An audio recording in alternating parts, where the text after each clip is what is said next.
like one thing that's going on, there is absolutely 0% chance I could do anything else. Everyone is being cringe and cancer as fuck.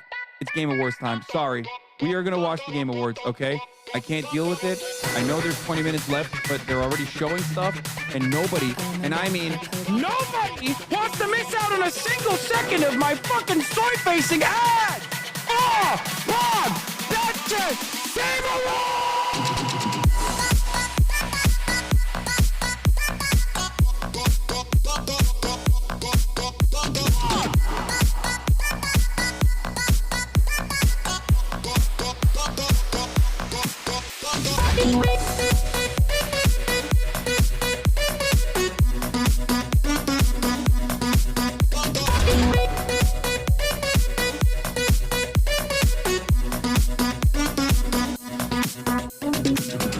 I can't even focus on this anymore because all of you motherfuckers keep talking about the PlayStation event. Fuck you, dude. Fucking leave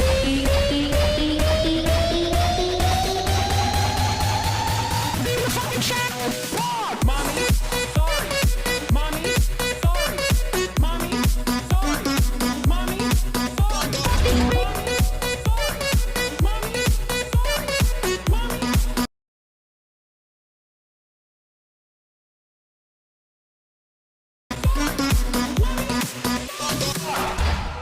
Dude, Megaphonics. What's going on, literally just, everybody? like, hitting. I hope everyone's having a fantastic evening, afternoon. Look at that. That's a old suit, Hasan. We've come a long way from that. You already know. Look at old suit, Hasan. We're live and alive on Sunday. Super secret, super special Sunday, fun day. We're live, and I hope everyone's having a fantastic one because today's a beautiful day. Today's a wonderful day. Today is, like I said, it's Father's Day. And I'm the father that stepped up. You already know what it is. Happy Father's Day all to all who celebrate. Happy Father's Day to all of the chatters who have a decent relationship with their father. And happy Father's Day to the rest of you that have a decent relationship with me, your new father. Anyway, ladies and gentlemen, I'm Hasan Piker. This is Dawson, our broadcast. Coming to you live on Daddy's Day for you, Father's Day for everybody else. We're live and alive, and I hope all the boys, girls, and everybody's having a fantastic one because today's a beautiful day. Today's a wonderful day. Today is Sunday. That's right. Sunday, fun day. There's obviously a lot of news that I'm going to be covering. However, before we get to Sunday, fun day, it's a super secret, super special Sunday extravaganza, super secret, super special Sunday stream. I am going to be flying out to New York, and I'm be doing some stuff, obviously, in New York. Not sure if you guys have heard of it, but there are obviously things happening in New York, concrete jungle where dreams are made of. There's nothing you can't do. Now you're in New York. So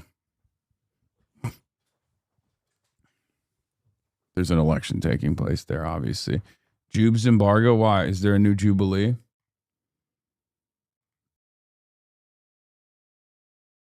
I early voted for Daria Lisa. Okay, nice. Holy shit. Buy an apartment at this point. Well, maybe. Who knows? Anyway. Didn't you just leave New York City? I did. I came back and now I have to go. I'm like Batman. The city needs me. The freaking city needs me, baby. Gotta be there. Dean versus 20 MAGA women. Dean Withers versus MAGA. Oh, hell yeah. Okay, maybe I'll watch that. Just pay the second home tax, little bro. That's what it is, honestly. That's what it is. That's actually what's going on. I can't move to New York because I'm terrified of paying the extra tax.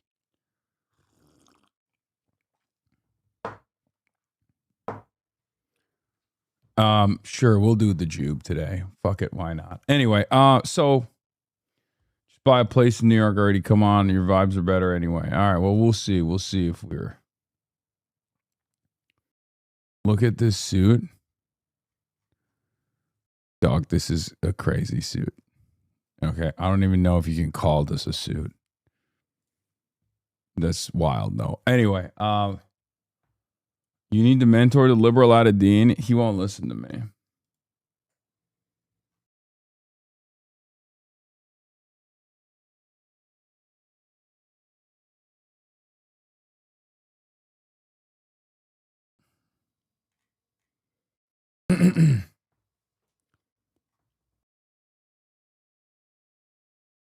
That's not a fit. That's a fit, not a suit. Yeah.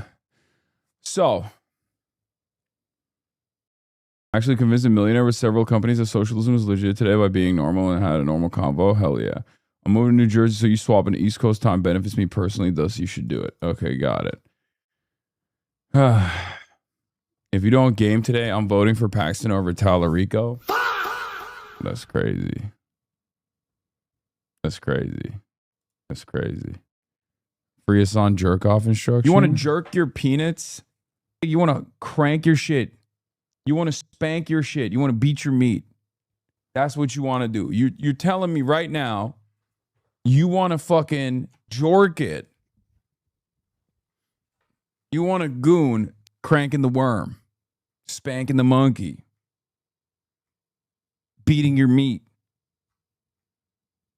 letting the goose loose, peeing white. That's what you want to do. You want to jerk your peanuts? Yeah. Burping the gherkin, running the numbers. Yeah, that's true.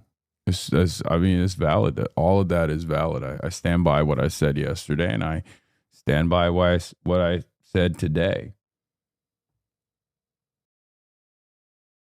Okay. Yeah. Send that to Fox News. You know what I'm saying?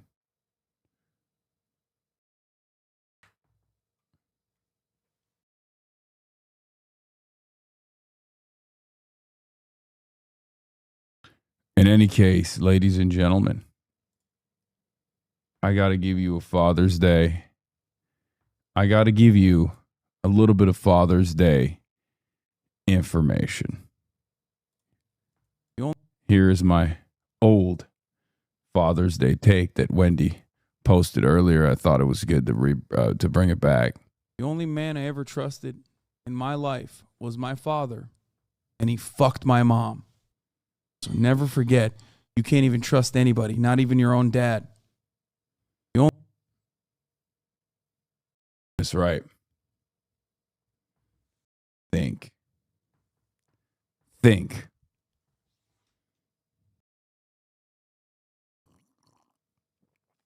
I trust nobody, not even myself. Not even my own damn self. Can't trust nobody.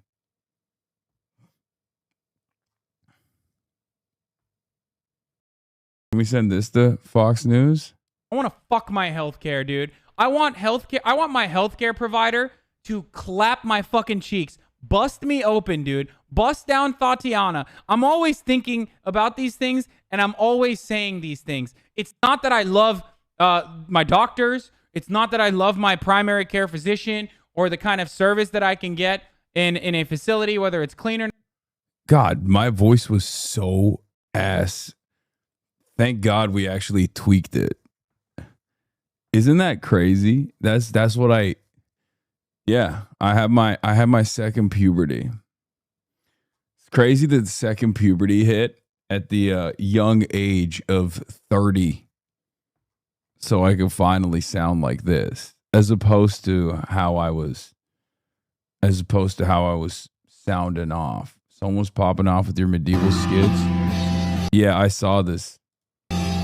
When I'm plotting the peasant rebellion and bro says we'd all own castles if we toiled harder and stopped buying half-shilling meads.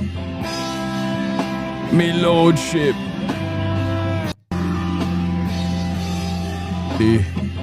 What do you mean? Stop looking for reasons for your own demise. My lordship and the system is apt and perfect.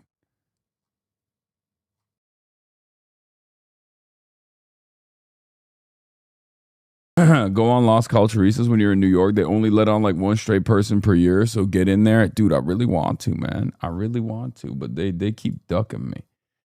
This is your best take? Which game franchises have a comeback? Jade Empire? Yes. Everything BioWare made, they need to remake. Honestly, it's fun. I'm happy with that. Remake everything. Thoughts on Madeline Pendleton? She's great. Pre-suit era clip. What is this? With your little tie and your tucked in shirt. Yeah, but you even get the no public school, pussy. you're still wearing like you still have to wear a You suit. still have to suit. Yeah, full Really? suit. Holy shit.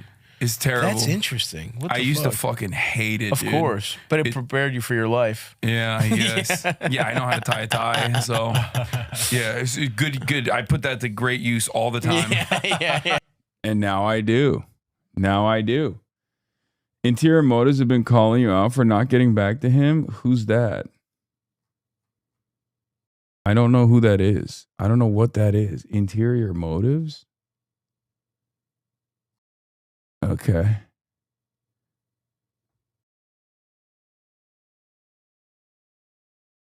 Oh, Ben Mora? Oh shit. Wait, I DM'd him on Twitter the other day. I think it's on his end.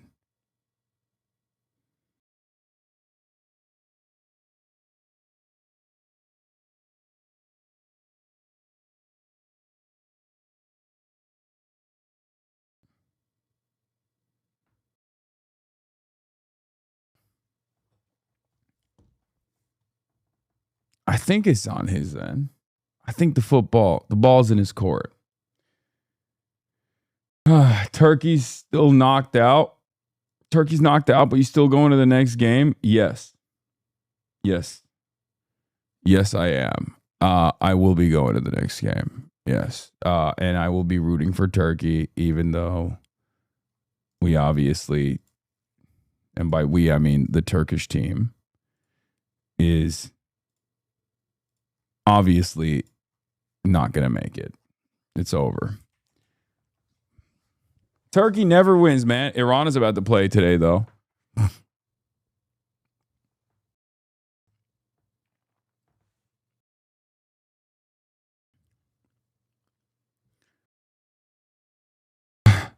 I just got on Twitter, and this is the first thing I saw.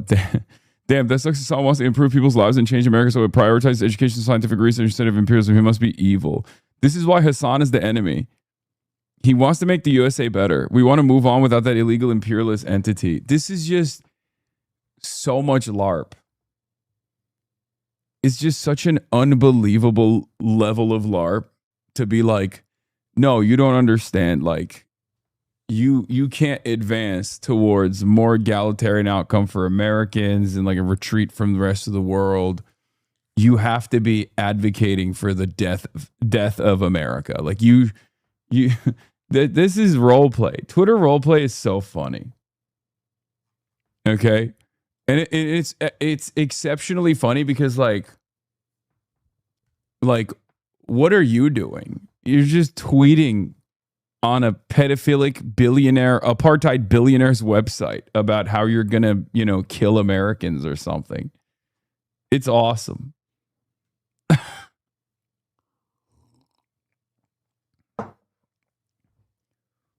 Enough LARP, bro.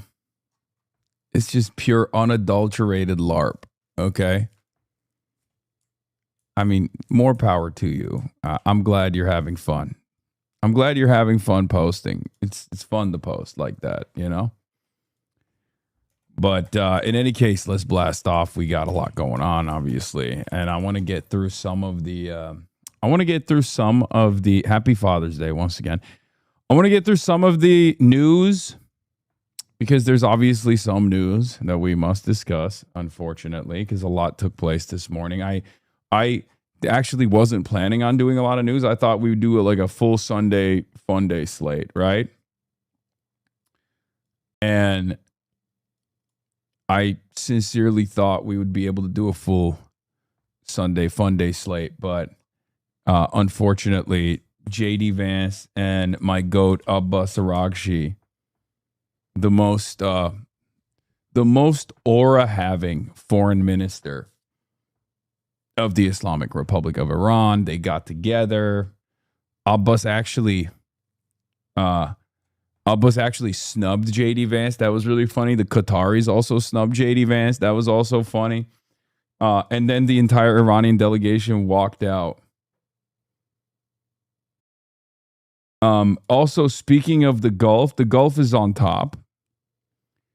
Giancarlo Esposito, also known as Gus Fring, from the Breaking Bad franchise, has converted to Islam in Saudi Arabia, and that is also pissing off a lot of people. It's always great when all these like supposedly liberal, open-minded thinkers will see someone revert to Islam, find the light of Allah, and say the Shahada. And it's so funny that people will see that and they get really hurt. They're like they're in their fifis. It's like, why does this matter to you? Skip personal news. You've changed. Refund me. Bruh. That's true. I did. Well, there's nothing going on. It's fucking Sunday. I didn't do shit. I went to bed early. I woke up. I didn't even go and play basketball as I normally would. I didn't work out as I normally would this Sunday because I was just really tired. I don't know why. And I think, well, many of you will immediately say, oh, I know why. You're tired because you stream all day, there's probably some truth to that. And then you also, on top of streaming all day, travel all the time. And there's also probably truth to that as well. I didn't even jerk my peanuts. I didn't actually burp the worm last night. Like I don't do anything. I'm a chud ass loser. You should know this already. I am a chud ass loser. Okay. Grade A chud. Gack. I used to be a grade A yapper, gay. Now I'm a grade A chud.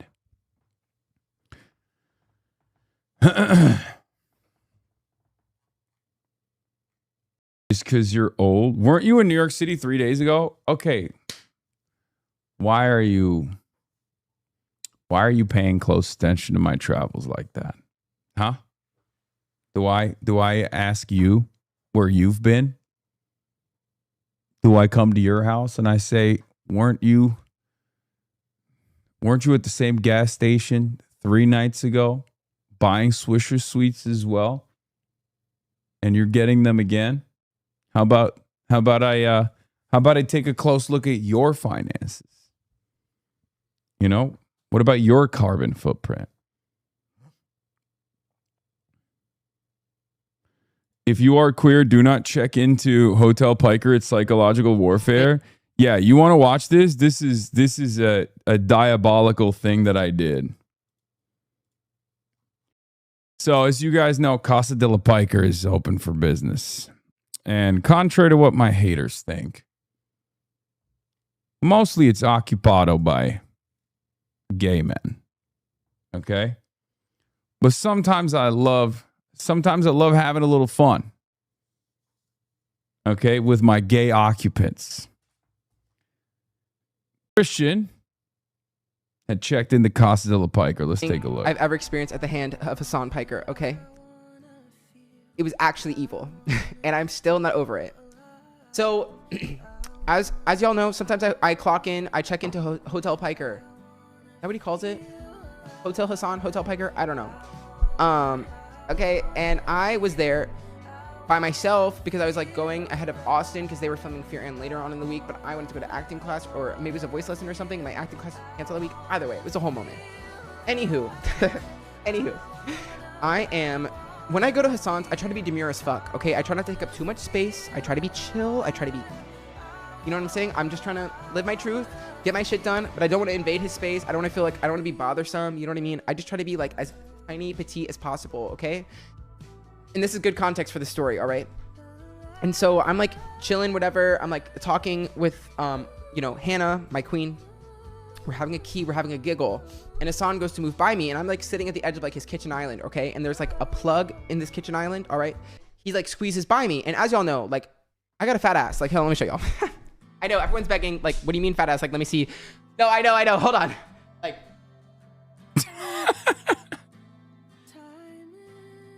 Okay, sorry. Why did that take my breath away? Like, it's pretty voluptuous. Why okay? did that take? Whatever. That's how. Leave no trace. That's what it is. It's LNT. Leave no trace. I tried to be at Hasan's house. So I'm sitting here flipping out, like freaking shit. And he like goes, sits on the couch, and bro just does this thing where he's just like doom scrolling like on Twitter, like as the world falls apart, and he's like, damn, I gotta report on this tomorrow, you know what I mean? And like I'm just having a conversation, and I'm just like, I'm literally just like shaking because I'm just like, oh my fucking god, like I was just befooled, like fuck me, like I totally just like fucked his shit up. And then I'm like, all right, I'm just gonna go to bed. Like if I have to pay for it, or like, you know, whatever, Austin, by me I have to pay for it. I mean, if Austin has to pay to fix it, so be it. Austin wasn't really upset with me. He was like, it happens, it's whatever. Hasan's probably not even gonna care or even try to fix it. So as I'm fucking walking up, I'm like, all right, y'all, like I'm gonna go to bed, whatever. Hannah and David are there. I'm like, I'm going to bed, y'all. I'm like, good night, Hasan. He's like, good night. And by the way, it was already broken.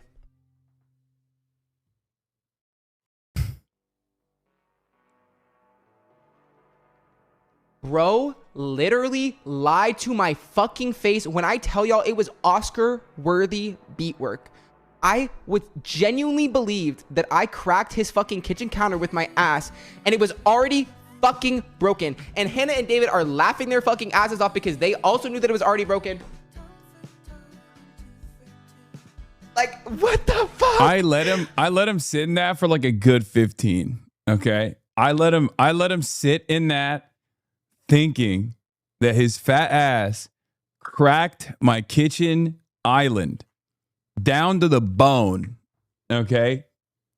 And he's like panic calling Austin and shit. And I'm just sitting there, not even letting a peep, shaking my head, traumatizing gaze during Pride Month. How could you? And I didn't even give him a smile. You know what I mean? I was just like disappointed. I was disappointed, uncle. Mind you, it's Pride Month. All of this goes down during Pride Month. Like, hello, I'm literally just gonna hate crime me during Pride Month? Yep. It was diabolical. It was diabolical. The entire house fucking betrayed me. All of them had, you know what? I gotta taste my own fucking medicine though, because I be lying to them all the fucking time. It's true. He does. Yeah. Is my streamer evil? Yes. No pride parade, no gaming. Yeah. No, I just sat there and I let him sink in. Okay. Faux status maintained. Yeah, you always got to keep him guessing, bro. You always got to keep him guessing. You know what I mean? You can't be out here thinking like letting the gays win. Okay. You can't be out here letting the gays think that they're gonna have a comfortable time at Casa de la Piker. You feel me? I'm not about that lifestyle. Yeah. Yeah. Also, that's fucking payback for when they actually called. That's payback for when they called me and made me lose my mind. I was so scared. Wait, what? Hold on.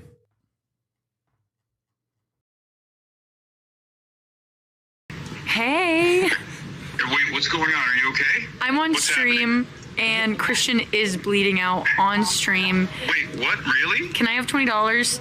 Progress on moving toward. Are you fucking with me, Peach? Come on. Dude, oh my god. I got... You did not get scared. You did not get scared. No, I did. You sent me a crazy voicemail. It was not crazy. I was talking in plain voice. Oh my god, I didn't see it. I just read the transcript. Oh my god, I'm literally sweating. You read the transcript? I'm so sorry. I fucking muted the broadcast. I thought you were being serious. Oh my god, I'm so sorry. I will never do that again. Can I please have $20? Sure. Yay, my Venmo speech jars. Oh my god. Okay, alright. You really All think right, if I was fine. bleeding out, you'd be my first call? I don't know. I don't know what was going on. I thought you were being serious. I thought you were... I'm so sorry. Okay. I'm genuinely, I'm so sorry. I did not mean to scare you at all. It's all good. All right. But I I'm glad really you could guys use that are okay. $20. Thank you, Hasan. All right, bye. Wait, are you gonna send it? She's not muted. You don't have to mute. I know, but I didn't know what was going on. Okay, dummies. I didn't know what the fuck was that. She literally sent me a voicemail in a panic state, being like, "I was in a car crash. Like, I need your help." And I just like, I genuinely thought yes, I did send her the $20, but I thought that there was something serious going on. Anyway, it wasn't. They were just fucking with me. Okay. Kind of not cool. It's fine, dude. Jesus Christ. It's fine. Chill out. Ruben Gallego is screwed, lol. Scoop. Ruben Gallego repeatedly used campaign cash to fund luxury outings with his wife and care for his children since launching his campaign for Senate 2023, including attending the Super Bowl using a joint campaign account with Eric Swalwell. Ooh, not good. Not good for our boy Ruben. Our boy Ruby. You streamers have a weird sense of humor. Okay, it's just memes. It's just jokes. It's just content. Calm down. All of this is just content. Okay? Everybody calm down. Ooh, Ruben. Ooh, Ruben Gallego. Anyway, but yeah, this is where we're at. We got, a bunch of cool artwork as, celebrating Father's Day. 10 campaigns, 1 movement. Go vote New York City DSA slate. Okay. Pantone, color of the year, another Epstein Files diversion green. Yeah, right now the pool is green. Okay. Like my shirt. It's no longer blue. Okay, we're no longer faking it because the Trump administration does not deserve it because currently they're fucking up the deal. They're fucking up the deal with Iran and I don't like it. So the pool is back to being green, okay? It depending on how JD Vance moves, maybe the pool tomorrow could be blue. I'm willing to commit. But currently it's kind of looking greenish to me. You found the Nasheed of Charlie Kirk? Okay, well, if we get a hype train going and carry the flame, we'll do that. What is this? Your shirt is green? Yes, just like the pool, the shirt is green. However, depending on Donald Trump's behavior,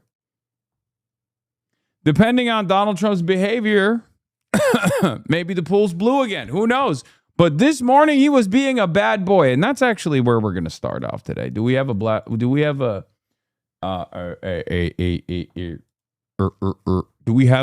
playlist?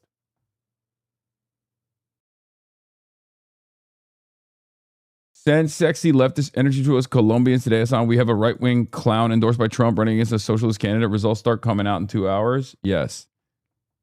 My heart for Colombia. Polls open in Colombia's presidential race, pitting leftists against hardliner. Runoff election sees leftist Ivan Cepeda and a far-right lawyer, Abelardo de la Espriella. Is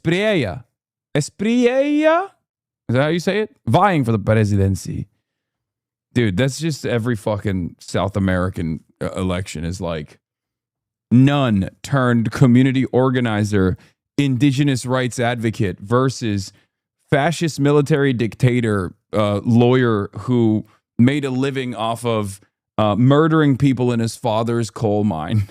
Like, we don't even know how the payment process worked, but he would just get paid. It was a pay per murder scheme where he killed every indigenous person working in the coal mine and he somehow made his money that way.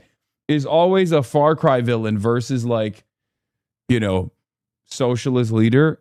And then it's always 49-51. And it's always the fucking fascist psycho that gets the 51%.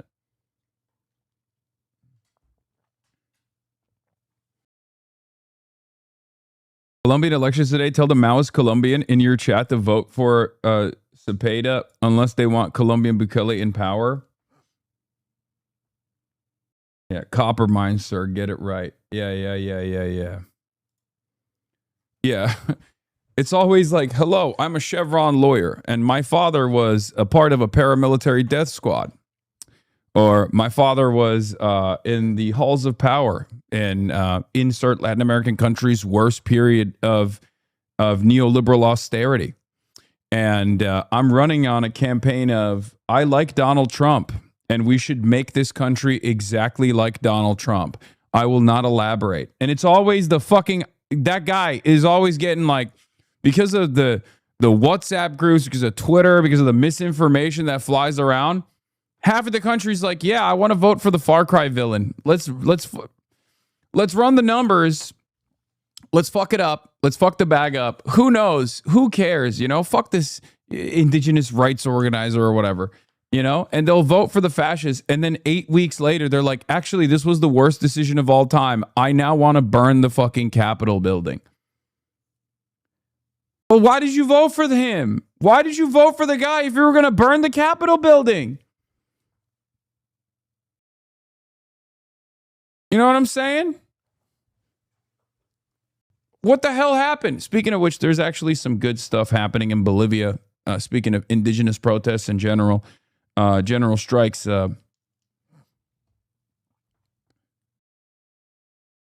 What is this? Do you have any explanation? Because that doesn't even make sense. Feeding the ducks.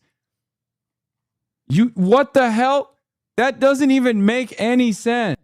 Yeah, masturbation. That's what it is. Okay.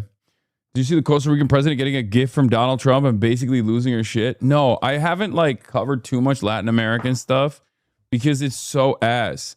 Because as much as America's power around the globe is waning, as much as America is losing its hegemonic superpower status, as much as America takes L's in the Strait of Hormuz and ruins relationships that it had in the Asian theater, you know, in the Asia Pacific theater, America is redoubling its efforts as a part of the Monroe Doctrine, formerly known as the Monroe Doctrine, in its own backyard.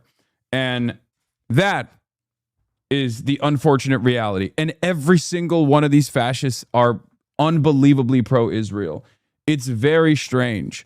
It's like, bro, Israel is literally over there. Why the fuck do you care about Israel? Like, why would you have a statement out on Israel if you're the running for leadership office in Colombia or Costa Rica or Peru? Fujimori won. Adlai is almost certainly going to win in Colombia. Bolivia may be facing state violence. Is bleak. Yeah. It's not an accident that Latin America has had a very bad run at it. There was like a new resurgence of the pink tide. It almost happened, right?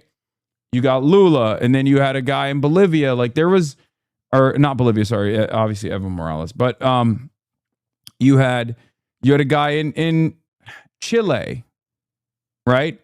And then it was like a modest movement in the direction. And then you have Petro, obviously. You had a modest movement in the direction of social democracy in some of these South American countries. And instantly, everyone was like, actually, we want the most evangelical Christian fascist you can find who's going to run on being supportive, more supportive to the nation state of Israel. And I don't understand it. I don't understand it. I understand why if you're a South American leader and you're like, I stand with the Palestinians, obviously they're, you know, you stand with the dispossessed. It's like there's a tradition of this sort of thing. You're anti-American imperialism. But I genuinely don't understand why you would be like, oh no, I actually am on the wrong side of history, like pretty aggressively. This is my rallying cry. This is how I will win the election. And then people still vote for it. And it's like, well, dude, you live there. You are part of the periphery. Like you are a part of the working class that's getting fucked over.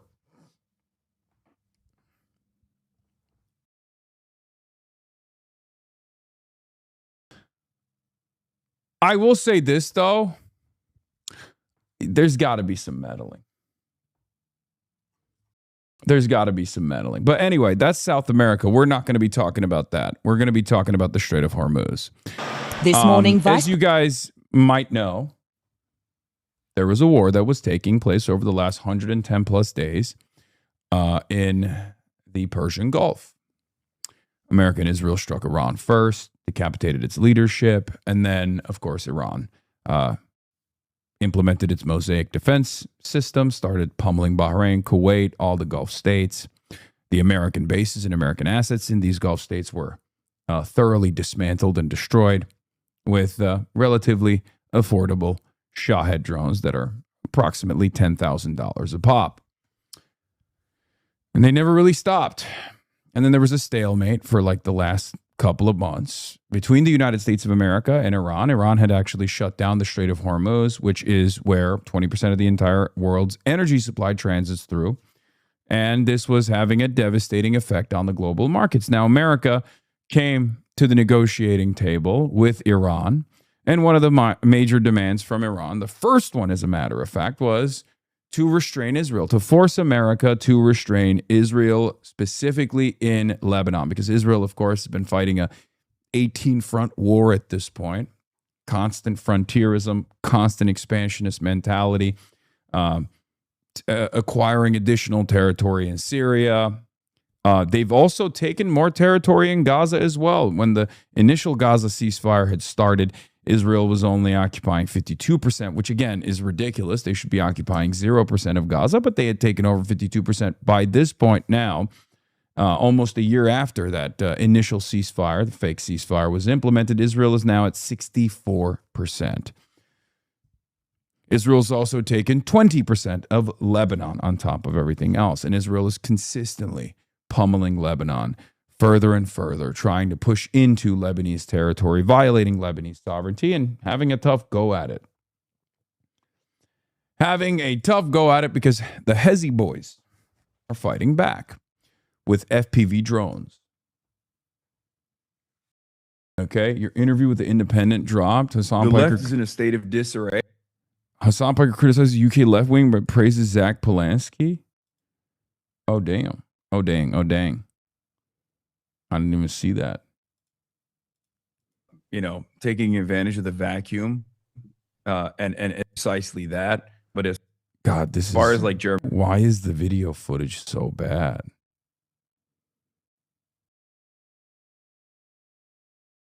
This is terrible. Anyway.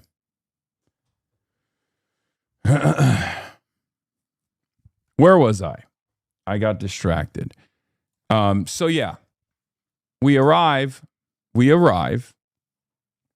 at this past weekend. On Friday in Geneva, the United States of America with J.D. Vance and the entire Iranian delegation were supposed to sign the MOU. Trump actually signed it in the in the Palace of Versailles. Right? No stranger to, symbolism, historically relevant events taking place in Versailles, historically relevant defeats. J.D. Vance did not fly to Geneva on Friday because Iran said Israel is still pummeling Lebanon. We're not going to show up. The talks are off, and we're shutting off the Strait of Hormuz. Israel is still pummeling Lebanon, as a matter of fact. And earlier today, the Iranian delegation still arrived in Switzerland, and so did J.D. Vance, and the talks started. We're going to be obviously looking at the details, the minutiae. But having said that, earlier Donald Trump, while the talks were going on, decided to tell Trey Yingst, Fox News national foreign policy correspondent, that he was going to threaten Iran. He was going to blow up Iran if they closed the Strait of Hormuz. And Iran reacted by leaving the talks early. Let's take a look. President Vance arriving in Switzerland, joining U.S. Special Envoy Steve Witkoff and Jared Kushner for a new round of negotiations with Iran today. The high-stakes meeting coming amid a fragile agreement between the two countries that has been threatened by the conflict between Israel and Iran-backed Hezbollah in Lebanon. At least 28 people have been killed in Lebanon since the ceasefire deal, according to the Lebanese state media, and at least one Israeli soldier has been killed, according to the IDF. Israel saying it targeted Hezbollah in response to incoming fire, Hezbollah accusing Israel of striking first. With the fighting in southern Lebanon escalating, Iran announcing on Saturday that it's shut the Strait of Hormuz, citing the strikes and the blatant breach and violation by the United States of the first clause of the ceasefire agreement, which calls for fighting to end on all fronts. But the U.S. is denying the claim that Iran is in control of the strait. The straits are now open. The Iranian military is now destroyed. CENTCOM reporting 55 merchant ships and 17 million barrels of oil traveled through on Saturday.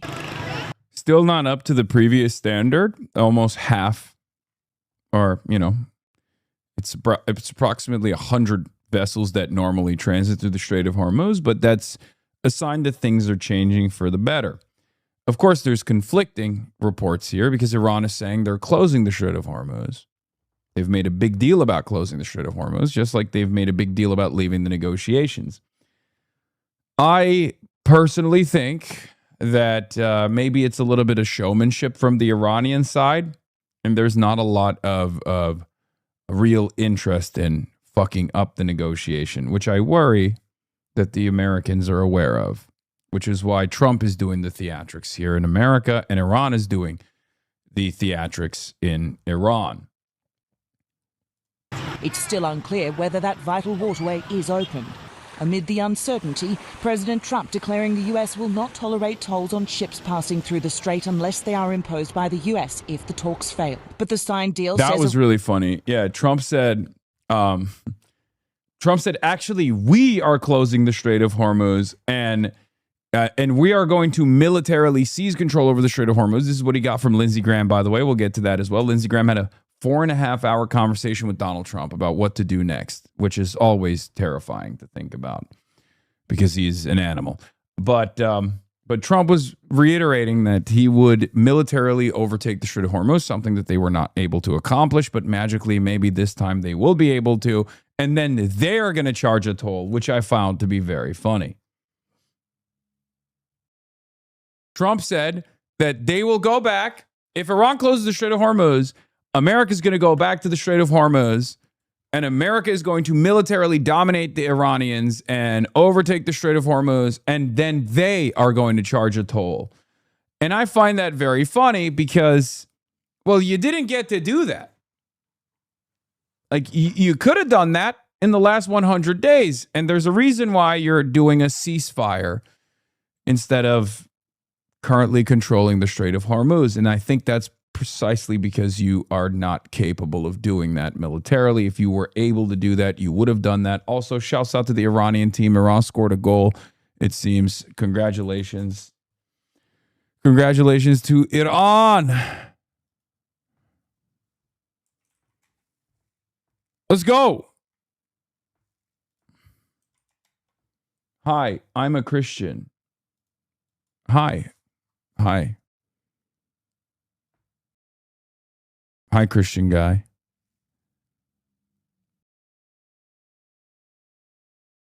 Why am I not seeing? Where's the Iranian?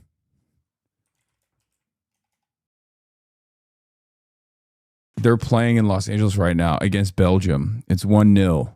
25 minutes in the game. Iran has scored a goal. Ladies and gentlemen, it's now 1-0 against Belgium. Iran is winning. That's right.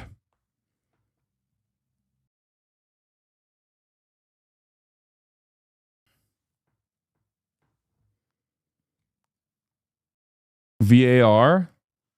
Wait, what? They're going to overturn it? Israel's coming in. Israel is claiming that there's an offside and they're doing VAR. Oh, God. Oh, God.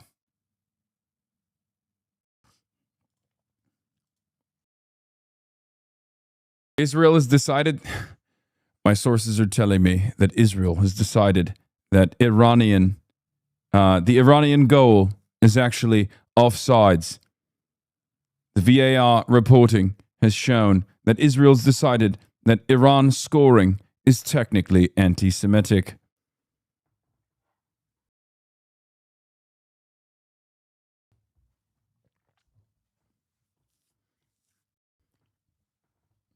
Iranians experiencing joy is the deepest version of anti-Semitism. Israel has canceled the Iranian goal. It's back to 0-0.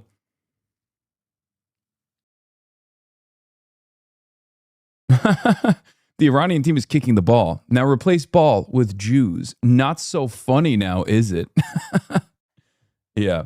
You joke, but that's unironically like 90% of Hasbara nowadays. Is like, oh, wow. You said you like puppies and you don't like when puppies are hurt. Well, replace puppies with Adolf Hitler. Not so funny now, is it?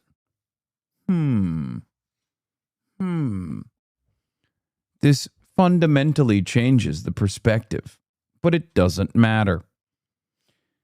Checkmate libtard. I heard Iran getting a free kick and thought they said Iran getting a free Palestine. E fart low.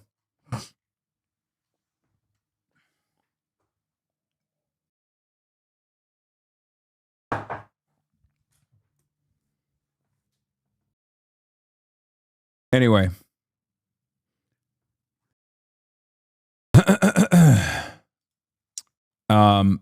Where was I? Okay, so yeah, let's get back to the deal. It's a real will they, won't they? Pass at no charge for 60 days only. Both sides have that time to hammer out the deals of the agreement, with Iran's nuclear program in full focus. Vance outlining his hopes for the talks before taking off for Switzerland. I think we're hopefully making progress on the nuclear issue, make progress on the Lebanon ceasefire issue. Those are the two big things that I think we're going to be focused on. Well, the real diplomatic work, it starts now, and it's time for the sides to debate that major sticking point of what happens to Iran's stockpile of enriched nuclear material. Let's go ahead and bring in ABC News Chief Washington Correspondent Jonathan Karl, who's going to be hosting This Week later here on ABC. John, it is good to see you, but as Britt just reported here, Vice President Vance is in Switzerland. What are the stakes for these talks? Well, this is an opening round, Gio, and the vice president is there. We expect that within the next hour or so, he'll be sitting down with the Iranians. That part hasn't started yet, as far as we know. This is really where all the difficult issues have to get resolved. The memorandum of understanding got into no detail about what would happen with Iran's nuclear program. That was the reason for the war in the first place. So it's starting at a very tenuous moment with the... Okay.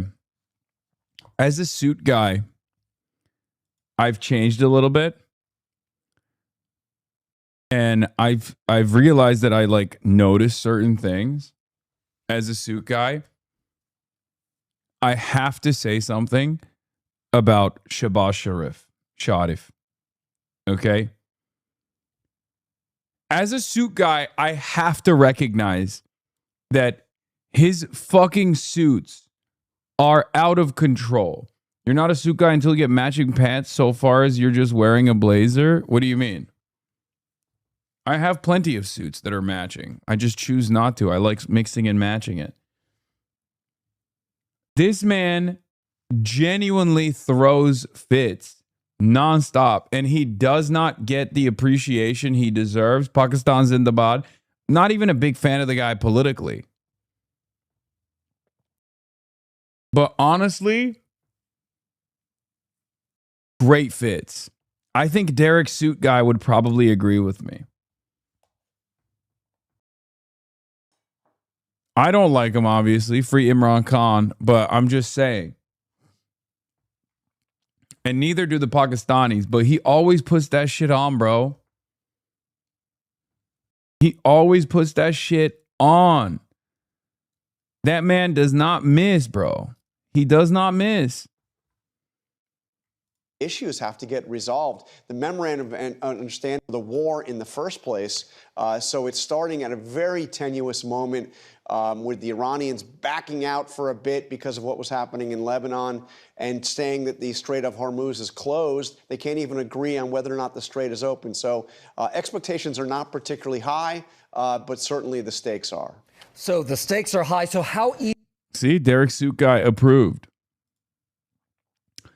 Interesting to me that when you see men on the global stage, beautiful Western-style tailoring is often worn by men from non-Western countries. Pictured here is Shehbaz Sharif from Pakistan, Akinwumi Adesina from Nigeria, and Naruhito from Japan. That's fucking fire. Holy shit. I'm sure there are many badly dressed politicians and businessmen in Pakistan, Nigeria, and Japan, but you can't imagine the outfits above on a Western European or North American man. Instead, you're more likely to see stuff like this below. Lots of stuff driven by fashion designers ready to wear trends and a desire to look young and modern.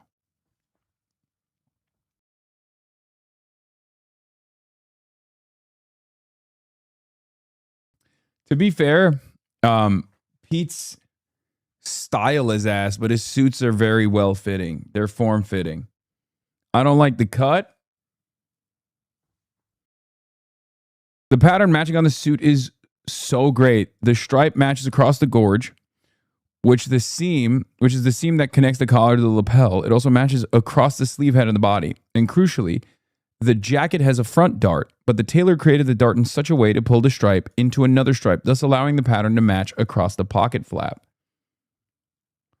This kind of thing would never be noticed by a customer unless they were obsessive about tailoring, which is unlikely in this case since Akinwumi Adesina is a high-profile economist who spends time thinking about more important matters. But it shows the tailor takes pride in their work. Also not something you see in the US because there are few real tailors left here anymore. Almost everything is run by business people who work with overseas made-to-measure factories where this sort of fine-tuning is less likely. Where on the spectrum is this class? Yes. As a man with special interests, sometimes those special interests change. And yes, you might have noticed that my special interest has turned into bespoke tailoring. For example, this is written by ChatGPT, dog? No, it's not.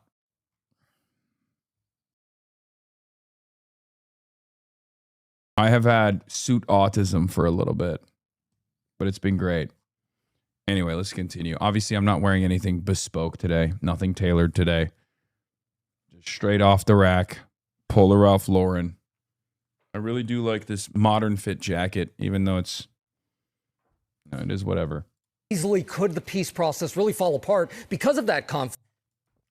Cloud District Enjoyer says, I was the most embarrassing thing ever, a suit guy when I was a teenager. Buddy, let's be real. That is the most, you didn't need to tell me that. I know that from the way you type in the chat. Okay? Yes, you were absolutely a teenage suit guy, especially considering that your special interest is American foreign policy and international relations. Of course you were a teenage suit guy. What's next? You're going to tell me you had a fucking roller backpack? Oh my God, what a shock. No, worse. Not a roller backpack. A small handheld, tiny briefcase. Yeah. Which one was it? Because I know you definitely brought. I did have a rolling backpack, but it was because I had surgery. Okay, don't try to farm sympathy now. Don't try to farm sympathy. So you would have done a satchel if you didn't have the surgery. So you went with the roller backpack. Got it. Fuck you, I had both. I was a Hawaiian shirt guy in middle school because my mom said they looked good on me. Cooked. Oh my God.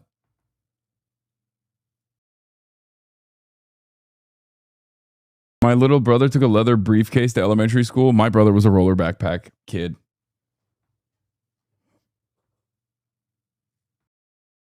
Okay, the briefcase shit is hard. I see people with it in my college campus. No, I would do that now.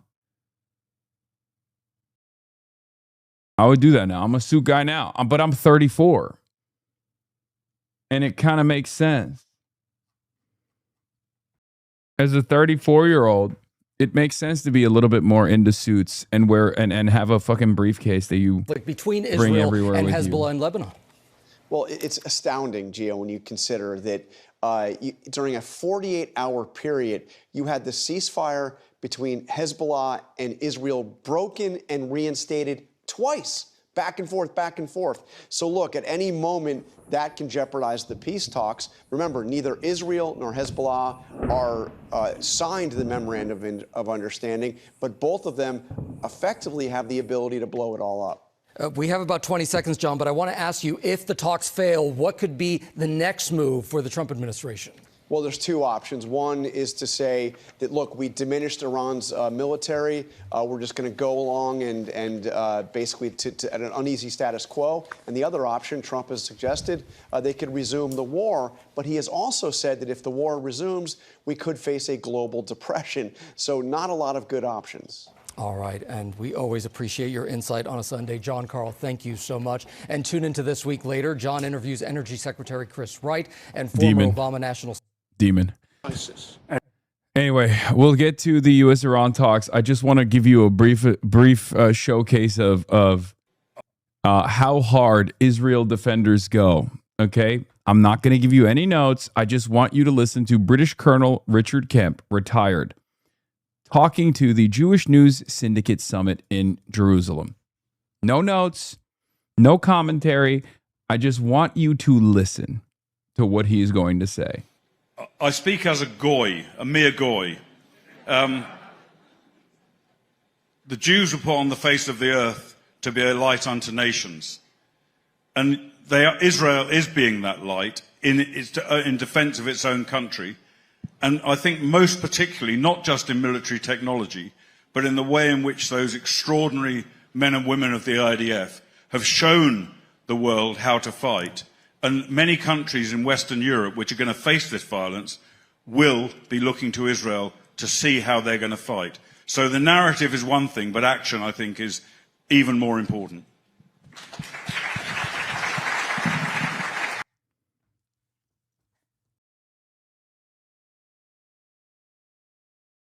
Diabolical. Okay, I need you to understand something.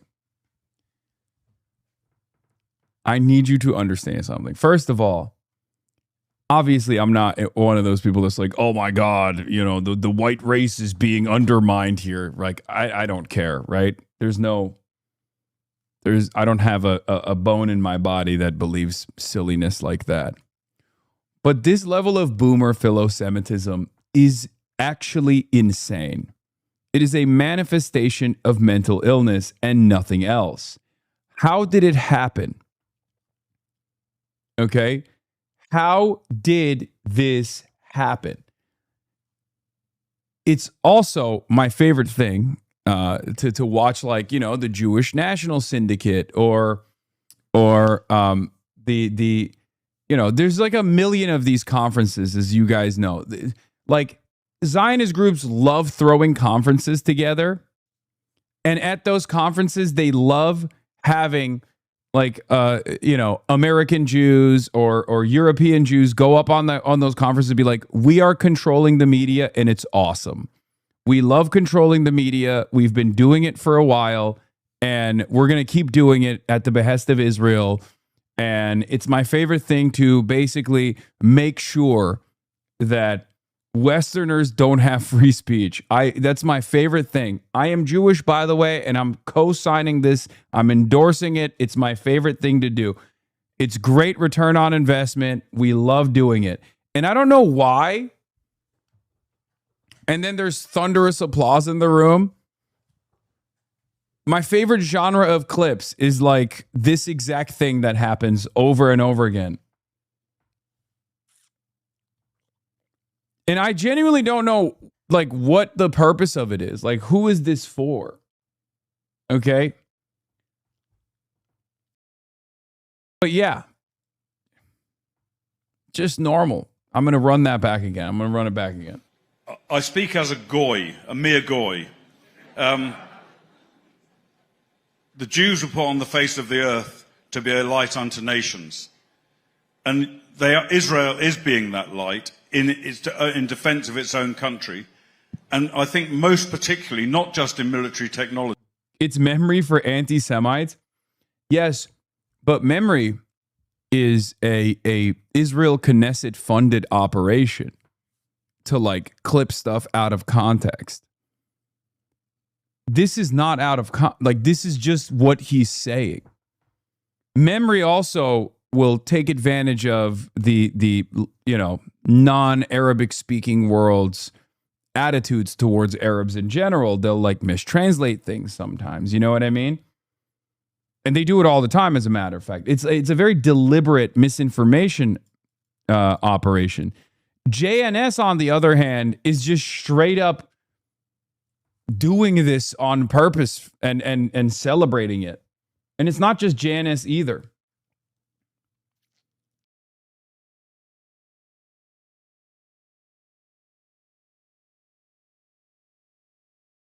Yes, there's also a good deal of like posting the weirdest salafis you could imagine on television channels and whatnot, and being like, this is how every Muslim is, right? But I've often pointed to those like classic old school Kahanis videos where like some Kahanis rabbi will just be like, yes, of course, Jesus Christ is boiling in excrement. This is how all of us Jews feel about it. And every goy is cattle. And I always will be like, that's just like the Kahanis. It's not, that's a very strange fundamentalist sect. This guy is not that. This is a straight up conference. You know what I mean? This is not like an edge case. This is a retired British colonel going on a JNS conference in Jerusalem and being like, well, as a goy, Israel is bringing light to the rest of the world by melting the Lebanese children. And that's wonderful. We love it. Speaking of as a goy, I want to show you another one. Many of these. I want to show you another take. Asmongold begs his chat to stop criticizing Israel and claims it's a distraction from Trump's amazing presidency. These people are actual goyim, and you've been convinced that Israel is your biggest enemy while you side with other people that want to ethnically and demographically replace you in a different way, and you think that they're on their side. That's what's happening to you, and you're being played for a fucking fool. You've been poison pilled. And do you know why? It's because you're winning. It's because you're winning astronomically. You're completely destroying every one of their designs. You have totally removed the idea of, genital mutilation for children because they've been psyoped by their parents to think that they're the opposite gender. Yeah, this was a real thing that was happening all the time. I'm glad that it's been destroyed. Yeah. Has Twitch changed its policy that allow white supremacy now? Yes.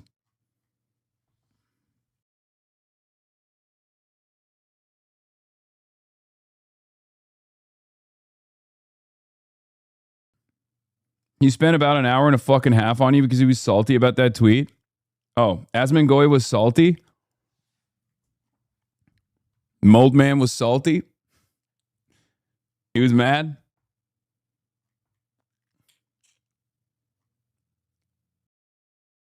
Yeah. Hey, I know you can't pay rent.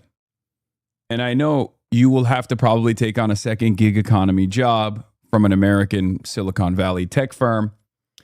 And you're never going to make ends meet. You're never going to have a family, but you're winning.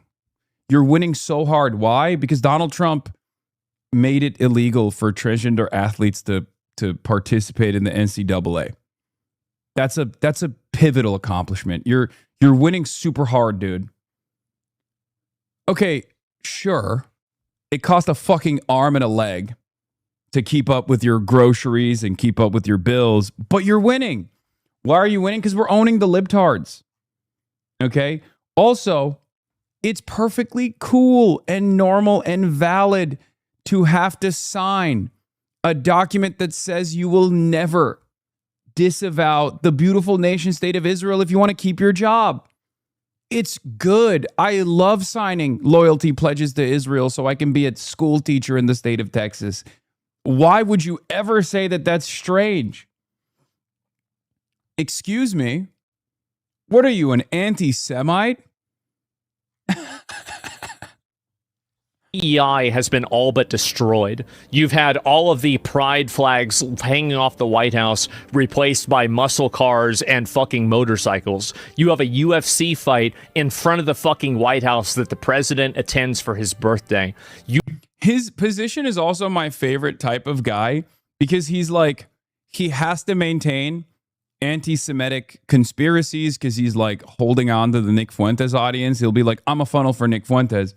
But then he's both going to lean into anti-Semitism, Holocaust denial, while simultaneously talking about how Israel is wonderful and should be considered our most loyal and most reliable ally. He has arrived at the absolute worst mathematical position you can arrive at, and it's fucking awesome. Where he's like, listen, this pariah state that is melting children with American munitions and American tax dollars, that's constantly fucking crying and saying it's literally the Holocaust if they can't blow up another Lebanese village, they're perfectly good. Okay? Please. They're good. Why are you even talking about how insane this situation is? Why are you even talking about the fact that all of our politicians across the board, regardless of whether they're Democrat or Republican, doesn't really matter, talk like they got a gun pointed to their head anytime someone calls into question this loyalty oath that they've seemingly all taken to the nation state of Israel, this, emotional support apartheid state that's doing numerous genocides, right?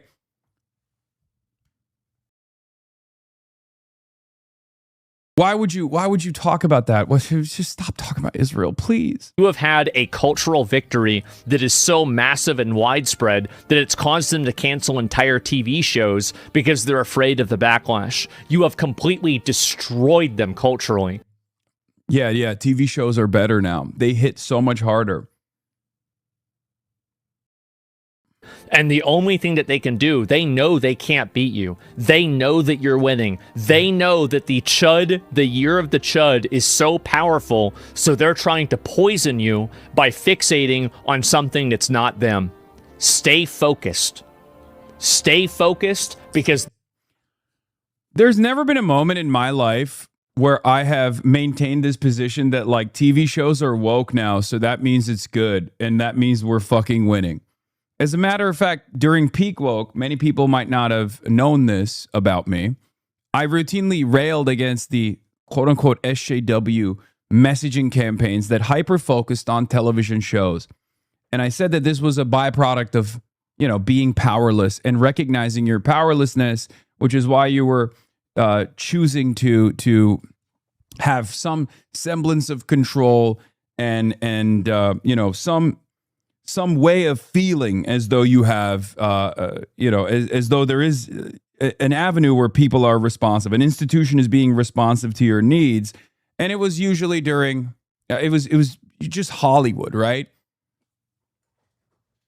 And I kept explaining to people that this was silly. And a lot of people would get mad at me for that.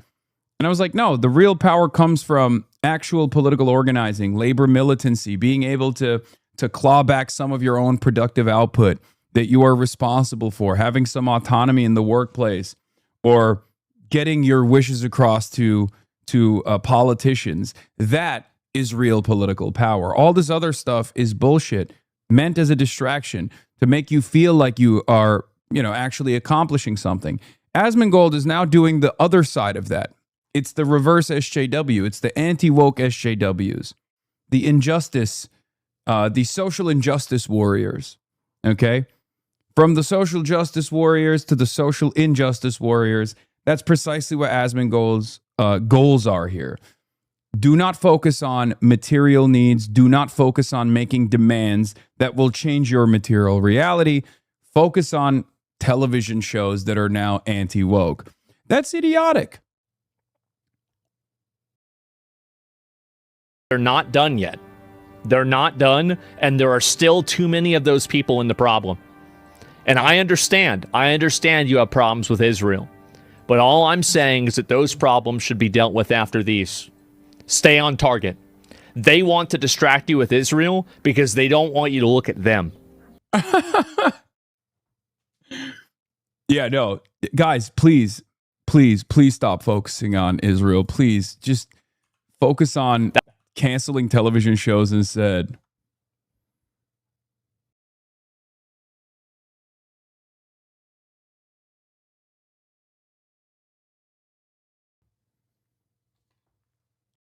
and all your tax dollars going there. Focus on how manly TV shows are now instead.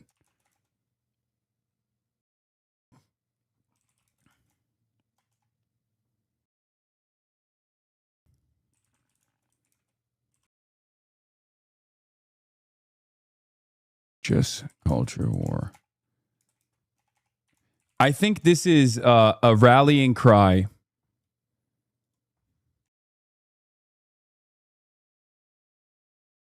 from individuals that understand that American politics is shifting and there's a lot more appetite for class war as opposed to culture war. That's what it is. Look at what the chatter was saying at the start, straight up Nazi. I don't know why. What is this? I don't know why it is that it's very common for Jew/Israel to be involved, but they very often are involved for immigrating the third world to destroy and infect Western and Christian culture. It's ironic because that's also, again, wrong and stupid. It is not Jews that are importing the third world or anything like that. Okay? There is no international Jewry. There is no organized monolithic Jewry. There is an organized Zionist movement, certainly, and it's not entirely comprised of Jews, ironically enough. There's a much larger number of Christian evangelical Zionists. Having said that, of course, are there pivotal figures in this movement that are Jewish? Abso-fucking-lutely. This guy's name is Klansman. Oh my God. I like that Asmongold is trying to pull his deeply anti-Semitic audience off of this anti-Semitism cliff that they're on by saying, no, you don't understand. We get to do Nazi stuff. It's cool. It's cool. Just lay off Israel, please. It's awesome.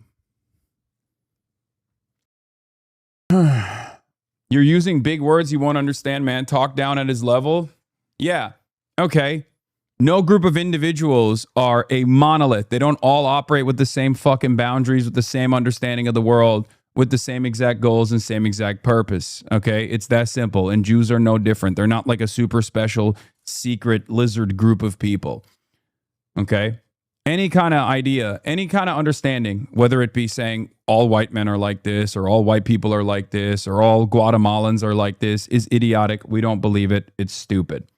Okay? It's actually low IQ. It is low IQ to assume that an entire group of people operate with the same exact fucking goals, unless you're talking about self-interest and you're talking about class. Okay? And even then, obviously, the working class is not united.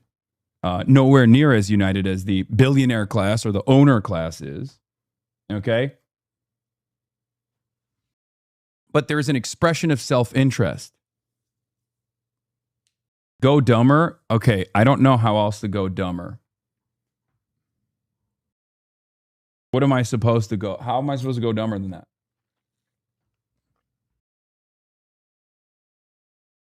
Say it like this. No people, all same. I white, you dumb, I smart. Okay, that's good. Is that good? If I just grunt?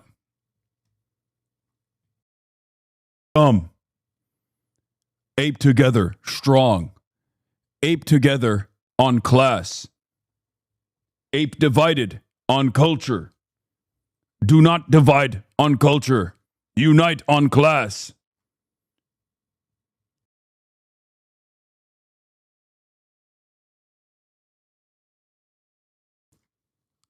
All men are brothers. Is that better?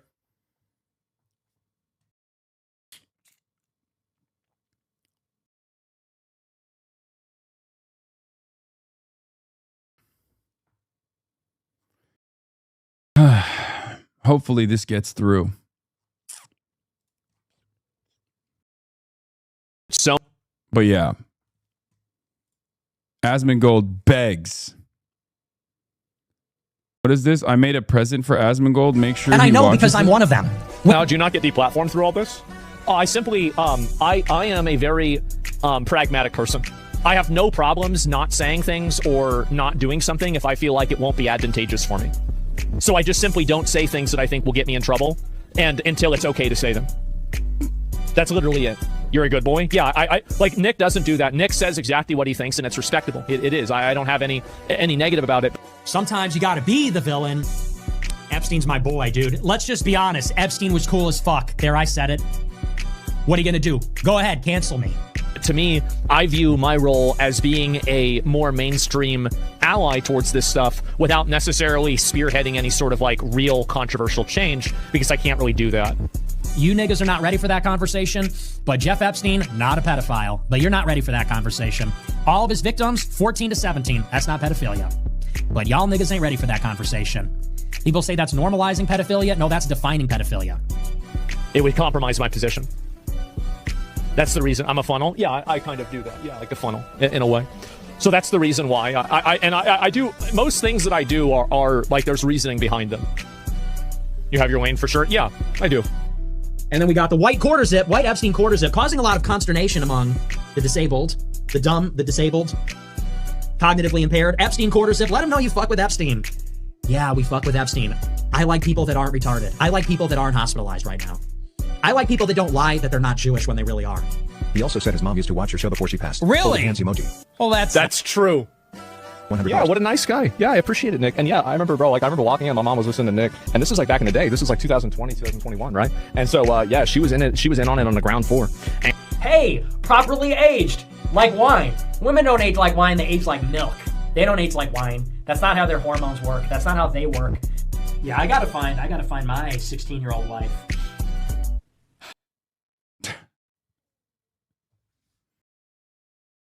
What do you say?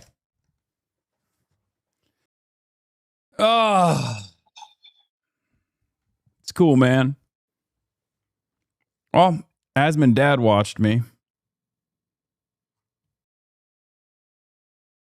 But yeah, these are the guys who are like Asmund Gold is not a particularly clever orator or a decent propagandist, because he's just like watering down shit that he sees on his Twitter timeline, right? He's just like basically rehashing tweets that he reads off of his timeline. He doesn't actually have I mean, he has right-wing opinions, obviously, that much is clear, but he doesn't have the capacity to push for these values on his own. All he can do is just like respond to stimuli. And that's the reason why he keeps going back and forth on the Israel stuff. Like one day he'll lean into anti-Semitic conspiracy theories, and then the next day he'll be like, while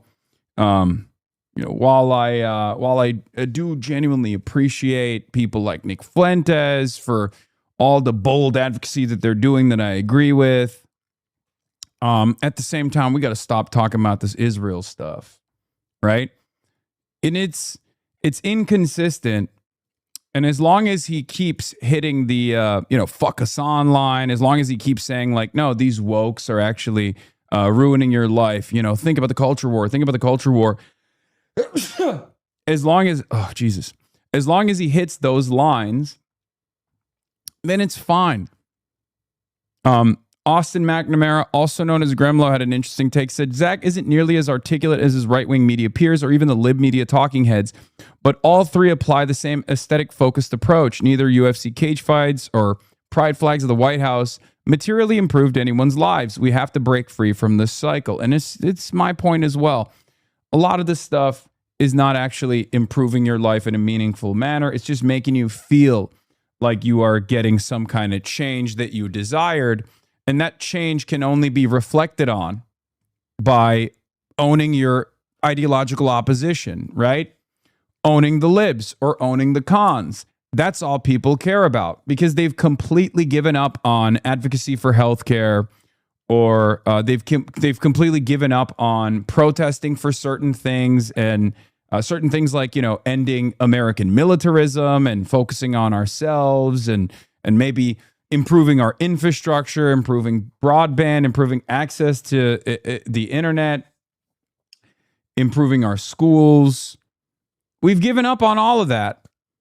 we can't do anything about that because capitalism is this unchangeable system that is impossible to tackle, impossible to chip away at. So all we give a shit about is owning our interlocutors. Oh, is Asmongold feeling owned because the titties in video games are smaller? Well, then, good. I feel better because I fucking hate that guy. Oh, is Hasan getting mad that trans people can no longer participate in competition? Good. That makes me feel good. That's literally all people have. And that is a big part of what these slop tubers do in terms of breaking the brains of the youth. Like the guy that we just got, the guy that just got clapped in the chat. Like, look at this. Like, look, what did he say? Hasan Diddy Piker, your asshole must be jealous of the amount of shit that comes out of it. You mean my asshole must be jealous of my mouth with the amount of shit that comes out of my mouth, right? Like you got so horny. You got so horny to write that up in the chat that you forgot a word in there. Let me do some copy editing for you so you can do it a little bit better. So this is what I mean. And the more people are testing the boundaries of their ideology in a moment like this, when I say something like, it's not, all this culture war shit doesn't actually benefit your life at all. They're just duping you into focusing on this. They're duping you into believing that as long as, you're dominating trans people or migrants or whatever the fuck, they get to rob you blind. That moment is supposed to be a wake-up call for these people, right? But instead of doing that, immediately and reflexively, a lot of people will go, oh shit, instead of testing my priors, instead of reconsidering my worldview, which is tough and scary and difficult, what am I going to do? I'm going to turn around and attack the messenger. I can't tackle the message. I can't identify with the message. Deep down inside, the message that I'm hearing, if I'm capable of understanding what you're saying, is actually kind of penetrating my priors a little bit. And I don't want to fucking live in a world where I have to reconsider my stances. So instead, I'll reflexively attack. All right? I'll push back. It's all culture war. It's all culture war. It's all, hopefully attacking the people that you feel have ruined your lives. We do it ourselves here as well to a certain degree. I try to focus my efforts back to the material, though, back to the realm of things that are actually important. Even when we talk about the culture war stuff, I'm still trying to bring home a broader point that, like, this streamer stuff, this streamer drama is simply a distraction. It's designed to keep you entertained, and it's also designed to make you feel like you're pushing for real political causes when you're not. Of course, on the right-wing side, because the right-wing forces are far more responsive to this culture war shit, they will actually advance this agenda. But at the end of the day, when they do advance this agenda, does that improve your life at all? And the unfortunate answer for you is no, it doesn't. You could deport every single migrant, throw every single undocumented and documented migrant in a concentration camp, and your life would not improve one bit. As a matter of fact, your life would be worse overall. But these guys have duped you into believing that that is your solution. That's your salvation. It's manipulation. And that's what I try to tell you all the time. That's not your salvation at all. Those guys, they lead virtually identical lives to you. The only difference is their immigration status is in limbo. They don't have the proper paperwork because the government refuses to give them the proper paperwork. Okay? Your parents were in a similar predicament at a certain point. If you live in the United States of America, the only advantage that you have, the only major difference between you and those guys that you think are your primary enemy is that They came at a time when America was much more forgiving and much more understanding because there was a need to have more working hands build these fucking roads and build these goddamn factories. So they were super open to allowing anyone and everyone to come in and process them with ease. That's what made America this behemoth. So all you're technically doing is kicking the ladder behind you after climbing it. And the irony, of course, is there's a million different ways and a million different reasons as to why these guys will tell you, these right-wing forces will tell you that these people are ruining your lives. They're not. They're not ruining your lives at all.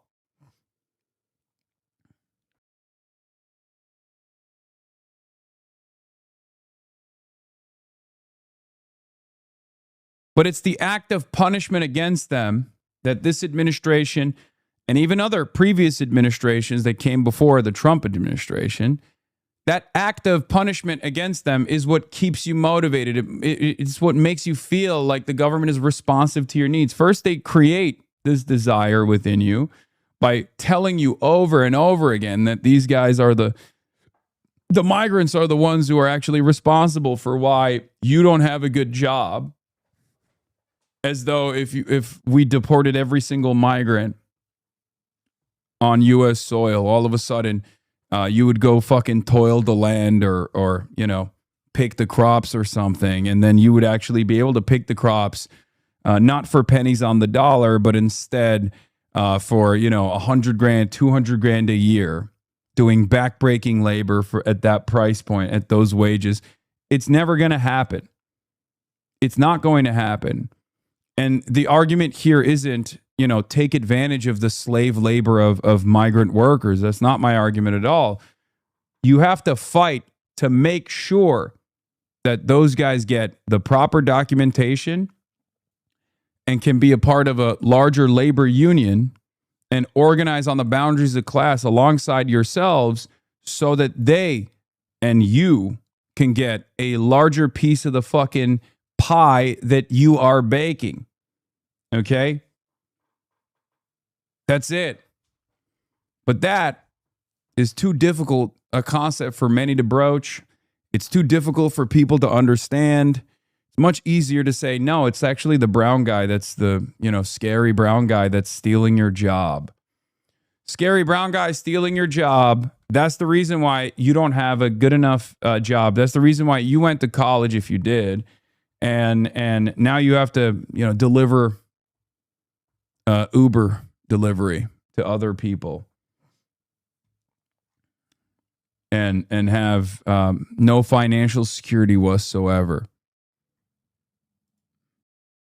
Those guys are all criminals, and we got to destroy them.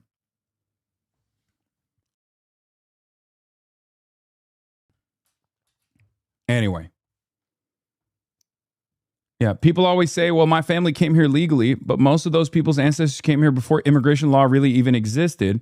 People mostly just showed up and had their name written down until 1924, which is what the most undocumented people have done today. Immigrants are the same. It's just the goalposts that have moved. Yeah. Yeah. There's a reason for it, too. This entire process is no longer as just or as efficient by design. Because there's always a healthy flow of migrant workers that will come to the United States of America that will work for pennies on the fucking dollar to make ends meet, to work in like slave-like conditions because they're desperate. Why are they desperate? Because we've destroyed their countries. We've manipulated with their finances. We've destroyed their economy. We've extracted their natural resources. We've kept them down and underdeveloped by design to also create this chaos, to manufacture this chaos in their countries. And then they're desperate enough to come here, and we don't actually allow them to get the proper clearance and the proper paperwork, even though we know that they're coming in. We're letting them come in so that our bosses, our capital owners, can justify paying them nothing And if they ever actually organize and demand back pay, for example, or complain about being raped on the assembly line, then those bosses will call ICE on those same workers and replace them overnight. It's a racket.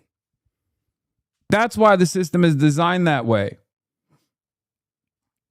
The only long-standing proper solution to this problem is not to try and fucking mass deport all undocumented migrants, because that's never going to happen, because this is a capitalist system anyway. And the question also always remains, would that even be beneficial for you? If this was a white-only capitalist dystopia, do you think your life would be fundamentally better? Anyone that tells you that it will be is lying to you, okay? Anyone that tells you that your problems would be solved if we deported every single black and brown person is lying to you. It's the same exact concept behind libertarians fantasizing about an anarcho-capitalist utopia or a dystopia, right? Dog, you're doing delivery driving right now. What makes you think that if all of the protections, if all the guardrails or the limited amounts of guardrails that currently exist that make sure that these factories can't continuously poison your water supply, for example, or basically enslave you at gunpoint, only come close to doing that, what makes you think those guys are not going to further enslave you when there's no guardrails that remain? What makes you think that if you are just an Uber delivery driver or an Amazon delivery driver right now, if it was chaos, if it was bedlam, that you would somehow become a king? If you're a peasant in this system, what makes you think you will be a king in that system? No, you're just going to be a peasant in an even worse set of circumstances. And we're living through it right now. We're living through that period of change right now. And some people unironically advocate for that change, not realizing that they would be worse off. And it's interesting because it's the very same gods, the demigods, the capital owning class, that are advancing this idea that, migrants are really fucking bad, actually, and you should hate them. They're destroying your lives. Don't look at me. Don't look at me. I'm just a trillionaire. I didn't actually set this system up. Don't look at me. I'm not responsible. Look over there. Look how scary that black guy is. Look how scary that brown guy is. They have the exact same interests as you. They're just fucked over more than you are. But please focus on that guy. Don't focus on me. I'm just a trillionaire. I'm creating prosperity. I'm creating jobs. That's it. Yeah, that foreigner stole your cookie.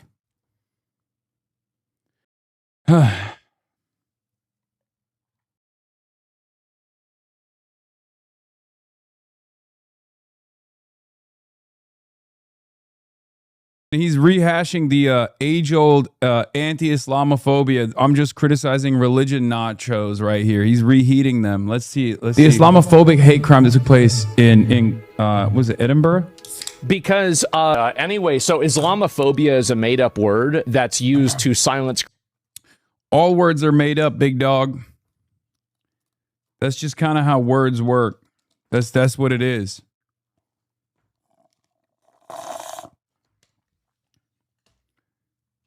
Yeah. Islamophobia is a made-up word to silence critics of Muslims. Really? We're having a theological debate about Islam? I didn't realize that was what was going on. When you said, yeah, Muslims are across the board responsible for like mass rapes of white English women, and therefore I have no sympathy for a bunch of random Muslims getting stabbed by a psychopath. I didn't realize that was actually a theological debate. Why do you even try? Why do you even try to do this? Why do you even try to make it seem like you have some kind of sincere disagreement that you've put a lot of thought into, and that all you're doing in this circumstance is simply criticizing the religion. You know, are you having a conversation about the Sunni Shia split? The different versions of Shia Islam and the different versions of governance? Is that the argument? Is this the big theological debate? No. You just want to justify people killing random Muslim people or attempting to do so by constantly claiming that Muslims are scary. They're this monolithic Islam. Roach is an Alevite. Yeah, that's what he criticism of Islam. It's not a real word. Obviously, you should be able to be critical of any religion. It's not a phobia to be afraid of a Yeah, dude. I don't agree with that. I don't disagree with that assessment. Okay. Yes, you can criticize whatever fucking religion you want to. I don't give a shit. I do it all the time. Okay. It's when you assume that the followers of a particular faith are all bad. That's what I have an issue with. That's what I have a disagreement with. And you intrinsically understand that for Jews, by the way, and you understand that for Christianity, by the way, or at least you claim to understand it for these different groups, but you can't understand it for Islam. Okay? There's a difference between criticism and prejudice or hatred. Okay? Like, we're not having a sincere conversation about the tenets of Islam, or which is, by the way, totally personal too. It's not like these guidelines are held to the same standard unconditionally across the board, across billions of people that believe this religion. I mean, I myself grew up in a Muslim household. I grew up in a Muslim country.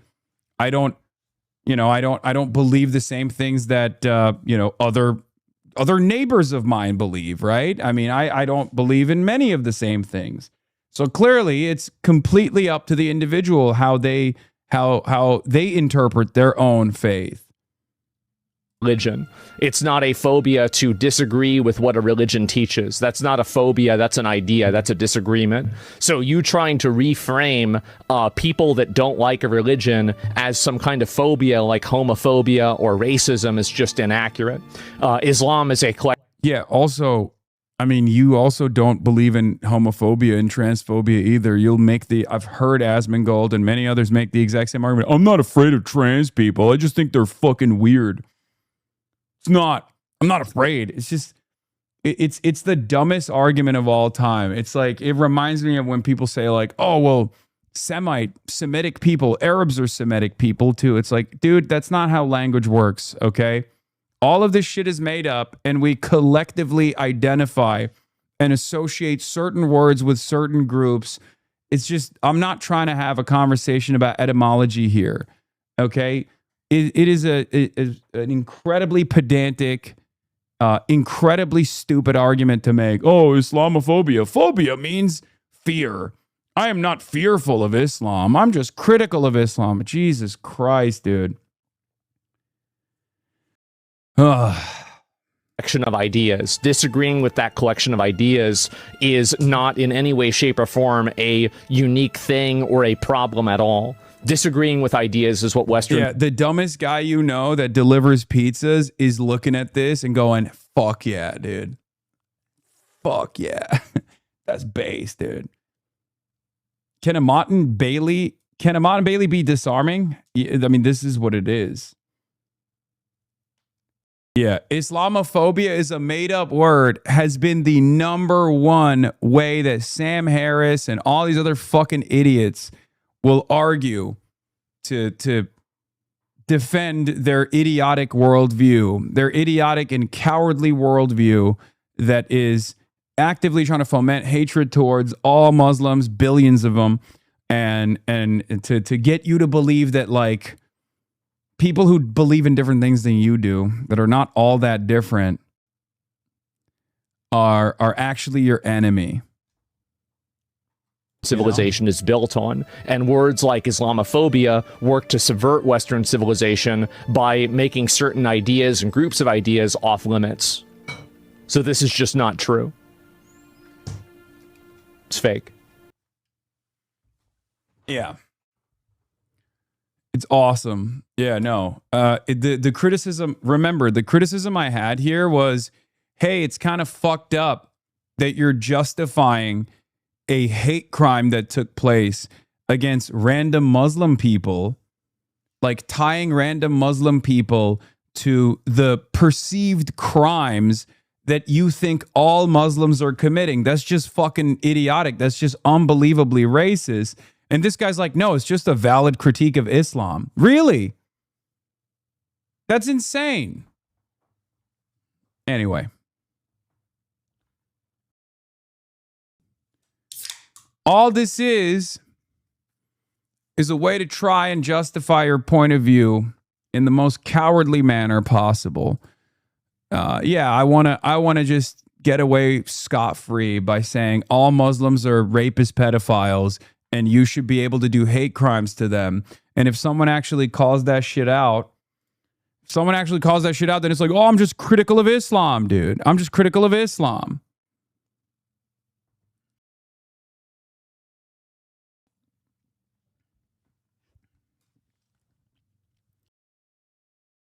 Anyway, let's get back to Bergenstock. U.S.-Iran talks are underway in Switzerland with the mediation of Pakistan and Qatar. This point in time, with the fullest sincerity at my domain, thank President Donald Trump for his visionary and very dynamic. I mean, he's throwing them shits on, bro. I can't get over. Fuck. Sorry. I know he's not great. Okay. He's not. I don't like him. Like politically, I'm not on board. Okay. But goddamn, his suit game is so fucking excellent. Leadership, which has resulted in this meeting here today in beautiful city of Bergenstock. And I think here we are going to have wonderful discussions which will lead to hopefully very productive results in times to come. I'd like to thank Vice President Jerry Vance for his very able leadership, leading United States team, and my very dear brother, Prime Minister of Qatar. He's like a very real and dear brother. And of course, Field Marshal Sayyid Asim Munir, his outstanding role, very consistent, and he showed huge amount of perseverance and patience. And I think together, all these efforts have culminated here in this wonderful Schönes-Bergen. And it's really very wonderful to be here. And hopefully when we go back to our homes, we'll have some wonderful paper in our hand, which will both promote peace, progress, and prosperity around the globe. Thank you very much. Thank you. Vice President, would like to say a few words? Thank you, Prime Minister. Wonderful. Well, I'll say just a few words here. And first of all, I have some notes of appreciation. First of all,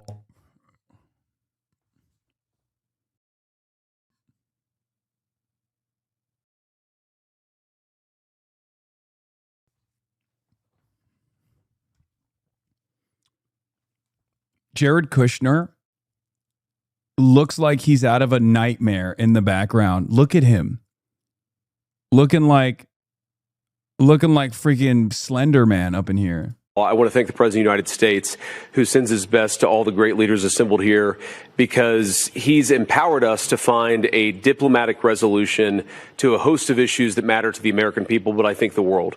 The opening of the Strait of Hormuz, the ending of the Iranian nuclear program, all of these things have already been accomplished. The question before us now is how much more can we accomplish together? Can we turn over a new leaf? Can we change relations in the Middle East permanently? Or do we go back to doing things? All of these are just empty speeches. They're all so hollow. It doesn't mean anything. Okay. I can't stress this enough. This doesn't mean anything. Especially because it like if they don't restrain Israel, it's utterly meaningless. Unless the Iranian side actually caves on that, by the way. And I hope they don't. because it's good for the rest of the world. It's good for America. What race is he today? JD Vance? I think he's still a hillbilly. He's a hick. He's a hillbilly. That's just his race all the time. He wrote a whole book about it.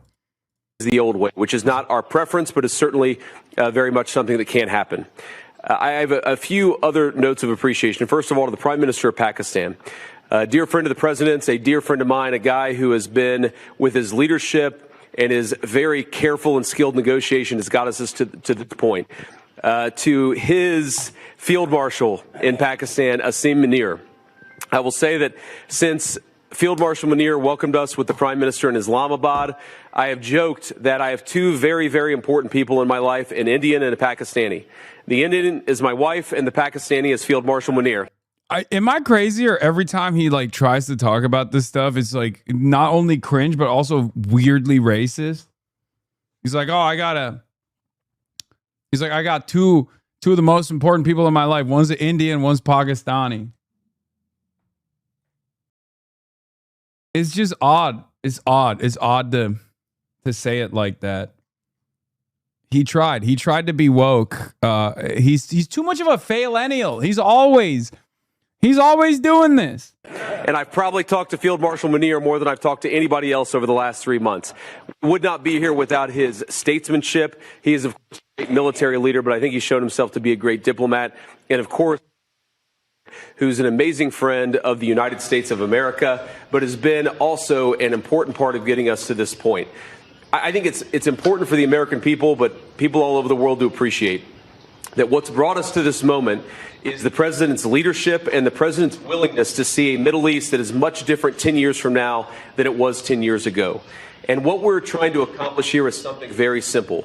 Through diplomacy, through working together to transform the Middle East, where Iran and the Gulf have been at war with each other, or at least have had very unfriendly relations, where Iran has been a driver of regional instability. Now we see a future where everybody can work together to promote peace and prosperity for everyone. What we've already seen back home in the United States is lower gas prices. We've seen the free flow of oil and gas. We've seen peace. And now we're trying to build on that to see if we can build something even better and more sustainable for the future. This is a historic meeting.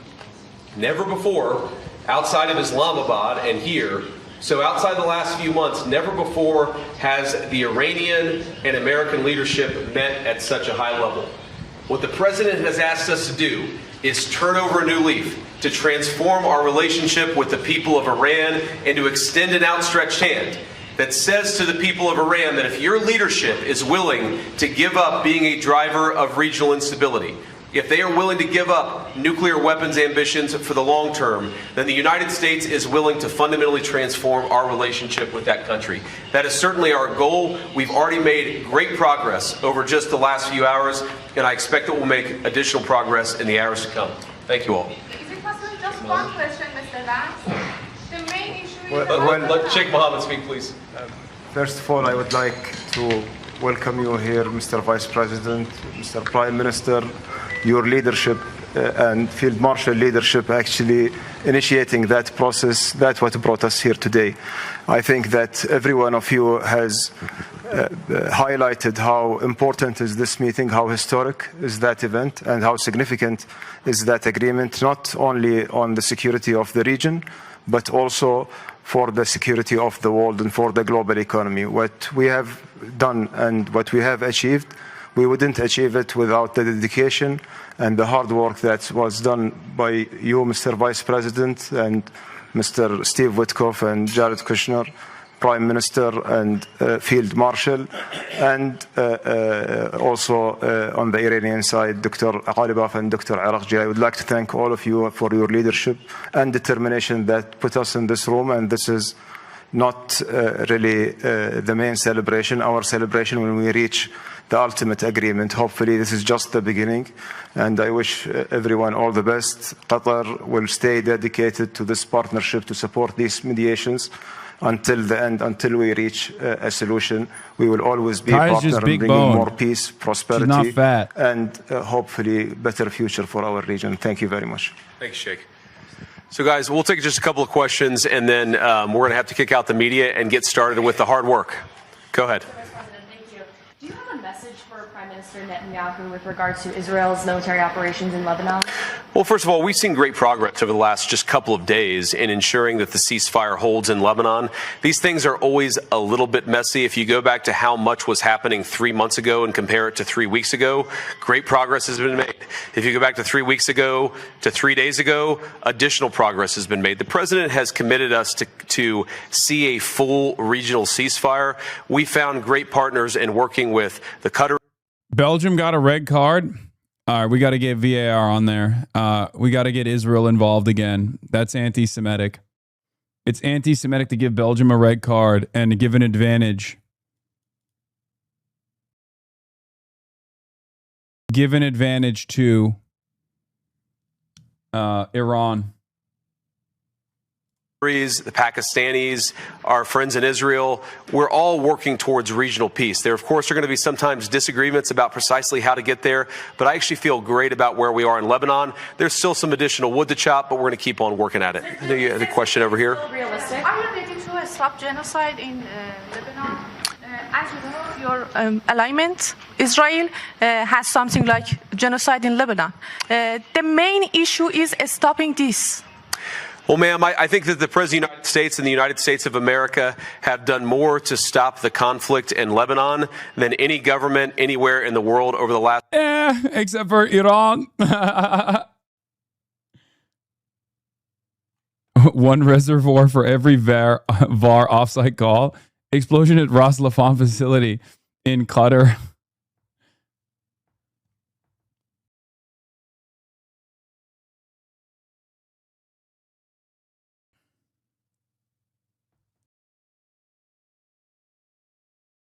America's proven the damn bombs and providing the damn bombs and targeting info for Israel. In Lebanon, probably not. I assume that. I mean, they probably are. I mean, there's so much involvement. The Israeli military and the American military are already, hand in glove in the way that they operate. But like, we are definitely giving the weapons. We are definitely giving them the weapons. You're also taking away a little bit of the responsibility from the Royal Air Force, okay, the British Royal Air Force and the Navy, and how much their drones are aiding and abetting in the targeting of the Lebanese villages. Keir Starmer would be very disappointed in you for refusing to acknowledge the war crimes that the UK is contributing to. Few months, and we're going to keep on working towards it. As I think a lot of you appreciate, peace is never easy. Peace always requires a little bit of work. It always requires a little bit of give and take. But the President of the United States is committed not just to peace between the United States and Iran. The President is committed to a regional peace, which is why we're here working so hard to settle our issues. The one last comment I want to make is what today really represents is the beginning of a technical negotiation that's not going to solve every disagreement, but is going to allow us to sit together as teams for the first time really in history to figure out what matters most to the respective parties, to settle those issues, to solve those issues, and get to a better tomorrow. The reason why the political leadership of the respective countries is here is because we wanted to, first of all, set up the structure for these technical negotiations, and second of all, make sure that our teams have our full support. Bro, why does the microphone only stop working when JD's holding it? What's happening? And know they can always call on us to break through any barriers. We got a lot of work to do. We're excited to do it. Thank you all for being here.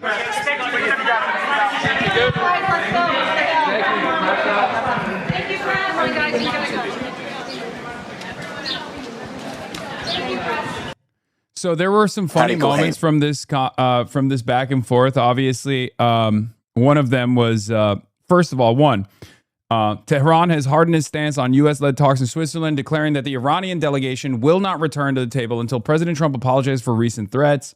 Because while this was going on, Donald Trump called Trey Yingst over at Fox News and basically told him that the U.S. will resume attacks if Iran does not restrain Hezbollah allies, shifting the blame and responsibility in the ongoing crisis in Lebanon over to the Iranian side and the Iranian proxies within Hezbollah, who are once again, and I need to stress this, defending their homeland. Okay? Hezbollah is entirely comprised of the Lebanese population, mostly the Shia Muslim population of Lebanon, but the Lebanese population nonetheless. And what they're doing in Lebanon is actually trying to defend their homeland and their territorial sovereignty, their territorial integrity. Because Israel is currently occupying 20% of Lebanese territory illegally, and they're trying to move in further into Lebanese territory.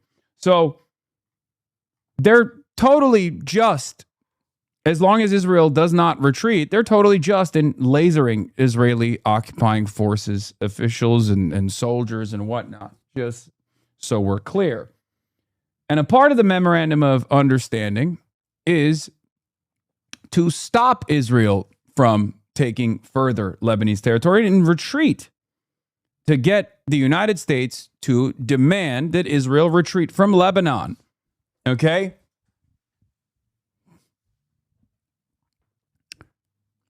President Trump, with his statements to Trey Yingst, is in violation of the Memorandum of Understanding's first clause, as DropSite reports. President Trump today appeared to violate Clause 1 of the Memorandum of Understanding he signed with Iran at Versailles last week, which commits both sides to refrain from the threat of use or force against one another. In a Fox News interview, he threatened to take over the rest of the country of Iran, warned Iran it won't have a country if it closes the Strait of Hormuz, and said Iranian officials won't even make it back to your effing country if they close the strait. The Strait of Hormuz, nevertheless, remains closed for a second day. And the clause that we're talking about, the first clause, perhaps the most significant, most important clause of the Memorandum of Understanding, specifically wrote out, Trump signed this, that there would be refrain from the threat or use of force against each other. Okay? Just so you understand. Now, let's take a look at what Trump did earlier today while the talks were beginning in Switzerland. Tells Fox News he spoke with Iranian officials overnight and said, you close it and you won't have a country. He went on to tell these officials, you won't even make it back to your effing country. Now, earlier today, Iran's President Masoud Pezeshkian said, the dumbest guy you know heard this, didn't realize that this implies he's paying $20 extra at the gas pump, and said, wow, beast mode. Okay? The dumbest guy you know heard Trump say this and went, dude, he's really telling it like it is to these fucking mullahs, huh? Not a clue, not a thought in his mind, not a unique or independent thought in his mind about why he was paying $40 extra at the gas pump these past 100 days. Okay? It's like, hell yeah, brother. He's gonna activate the military in ways that he hasn't in the last 100 days. this about Iranian enrichment of uranium. The president also... Remember, 2 days or 3 days prior to this, when he was signing the Memorandum of Understanding, he openly admitted that if this continued for another week or 4 more weeks or 5 more weeks, that there would be complete economic collapse around the globe. That's what Donald Trump said when asked why he was signing this unbelievably favorable deal for the Iranian side. What did Trump say? In a moment of honesty, only Trump can commit to, by the way. No other president will ever be that brutally honest. What did he say? He said, if this went on for another month, the entire energy markets would collapse. Okay? So just remember that. So reacting to that, take a listen. We will not give up our right to enrichment, and they too will be forced to accept it. You all know what the so-called President of the United States was saying. He had made a complete 180-degree turn. He was saying that Iran must surrender unconditionally. Iran has no right to do this, it has no right to do that. President Trump, during our call, responded directly to those comments by Iranian President Masoud Pezeshkian. President Trump told Fox News he better watch his mouth, he better shape up, or we'll take over the rest of the country. And so clearly the president reacting directly to these comments from Iran's president, Masoud Pezeshkian. And also, President Trump talked about the broader memorandum of understanding, indicating this is just a ceasefire extension. This is not the final deal with the Iranian regime. And the president says he holds the cards and maintains a variety of options if the Iranians don't make these serious commitments at the negotiating table. He said, I have a 60-day option, and I can do whatever I want after that option. So again, President Trump leaving a variety of considerations.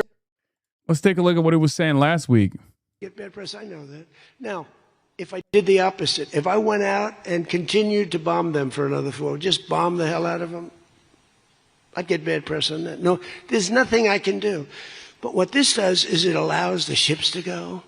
If we keep bombing, those ships won't be going. And you're talking about $500, $600, $700 million a day. It's a lot of money. A lot of money. That's why the world is okay. It's liquid. It's fine. Also, we run out of reserves in about 4 weeks. You know, there are reserves all over the world, and we would really run out. And there'll be a time when you wouldn't be able to get it. And you want to see bedlam? So for all those so-called geniuses that want to show me how smart they are, ask them why didn't they blow up General Soleimani? Ask that of the general and a couple of other people that I like very much, but boy, are they wrong. Go ahead.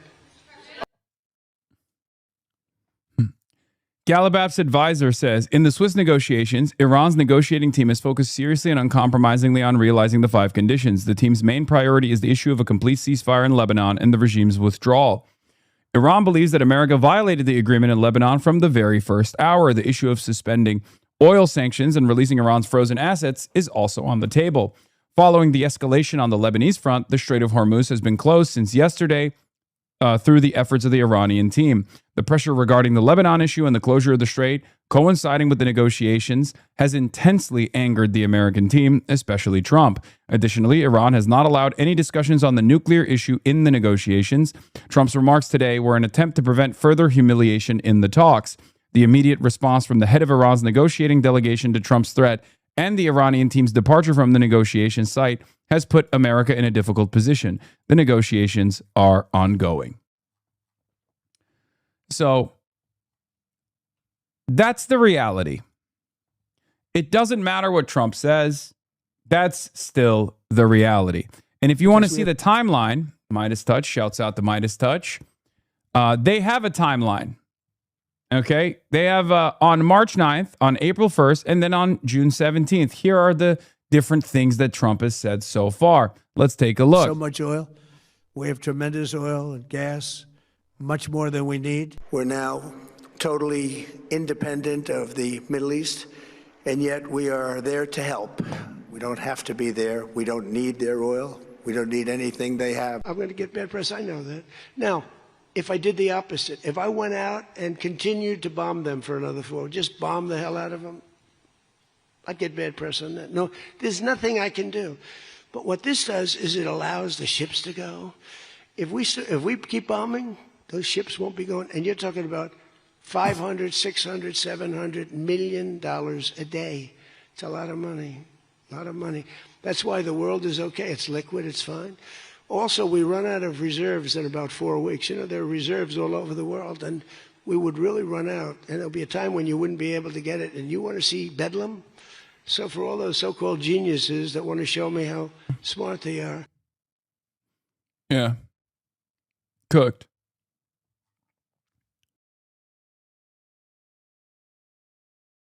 So let's get back to the fun. Is in Washington, D.C. Patty, the U.S. president, I mean, I know it's earlier in the day where you are, U.S. time. The U.S. president has been writing and speaking about what's happening here and about Iran. What did he say?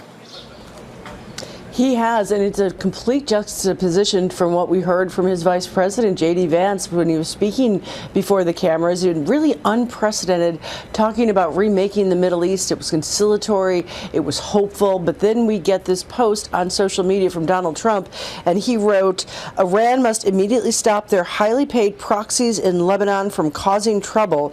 If they don't, we'll hit Iran very hard again, just like we did last week. only harder. And that, again, is a different tone from even the U.S. president in the last couple of days. He has been very critical of Israel, telling them that they're being overly violent, saying you don't have to take down an entire apartment building just to go after one person. So the president sending the message that Iran is to blame. By the way, German Defense Minister Boris Pistorius blames President Trump for the Strait of Hormuz closure. Oh, no. Once they got a crumb of peace, even the European allies are like, all right, dude, what are you doing? And Trump's not going to like that. He's going to want to shift the blame over to possibly Israel. Okay? Yo, you were right. Ducks are dying at the Trump pool. Photo of a baby dead duck floats in the Lincoln Memorial reflecting pool after recent renovations. I told you this. I told you that this was going to happen. Piker Broadcasting Service is sponsored by you, the people, for you, the people, the People's Broadcasting Service, ladies and gentlemen, for tomorrow's news today. Yes, sometimes unbelievably sad news that were very predictable, and yet no one predicted them. Let's continue. Where the vice president had exactly the opposite. So definitely why didn't you different stop it? It's impossible. These events are always going to happen. Messages coming from the two most powerful people in the Trump administration. And Patty, so that's the president who's in the U.S., of course. He's not here in Switzerland. He's not taking, he might be taking an active part in the negotiation remotely. We've seen that happen in the past, but he's not physically present here. His vice president is leading the U.S. delegation here. What can you tell us about the U.S. delegation here, what they want? Well, we heard from the vice president, who is obviously in the lead, along with Jared Kushner, the president's son-in-law and envoy, and Steve Witkoff, his special envoy.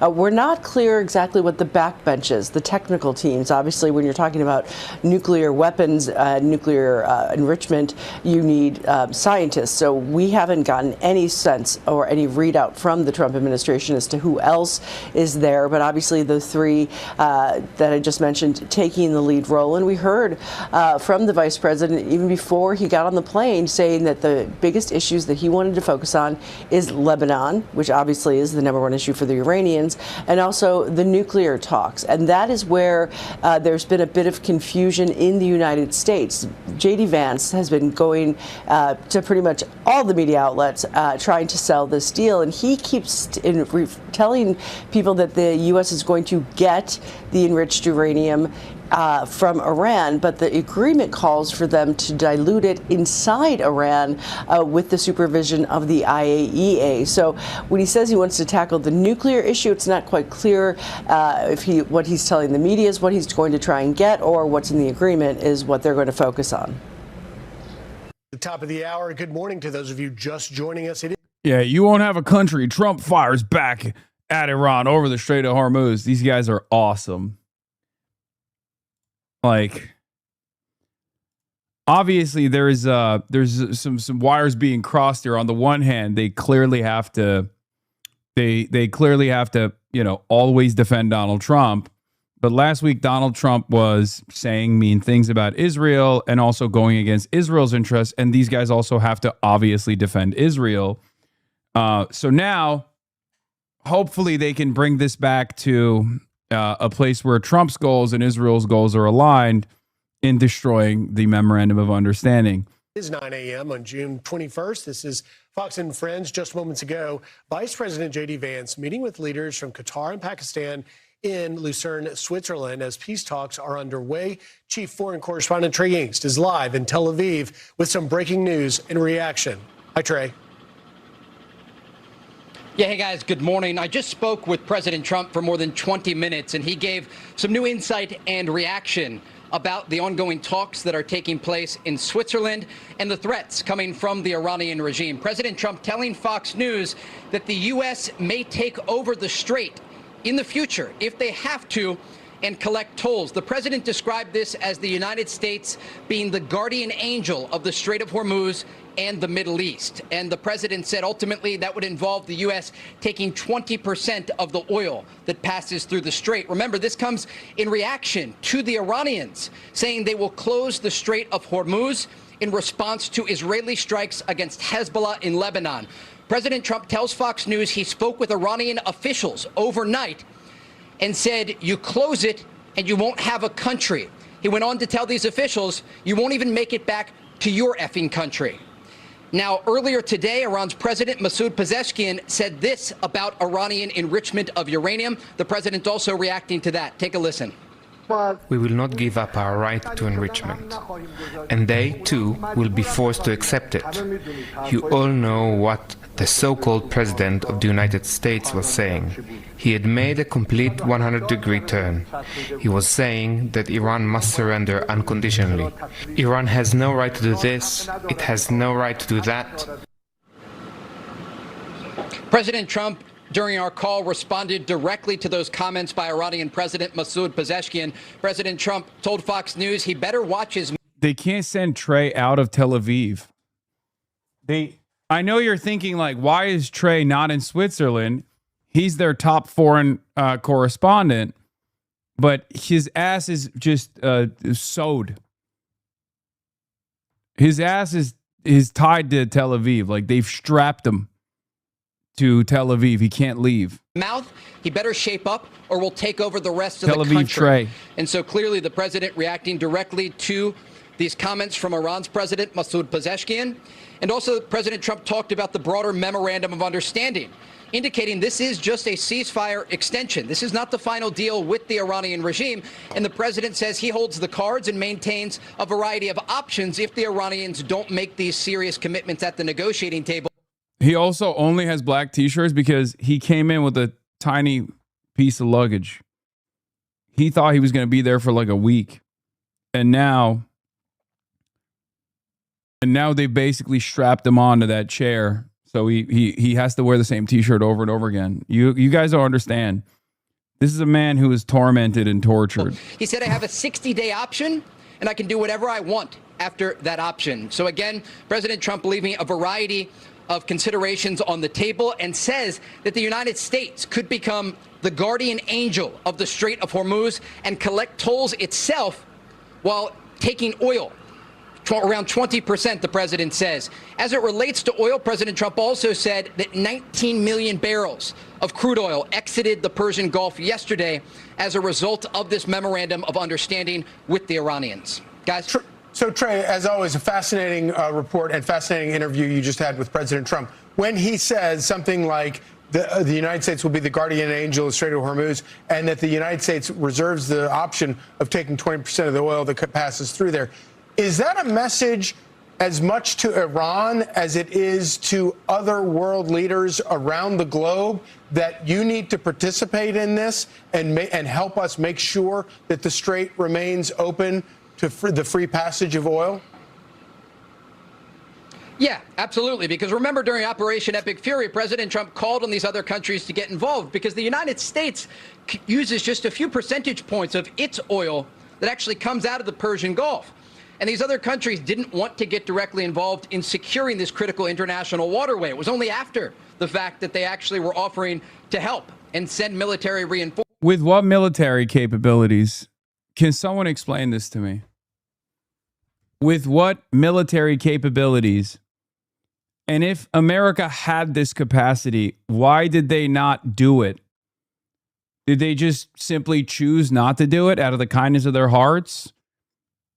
Why is there currently a ceasefire negotiation taking place? And it's not just Iran. Begging to allow America to give them access to their own territorial waterway that they currently control. It just doesn't make any sense. When Trump is like, oh, dude, we'll take it. We'll take it by force this time. It's like, well, why didn't you do it last time? Why didn't you do it for the last 100 days? It was the U.S. military, the U.S. Navy specifically, that put that significant Trump has done such a great job with the reflecting pool. He's getting ready to manage a larger body of water, also green or blue, American flag blue. Economic pressure on the Iranian regime by closing Iranian ports. They were losing hundreds of millions of dollars every day. And again, this is what they consider their leverage. Because they lost so much on the battlefield, they are looking again to the Strait of Hormuz. And that is why you heard that statement from Iran's IRG. The Strait of Hormuz is the battlefield. Okay? It's the only battlefield that matters. That's it. The only reason why this MOU is being signed, the only reason why there's a actual conversation taking place about like Iranian needs, Iranian demands, is because of the Strait of Hormuz. I don't think anybody misunderstands the situation. Trump certainly doesn't. He signed the treaty. See overnight, threatening to close the strait in response to Israeli strikes against Hezbollah and Lebanon. And again, President Trump tells Fox News he told Iranian officials directly, you close it and you won't have a country. Now, I also asked the president about the situation in southern Lebanon and the exchange of fire between Israel and Hezbollah. Remember, 5 IDF soldiers were killed over the weekend by Hezbollah. The Israelis responded with a series of airstrikes across southern Lebanon. The president told me he is disappointed Israel can't put Hezbollah away. He went on to say they can't do anything without knocking buildings down, and that he is close to giving it to Syria. And he is talking about empowering Syrian President Ahmad al-Shara to actually go into southern Lebanon and fight Hezbollah, because the president believes that he would do a more precise job in terms of the way he would deal with Hezbollah, not knocking down buildings, but fighting them on the ground. And so, again, the president expressed what we had heard from President Trump just a week ago, his frustration, or better put, his disappointment with the Israelis and the way that they are fighting Hezbollah. Remember, 5 IDF soldiers were killed over the weekend by Hezbollah in southern Lebanon. Right. But again, when we zoom out here, there's a lot on the table. Yeah. And the president also spoke about the situation in Gaza. He said at this moment, Hamas is not causing a lot of problems in Gaza, and that the process needs to play out with the ceasefire agreement there, and that he says the focus should be on the agreement with Iran. I think Israel, whenever Israel feels pressured, or whenever Israel feels like they're on the back foot, what do? They hurt one of the more vulnerable populations that it currently dominates.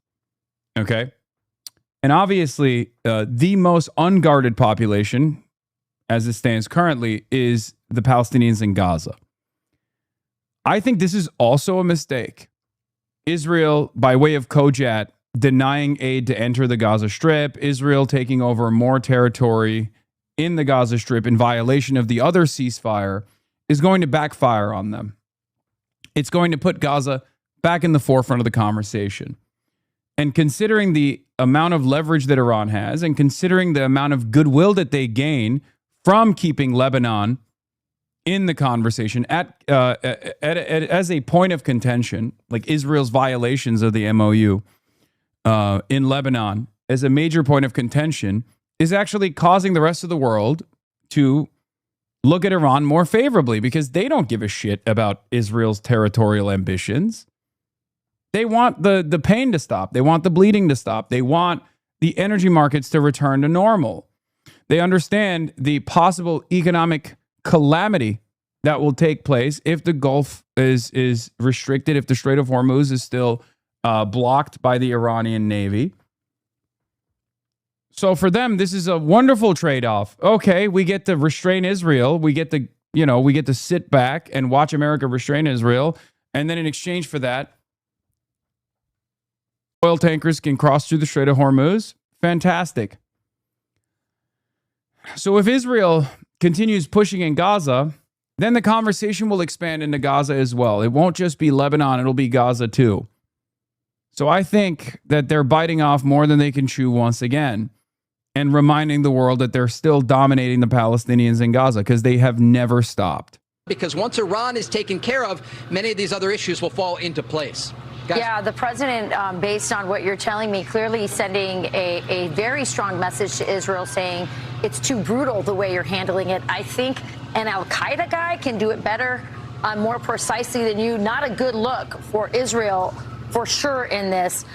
We had on the president earlier, Herzog from Israel, who spoke with Griff, and he said he promised that they had no territorial ambitions in Lebanon, or specifically in southern Lebanon, which would indicate that when this is over, they're going to return the land back to the Lebanese who have been displaced there.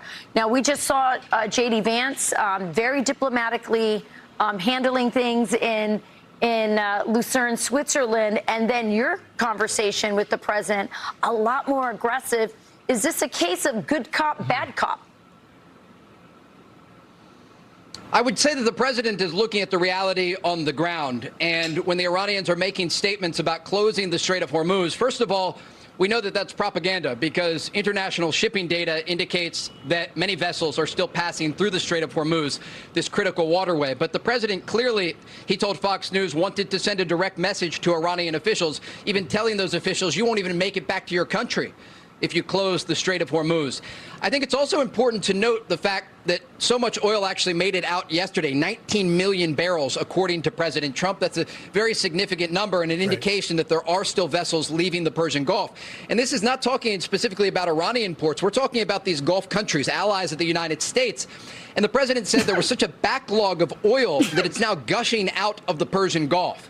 And you think about just how still things were in this region, and now that it is open again. Yeah, it's only 55 tankers that have passed through. I assume that in order to keep up with the demand, the number would probably be higher than 100, because under normal circumstances, it'd be 100, right?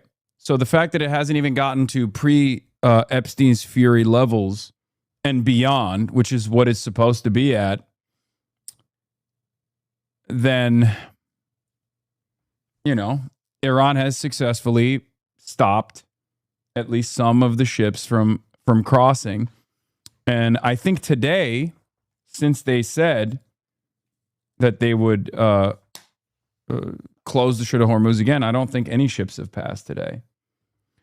CEO of Iran's national oil company, since last Monday, our ships have passed 25 million barrels of oil through the previous U.S. blockade line.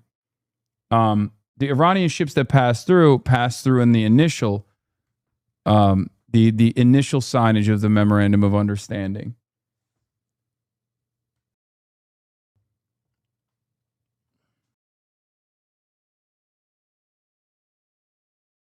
Iran's goalie was a real blockade.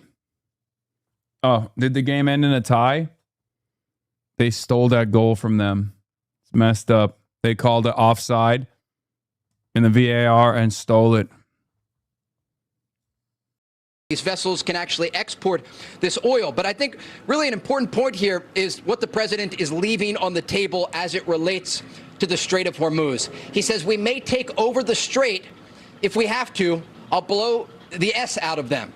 And he is talking about the fact that if the Iranians try to close the Strait of Hormuz, not only will the U.S. open the strait, they'll take control of the strait and be the guardian angels of the Strait of Hormuz and the Middle East, and then ultimately take a percentage of the oil that is passing through. And again, this is an indication that President Trump is signaling to the Iranians that are currently at the table in Switzerland, make these concessions about your nuclear program, adhere to the Memorandum of Understanding, or there would be serious consequences that would actually reverse what they are trying to do, saying that if they don't make a deal, we'll collect tolls, the United States of America. Right, but let me drill, Trey, quickly into exactly what Rachel is talking about, the look of a good cop, bad cop, because when Iran's president, Pezeshkian, said that Iran will maintain the right to enrich uranium, it flies in the face of the entire goal that Vice President Vance just laid out on camera at historic, first time ever in history, Iran and the U.S. meeting at a high level, and Vance saying that if Iran will abandon their nuclear ambition, then they will receive a fundamentally different relationship with the U.S.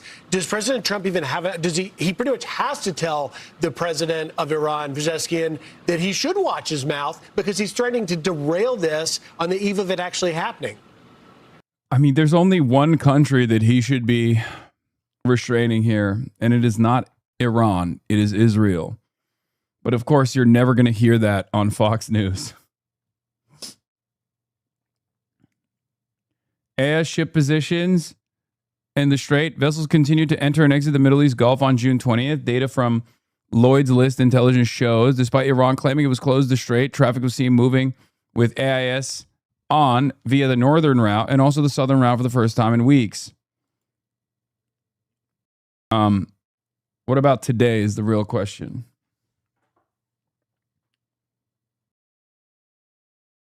Because this is yesterday when they first claimed that they were going to close the Strait of Hormuz. They might not have until today. But even then, I don't know. So I'm really new here. So I'm not really here a lot. So does bro just go over the news? Yes. I deliver to you tomorrow's news today. Piker Broadcasting Service, the People's Broadcasting Service, sponsored by you, the people, for you, the people. If you'd like to support independent media, if you'd like to get a better understanding of what's going on currently, if you'd like to get a better understanding of what's going to happen tomorrow, you can subscribe. It's perfectly voluntary. There will not be any, there's not going to be any sponsorships or ads on top of that. The People's Broadcasting Service. And also, at PBS, if we arrive at a hype train and get it to level 10 hype train, then we carry the flame every day. It's a fun little game that we play. But it's not really a game, is it? As a matter of fact, the hype train is incoming currently, so we have a unique opportunity. A unique opportunity to carry the flame at level 10 on the hype train. So please subscribe to the Piker Broadcasting Service. The People's Broadcasting Service. For you, the people. By you, the people. Thank you. Level 2 hype train. We will carry the Kirkian flame today.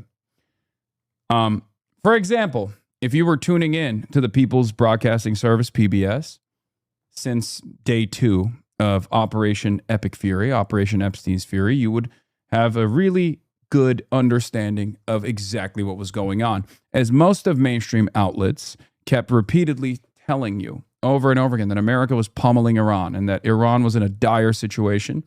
There was one broadcaster, PBS, People's Broadcasting Service, Piker Broadcasting Service, that said that's not the case. Iran is actually pushing our shit in.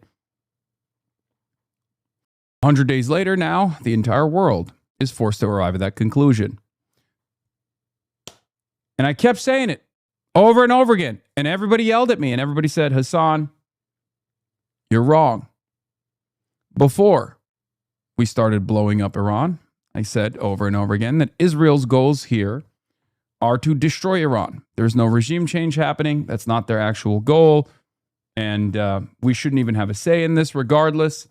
People said, Hasan, why don't you care about the plight of the Iranian people? Well, that was a justification for you to get on board with the death and destruction campaign in Iran. And some people were played a fool. Many of you argued with me.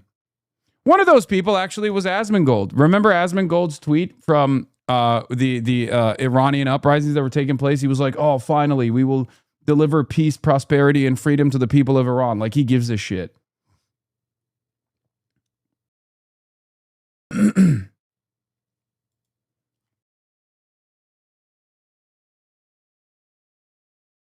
You must ask yourself, why? Why won't mainstream news report on the news accurately? What's the purpose? Fox News is never going to report on the news accurately because they're unbelievably biased. It's a mouthpiece for the state. It's a propagandist for not only the American state, but for the Israeli one as well. Midwestern Mom Fedian, thank you for the 5 gifted. Hype Train level 5 achieved. Athrian, thank you for the 25 gifted subs.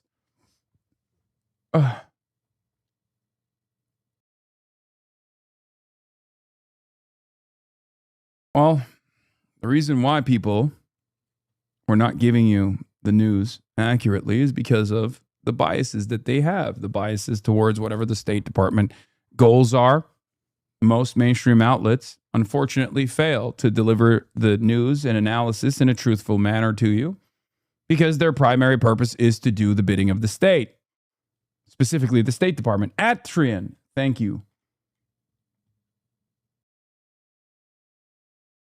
for the 25 gifted subs.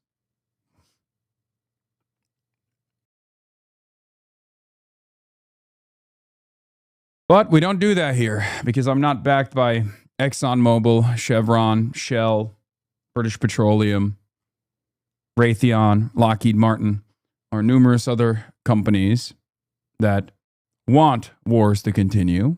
I'm only sponsored by you, the people, and therefore I deliver the news to you, the people. Of course, I have my own biases, but I think it's appropriate for me to reveal them to you ahead of time. I don't shy away from telling you what my perspective is. And you can make up your mind on whether or not it's appropriate. But the analysis will always be rooted in truth. We must always seek truth from facts. And we must always say the truth. Connie Kitty, thank you for the 10 gifted. As a matter of fact, I do have Oilers in this chat from the Pearl of the Gulf, the beautiful state of Qatar. I'm sure that those big Oilers didn't appreciate when I was talking about why Iran was establishing military deterrence and striking the nation state of Qatar. So even then, I am still primarily beholden to the truth.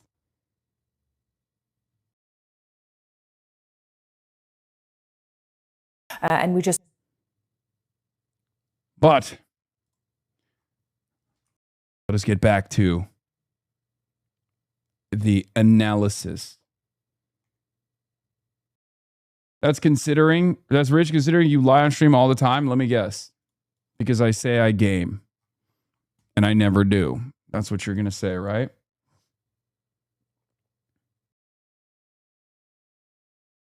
Anyway, we are currently at level 6 hype train. Almost done with level 6 hype train. Only 3 2/4 to go. You lie about gaming. Shake me before you put me down. Here you go. You have been shaken. You have been shooketh.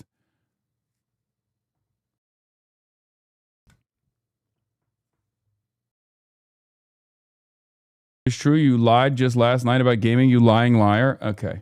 Just heard from Vice President J.D. Vance in Switzerland before these talks commence, and he rather had a more tame tone. Yeah, we're going to be playing this in comparison to the president's latest post Charlie on Kirk Truth Nasheed. Social, and also in the past few minutes, Fox News is attributing to an interview that the president did with them on this channel, essentially saying you close the Strait of Hormuz and you won't have a country. Threatening that the United States may even take over the Strait of Hormuz, and also the... Level 7 hype train, Neon Communist, thank you for the 5 tier 1 gifted subs. El Weto, thank you for the 5 tier 1 gifted subs. Continuous threat of taking over the country as well, which again, in contrast to the vice president's tone, tells us something that Leia, he is speaking to his base. He is speaking with the voters who voted for him, but also on Fox News, he's speaking with the voters who will vote in the upcoming midterm elections. And if I compare that. Yeah, I think Donald Trump has an opportunity here. He has an opportunity to abdicate responsibility, which he loves to do, shift it over to Israel, and to salvage his reputation a little bit and say, look, we tried it. We got duped. We got pushed into this. It didn't work out. So now we're trying something different. I'm a deal maker. We're going to do wonderful deals with Iran. Okay? He is one of the few people with a literal cult that is capable of reaching a broad audience with this kind of message and convincing a lot of Americans. Some tape, thank you for the 10 gifted subs. Level 7 hype train at 34%.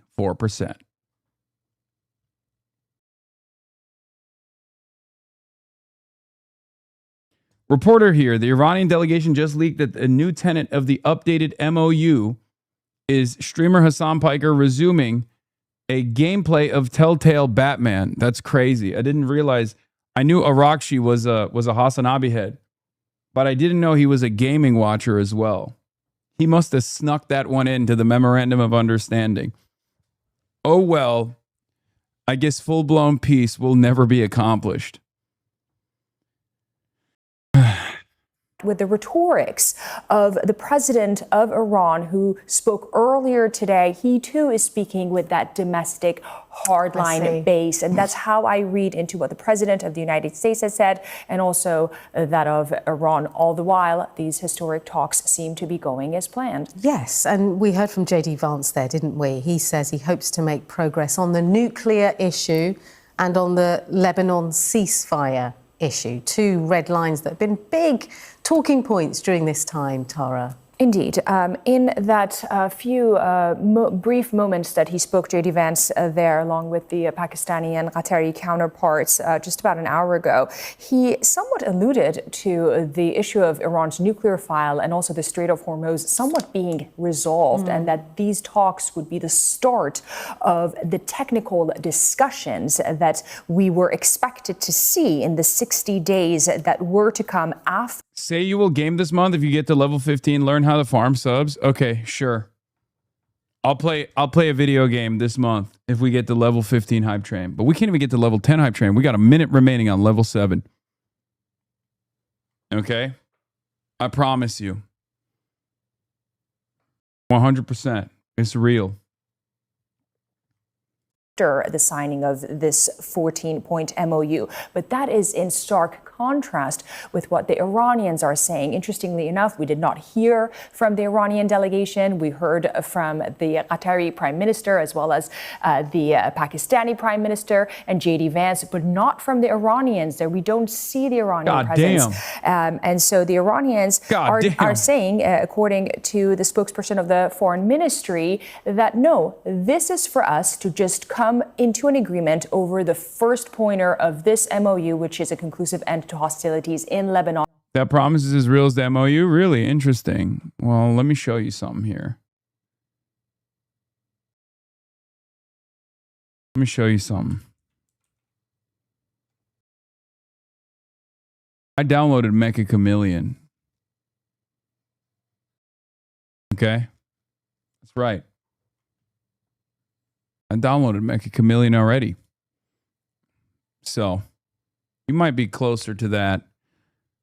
You might be closer to seeing gaming on the Hasanabi broadcast than 100 oil tankers transiting the Strait of Hormuz unimpeded as a continuation of the Memorandum of Understanding. All right? It's up to you to achieve it. It's up to you to achieve it. We're almost done with level 8 hype train. Whenever we hit level 10 hype train, I carry the flame every day. It's true. I do it every damn day. I carry it gladly, willingly. So if we do receive level 15 hype train, then you'll see it. You'll see it. And then we're going to get into all the other provisions out there. What about the role of Israel then? Of course. Well, the reason that the two sides have not moved beyond this first point is precisely because of Israel's engagement in southern Lebanon and, the deadly attacks that we've seen over the, course of the past 24 hours alone. Of course, Israel's argument is that we're retaliating against Hezbollah, and also Hezbollah seems to not be Thank you for the 5 gifted. Gravity Musician. Thank you for the 5 gifted. Ella Sparkman. Thank you for the 10. He's an aid worker, and he said, Tara, what has happened in the past month alone is that people have even further radicalized because they've lost faith in the government of Lebanon, they've lost faith in diplomacy, and they believe that they're on their own, fending for themselves. And Leah, this is why civilians are the only really individuals and people paying the price and really the toll of this war. And that seems to be the continuing story that we're hearing in Lebanon. What can we sense from the mood in those talks? What would it be like? It will be tough, I assume, to get over the line issues that we've seen over this war, the bombing of a school, the loss of life on the US side.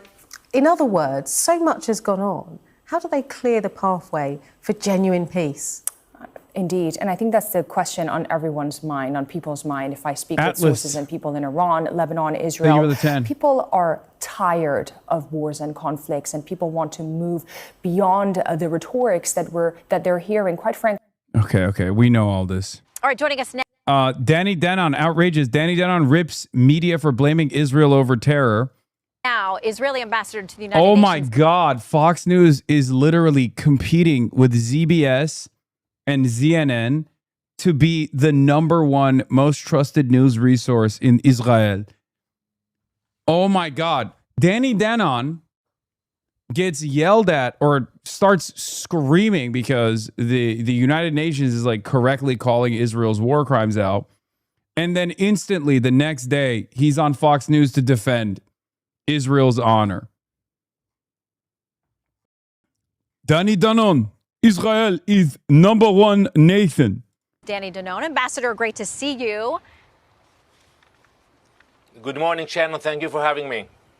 Okay, so let's start here. Iran says that they're closing the strait. There's dispute. Like, if the Iranian guy did this, Fox News would say, look, they're barbaric animals. Here they are. If the Iranian guy behaved in the same way that Danny Denon did at the UN assembly, that's what they would say. By the way, we have officially reached level 10 hype train, so it is my great honor to carry the flame once again today. This is Charlie of Arabia.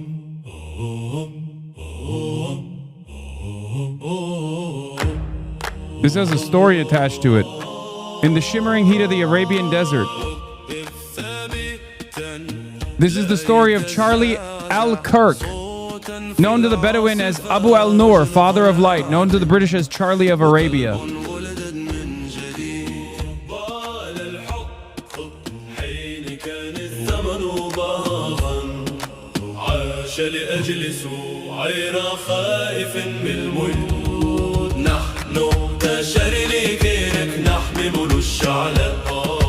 سأقاتل من أجل الإنجيل وسنكرم اسمه نحن بشر لكيرك وشجاعتنا معنا لا ننكسر.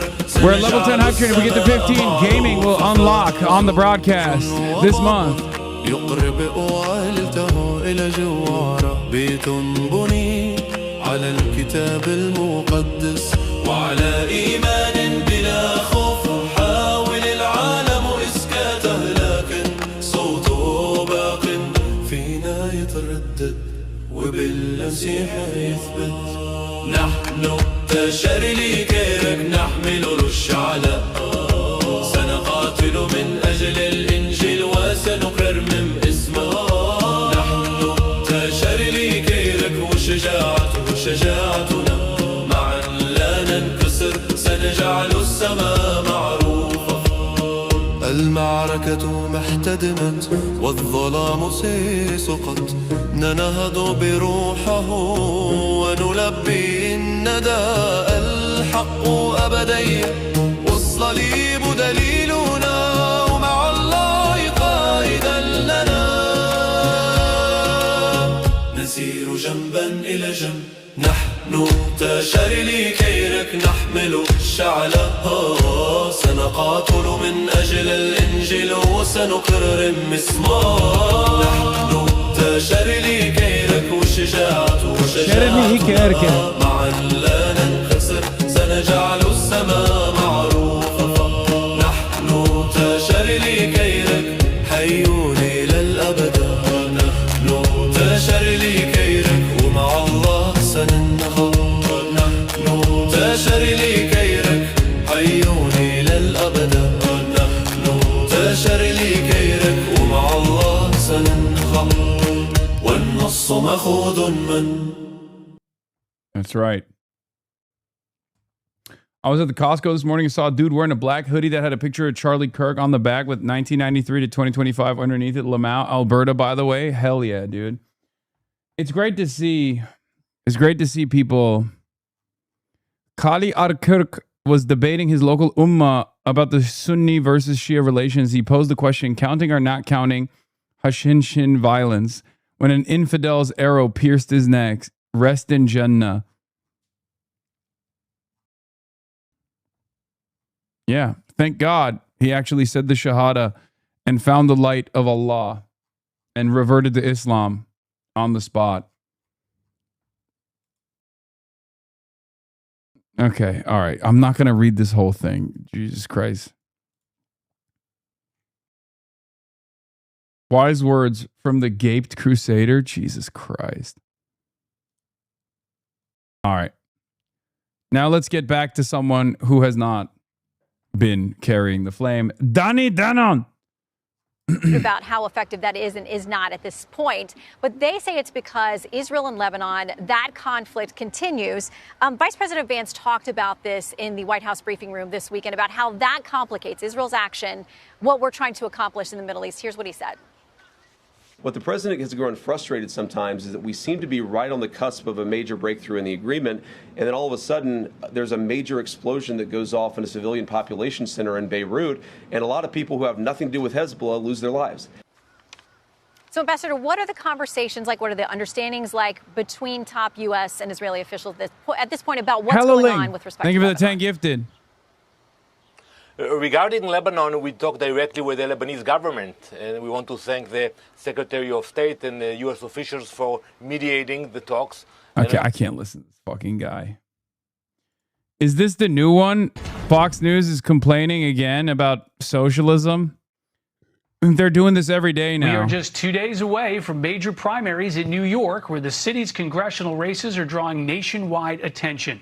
New York City Mayor Zohran Mamdani has been hitting the trail to boost his fellow Democratic socialists as he works to expand their movement. Mamdani and Vermont Senator Bernie Sanders argue that the current Democratic Party establishment does not meet the moment.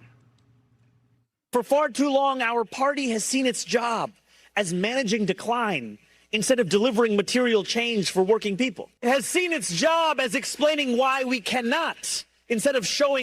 I don't know which is the new one. They've been doing this every hour. Yeah, Fox News has gone back. Fox News, I didn't know your twin brother played for Iran. That's crazy. Come on, man. I don't know how to respond to that. Anyway. Oh, hype train is over. Hype train is over. Ladies and gentlemen, hype train died with a whimper. I guess that spells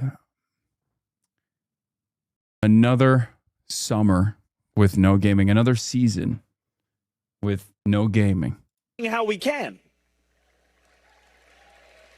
And that old way of thinking will lose on Tuesday. And at least we carried the flame. That the American people understand, and that is that the politics and the policies of the Democratic establishment are no longer good enough. National correspondent Brian Yennis has the latest from New York City. Hi, Brian. Rich, good afternoon. Well, New York Mayor Zohran Mamdani and Senator Bernie Sanders are backing 2 Democratic socialists and 1 former Democratic socialist in 3 New York congressional House races ahead of Tuesday's primary. All 3 of these candidates are focused heavily on campaigning on Israel. In fact, these 3 candidates are attacking their progressive opponents for not being anti-Israel enough. All 3 accuse Israel of genocide and want to block U.S. military aid to the Jewish state. Here's Democratic Socialist candidate Claire Valdez, who says her opponent waited too long to accuse Israel of genocide. So many Democrats stayed on the sidelines, they stayed quiet, or they even attacked us for protesting. What I want to see from our representatives is real moral clarity on this issue. These Mamdani-backed candidates are also accusing their progressive opponents of accepting campaign money from AIPAC, the most influential pro-Israel lobbying group in the U.S. This week, Mamdani even called AIPAC, quote, monsters turning Americans against one another. He didn't go that hard. I wish he did. I mean, he was talking about now is the time for monsters, is a Gramsci quote, but you know, did Fox News calm down on the Hassan bad segments? I mean, I usually catch a stray in these segments regardless, but no, they've just like the Hassan bad segments were always about this anyway. And you can see it as you can see it in the same vein, basically. These monsters take many forms today. Those who would rather spend far more on political contributions than they would ever be made. Earlier, chatters were saying that there was another Hassan Bad segment, as a matter of fact. To pay in taxes? In AIPAC, for whom the only thing more frightening than democracy being allowed to run its course is an end to genocide and Netanyahu's wars. I didn't like that he said Netanyahu's wars, by the way. That was a script edit because Bernard, old Burn Dog, is in the building. Mamdani's most controversial pick is Democratic Socialist Daria Lisa Avila Chevalier, who's looking to unseat five-term Democratic Congressman Adriano Espaillat. She wants to abolish prisons and is against all deportations, even for convicted criminals. In deleted tweets in 2020, she in part called former President Biden a war criminal, the U.S. an effing disgrace, and vowed to defund and abolish the police entirely. Avila Chevalier says a win by Democratic Socialists will prove that Mamdani's win in New York wasn't a flash in the pan. Quote, I think if we can prove that wasn't a fluke, that we are building the power of Democratic Socialists here in New York, and we are doing that at a federal level, I think that will be a domino for so many other cities and states across the country. We know that socialism beats fascism. It can't just be New York. It has to be the entire country that is building on socialist power for working people. If Mamdani's Democratic Socialist candidates defeat two incumbent Democrats on Tuesday, it will send a very large message that'll raise a lot of eyebrows that perhaps the future of the Democratic Party is more socialist than ever. Rich. Brian Yennis from New York. Brian, thank you. For more on this, let's bring in Alex Sawyer, the Washington Times editor-at-large, and Corbin Trent, the former communications director for Alexandria Ocasio-Cortez, former Bernie Sanders. I think one of the funniest aspects of this is like AIPAC and Israel are unbelievably unpopular, but AIPAC is probably like the least popular entity in the country right now in politics, in a sea of, very unpopular entities, right? But one thing that you can always expect is that the New York Post is going to find a prominent rabbi or someone to be like, this is incredible anti-Semitism. Zohran Mamdani and his statements against this foreign lobby that is actively trying to subvert democracy is actually blood libel. And I don't think these guys understand this doesn't work anymore, like at all. Okay. And it's partially, it is partially never going to work because of the fact that these outlets kept hitting this line over and over again over the course of the last 3 years. But it's hilarious that they just still do it regardless. It's like it's like reflex. Okay, it's a reflex. Yeah, I-24 News, Mamdani brands AIPAC monsters and broadside at pro-Israel U.S. Jews. I don't even understand what this fucking title is, but it's just funny that they're like, nope, this is blood libel. This is anti-Semitism. You're doing violence against Jews, brother. American Jews don't even fuck with AIPAC. What do you mean? Sanders campaign strategist and the co-founder of Justice Democrats. Alex, we'll start with you. These are New York City primaries. They're not going to cost Democrats a seat. What is the national effect of all this, or is this just contained to a couple of House races in the city? I think it plays well in very blue areas, but not across the nation, especially when you have a Democrat candidate up against a formidable Republican. I think of the California governor's race. Steve Hilton ran a really strong competition there. Yeah, no, that analysis is literally idiotic. The idea that this is that race is going to be anything but a blowout. Like, come on, guys. I mean, you're wish casting. Oh, really? You're saying that your super strong opponent is going to have their backs blown out. That's what you're saying here. Like, that's what you're setting this up for. You're setting Steve Hilton up for even more failure. and the more moderate candidate Becerra won. And I think that that's what we'll end up seeing across the board nationwide. But as these far left candidates, take center stage, I do think Republicans are going to use this going into the midterms and even beyond, looking at the next presidential election cycle, to paint the Democratic Party as being socialist, right? And that's something that even polls nowadays, I mean, it's overwhelmingly, I think only 30-something% of the American public support socialism. Of course, it's much higher within the Democratic Party, but I don't see it playing well nationally. Corbin, what do you think about the national effects of this? I mean, you're working to get these types of candidates, have them get success across the country. Is this something that can find success outside of New York, Washington, D.C., Seattle? Well, it did in the 30s and 40s and 50s.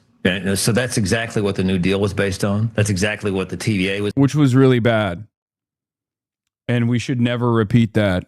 Famously unpopular and famously bad initiatives. Based on. That's what the interstate highway was built with. That's what NASA was built with. It was built with a blend of government-owned and... Shut up, Corbin. Shut your mouth. Shut your dang mouth.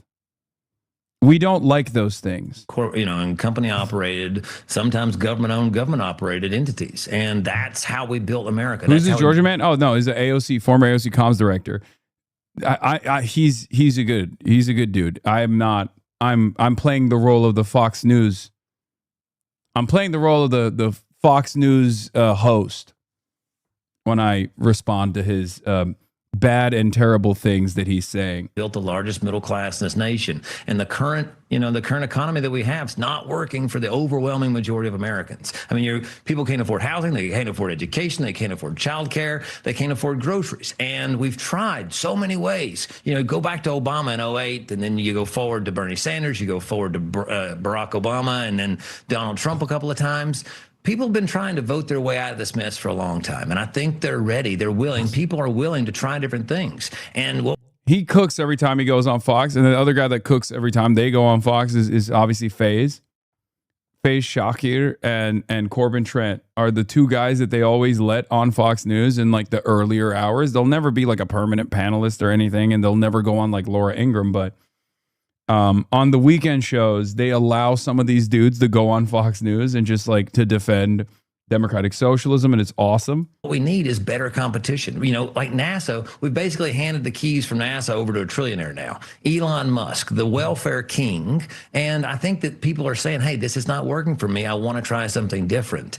And I think it will resonate. There are places like Tennessee that can be brought back into the fold of the Democratic Party if Democratic candidates and incumbents start producing results. That's the real question. Can they produce results? Yeah, and that's actually what I was going to go to Alex with here. You've got examples now of some major cities, soon Washington, D.C., but New York City for the chunk of this year after January, that have been governed by Democratic Socialists. What have the results there been, and how high are the stakes party-wide for these mayors to succeed? And have we seen a retrenchment from some of the policies there? Yeah, I think to your point, I remember when Mamdani first went into office, they had their big snowstorm. And of course, there were New Yorkers very upset about how long they were in traffic trying to get through, unable to get to work because of the snow still unplowed. So, I think that it's going to take time to see how these policies actually impact the cities. And maybe by the next presidential election cycle, that will be something Republicans hit home.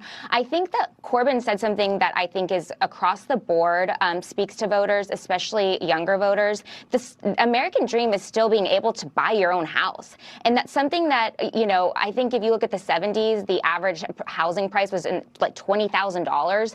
And now we're looking at like $400,000 as your median. I think that there are candidates who are speaking to those core values, the affordability of housing, child. This is probably my favorite type of Fox News conversation, when you have like, someone advancing talking points at the behest of democratic socialism. The other side has to immediately concede that because they've done so much right-wing populism around like affordability themselves with no real clear solution to any of these problems beyond just claiming that it's the migrants that are ruining everything. But they have to recognize that this problem persists, right? That's my favorite type of Fox News commentary, when they're like, yes, affordability has gotten so out of control that people are looking for socialism as an answer to the crisis. It's so kooky. Great. That's good. My second favorite type of commentary that comes from Fox News whenever democratic socialism is talked about on their airwaves is they immediately get to a defensive posture, and they start talking about how we need more moderate Democrats. We need more responsible, moderate Democrats, and not this kooky pie-in-the-sky socialist ideals. They turn into Hillary Rodham Clinton, basically. And then they start defending Nancy Pelosi. That's also awesome. Both are good. It's important. Liberals, take note if you're in here, hate watching. Take note of how you deal with Republicans. Take note with how you deal with reactionary sentiment. Take note of how they respond to you, or they call you a socialist and say you're ridiculous and crazy. But when there's an actual person who is at least sympathetic to that cause, their reaction is very different. Care that will really resonate, especially because of this rise in populism across both sides, is this push on the establishment here in D.C. saying that this hasn't worked, let's try something different. I'm just not sure if across the board, across the whole nation, that everyone's going to get on board with the term socialism. It still does not poll well. Corbin, you've had Hakeem Jeffries, the House Minority Leader, campaign against some of these candidates. Former House Financial Services Committee Chairman Barney Frank, who passed away last month, he's made this final push. In it, he tells the New York Times... From his deathbed, basically, ironically. Yeah, on his deathbed. The key to liberal democracy being able to come back is to get rid of the perception that we have allowed to grow, that the entire Democratic Party is committed to a series of very drastic social reconstructions that go beyond the politically... Yeah, like... We love Barney Frank here at Fox News. Oh, great. Hate watching liberals. I will fight for your right to housing and healthcare. So get with it or get out of the fucking way. I mean, yeah. I mean, I say the same thing to all manner of reactionaries, right? It doesn't matter what your point of view is. I'm still going to make sure that you get fucking adequate housing and you can live a more comfortable life. Acceptable. His point was basically to push change in an incremental way, probably far less aggressive than those on the left are willing to push right now. And as you mentioned, this is on his deathbed. This is like the last thing he wanted to say on planet Earth to your party to find success. So do you think it is too aggressive the way that some of these candidates have pushed change? Do they need to go slower? No, I think actually that's the biggest problem with this party is that they, like Zohran Mamdani said in that speech, that this party's become the decline managers. They basically think that the status quo was working. I think Clinton ran that campaign. Hillary Clinton ran that campaign. Kamala Harris ran that campaign. To some degree, Joe Biden was able to escape from it because he had a bigger brand than the Democratic Party itself. But no, they keep saying that everything's great. Purchasing power's never been higher. The stock market's great. Everything is wonderful. It's like that that Lego movie, everything is wonderful, everything is awesome, but it's not. Everything is not awesome. And I think that's why people twice now have turned to Donald Trump. That's why people where I'm from have turned to Donald Trump, not because of who he was as a person or all of his actions that he took privately. They did it in spite of that because they want a better country. They want an affordable life. They want a country that's building. They want their cities fixed, right? And the Democratic Party needs to understand that they're going to have to remodel this thing real quick. It's not functional. These systems that people, whether it's the Supreme Court, whether it's the IRS, these systems are dysfunctional. Okay. Alex Swoyer, Corbin Trent, thanks for joining us. All right, we got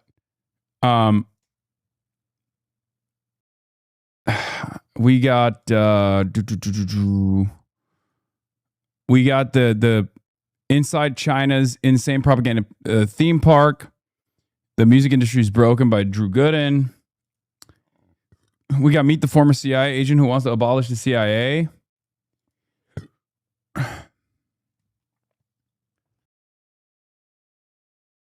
We're moving on to bigger and better things in a moment.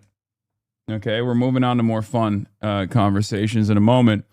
But before we do that, let's look at the far right and how it's rising across Britain. Okay?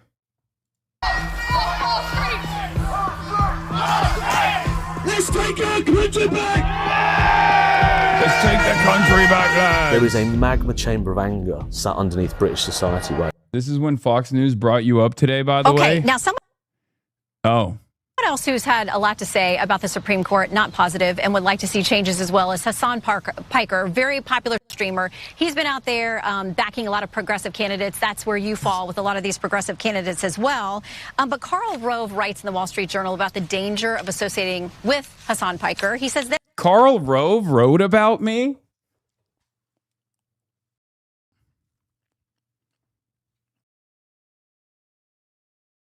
He's a criminal. In a just world, Karl Rove gets to write letters from prison when we allow him. Okay? He doesn't get to live free. He gets to atone for his sins. He gets to atone for his war crimes. And it's crazy that we do not live in such a just world. And he gets to live free and write for the Wall Street Journal about how dangerous I am. You're the dangerous one, man. Talking crazy is how you lose elections. He wrote about this. He wrote about, I guess, me and many others.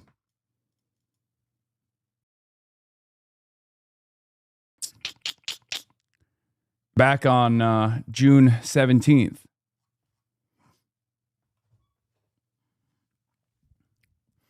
It is kind of funny. I grew up despising these despicable monsters, right? Never knowing that one day that they would also have deep disdain for me. It's kind of crazy. It is kind of wild. I never, ever in a million years thought that I would get to a place in my career where the Wall Street Journal opinion editorial page is writing numerous hit pieces on me. And one of those hit pieces written by fucking Karl Rove, dude. Holy moly. Donald Rumsfeld being like, yo, you suck. Well, he's dead, so he can't be saying that.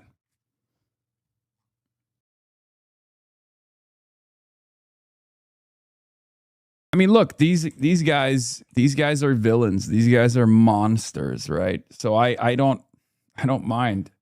I welcome their hatred. I think it's awesome.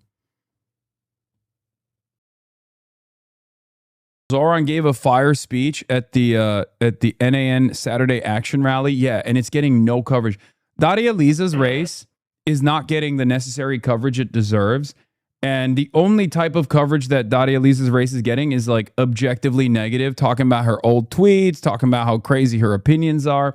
It's been very frustrating to watch, especially because in the early polling that was conducted, when Daria Liza's opinions were better known by the broadest audience, because her biggest issue is obviously name recognition. No one knows who she is, right?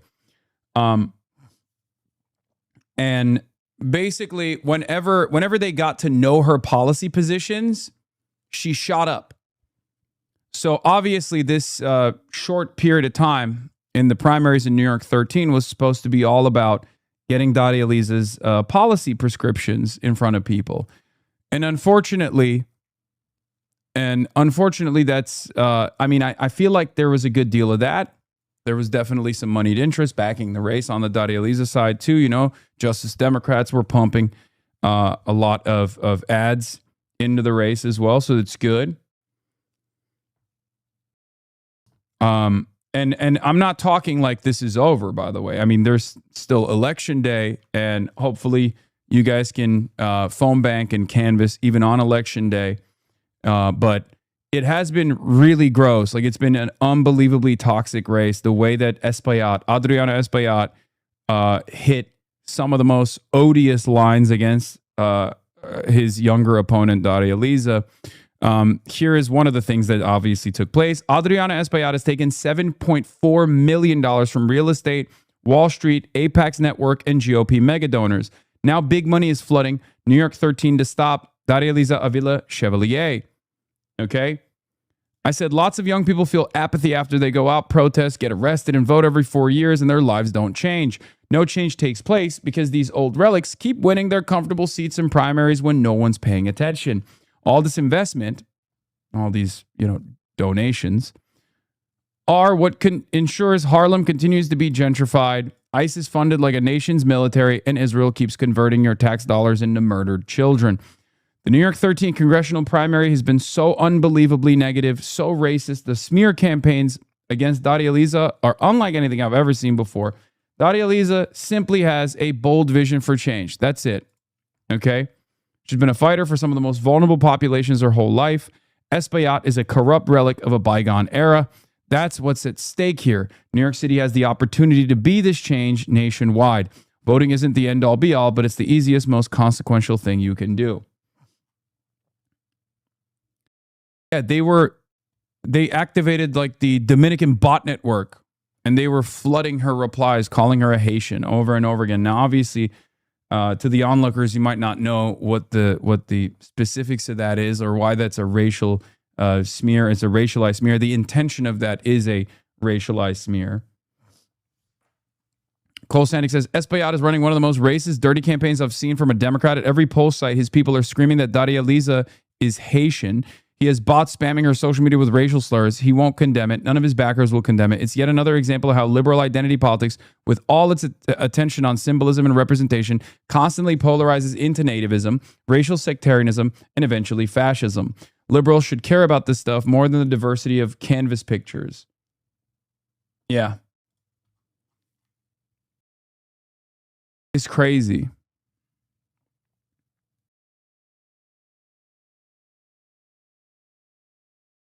This is literally the former energy minister for DR campaigning for Espaillat and being racist towards Dadializa. Former energy minister of the Dominican Republic. To the Dominican Americans in New York City, Dominicans in New York with voting rights must stay highly alert. Everything points to Mayor Mandhani being focused on reducing or downplaying the political influence of the hardworking, thriving Dominican community. He proposed a Muslim candidate to run against Representative Rep. Espaillat, who apparently had refused certain demands from the mayor, who aspires to ethnically reconfigure the entire election district, integrate new voters from other groups that are more aligned with him, including among them Haitians with whom he has strong commitments. All of this is going unnoticed. There's a story there, but it's not being covered because the media, both mainstream media outlets, and all the local newspapers are too busy shitting on Dadializa at the behest of Espaillat. Okay? This is heinous. This is happening, and it's been happening for the last month or so. It's actually insane that no one has been like, dude, Espaillat, you're going to fucking call this shit out or what? These are your supporters. These are people that you're aligned with.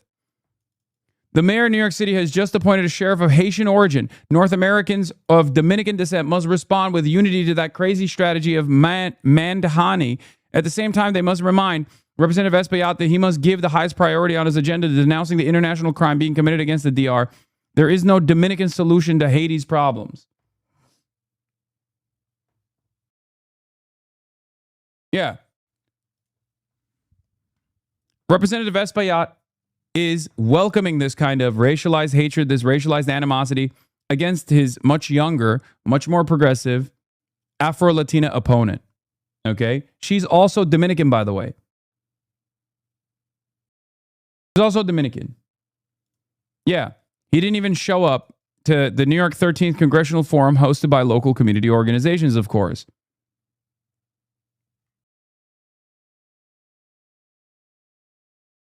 This man does not even. Al Sharpton is a powerhouse in Harlem. Him letting her speak there. He also let Espaillat speak after. Here's the thing. Okay? This man does not care about his constituents. His constituent services is dog shit. That's the reason why a lot of people were actually very excited at a serious challenger, no matter who it was. Okay? And he's not even dignifying his constituents, his voters, by appearing in person. Okay? New York to DC is not that big of a trip. Gustavo Rivera says, only hearing about this today, but if these shameful, despicable attacks against Daria Lisa are indeed occurring, Espaillat needs to condemn it publicly and instruct this campaign workers and or volunteers to friggin' stop. This ain't how anyone should try to win this race. Yeah. I've never seen anything like it from a Democrat nonetheless. Or rather, the last time I saw stuff like this, it was Hillary Rodham Clinton against Barack Obama. Okay?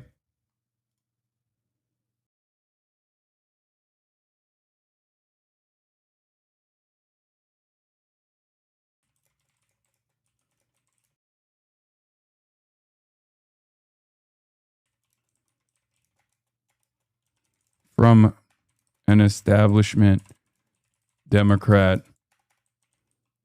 against a younger black challenger was the Hillary primary campaign against Barack Obama.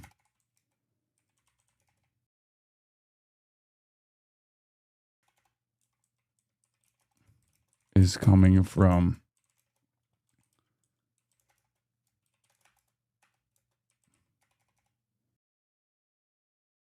hold on. I'm going to tweet about that too.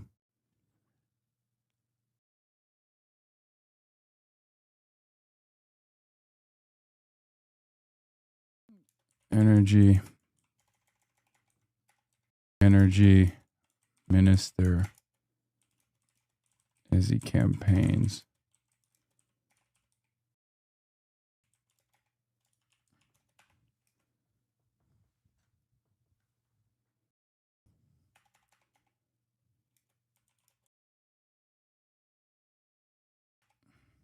Local and is silent. Do you realize you sigh heavily when tweeting and reading Tweeter? No. Dominican xenophobia is a very powerful tool to use, especially in this district. I'm afraid if they don't hear the affordability arguments, Dominicans will vote for their preconceived prejudices. Centrist Dems are now just the Republican left. Yeah.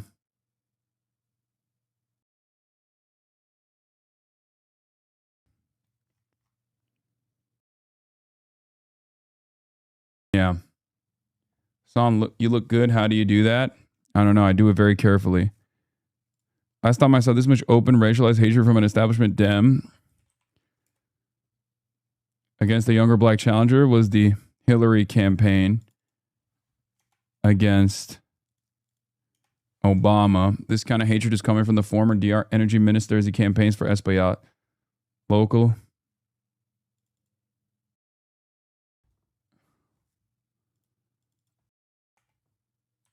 media. And MSM is silent. Shame.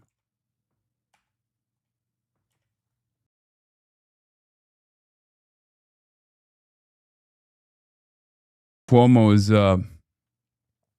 app too. But Zoran isn't black.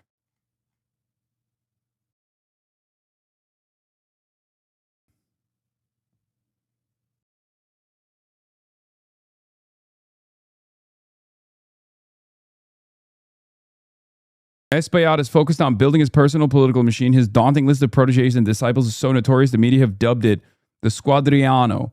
Others call him the dean of Dominican elected officials. Instead of pursuing significant policy changes, however, Espaillat is a manager of relations, friends, and mentees, and money and focus exclusively on building his power base. The crisis of Latino New York, says Eli Valentin, a political analyst with a focus on Hispanic politics, is Espaillat's means to a personal end. Yes, it is expanding the Dominican representation, Valentin said in 2022, but ultimately it goes back to Adriano. By reproducing for himself the machine that he initially opposed, Espaillat has staved off challengers through deals with other party stalwarts, as he attempted to do with Mayor Mamdani. But machine politics does not just mean insider deals. By failing to build popular support, a machine boss must rely on the support of corporate and well-financed political interests. Espaillat has gladly accepted PAC money, including hundreds of thousands from the American Israel Public Affairs Committee, AIPAC, and AIPAC-linked donors. His reliance on donor money in the Democratic Party enabled him to ignore the crisis of displacement in New York. Espaillat has supported tenant protections, criticized deed theft, and presented himself as a housing advocate, but he remains trapped inside a politics of mitigation, minimize harm, fund the nonprofit, regulate the worst abuse, and preserve the image of representation through bold speeches. Meanwhile, Latino New York continues to disappear because rent, speculation, disinvestment, and luxury development have been allowed to reshape the city faster than ordinary people can defend their homes, no matter how many powerful press conferences leaders stage. This is an article by PK Gandikin on Geese Magazine. Or is it on Geese Magazine? Never mind, it's not. Is it? Yeah. Daria Lisa Avila Chevalier represents the future of her district. What the fuck? I'm a political brother. I'm here for the pop culture. Yeah, you don't know who's doing it. Joe Mashadi, Uncle Joe. JCPO is the best thing that ever happened to Iran. The Israelis are so sexy when they're angry. Okay, take an hour off. Horn dog. It's crazy. Take a cold shower in that hour.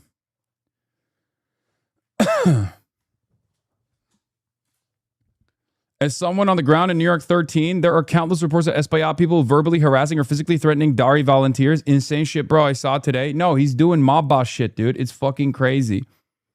Yeah, Geese editor-in-chief PK Gandikin wrote this new article on the insurgent Daria Lisa Avila Chevalier's campaign in New York. He argues DSA defeating the reactionary establishment candidate Espaillat is vital, regardless of his progressive posturing. Geese Magazine has written some very impressive articles. I really like them.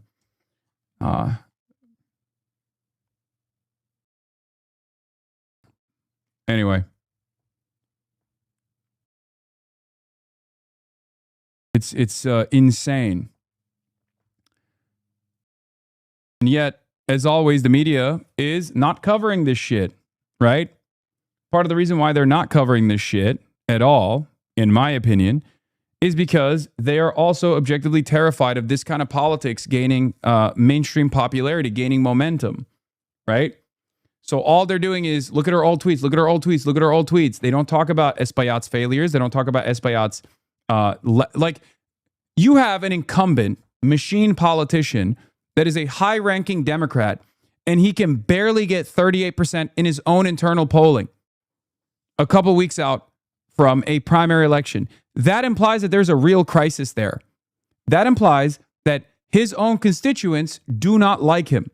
Now, you have a no-name challenger, an insurgent that's come out of this wave of popularity for democratic socialists, who is a community organizer, who is a constituent herself, unafraid to challenge this calcified, old machine politician. And she's actually gained a lot of momentum in the process. That implies that there's a crisis there. That's a story. This is how the media normally works, okay? If it bleeds, it leads. If there's a crisis, if there's an interesting story there, they will cover it. The reason why they're not covering that story and instead are hyper-focusing on Daria Lisa's tweets is because she's not a machine politician, so you can't actually point to her failures as a politician. And every article that you write about what she has said in the past about Kamala Harris or Joe Biden or exaggerated versions of like what her theory is, what her theory of change is always going to be an article that you don't have to write about Espaillat's failures. And that's precisely what's going on here. Okay? The media gets to reframe the conversation between an unbelievably unpopular institutional politician and a primary challenger as a silly primary challenger. Don't pay attention to her, or if you're going to pay attention to her, look at all these negatively framed articles against her. This is another point of controversy, okay? Using racialized hatred against this young Afro-Latina challenger is straight up designed for local newspapers. It's built and designed for mainstream media, and yet they're not doing it. They're not covering that angle at all. That's a beat that's worthy of pursuit. I don't personally expect the media to do this out of the kindness of their hearts, or because they're like moral. They're a moral force that wants this kind of odious politics to no longer happen or take shape in a place as progressive as New York City and its politics and its political machine. I don't expect them to do that out of the kindness of their heart, but I do expect them to do that because this would be an interesting article to write, and it would be an interesting article to read. And yet they're not doing it. I think it's because they're afraid of the momentum. They want to deliver as many L's as possible to the Democratic Socialists of America so they can turn around and say, see, this politics was a one-off. It was just Zoran who had a good smile, and that's the only reason why it worked.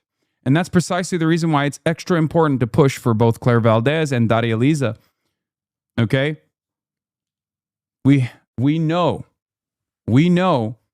that these Democratic Party machines were built for decades. These institutions churn out the same exact business as usual politics. They make sure that the politicians that stay in charge, that stay in these positions of profound power, are ones that will not advance your interest, but will advance the interests of corporations. And they're willing to cave. They're willing to work with more malleable figures, even if they are progressive, right? Claire Valdez's opponent in the commie corridor is one of these figures.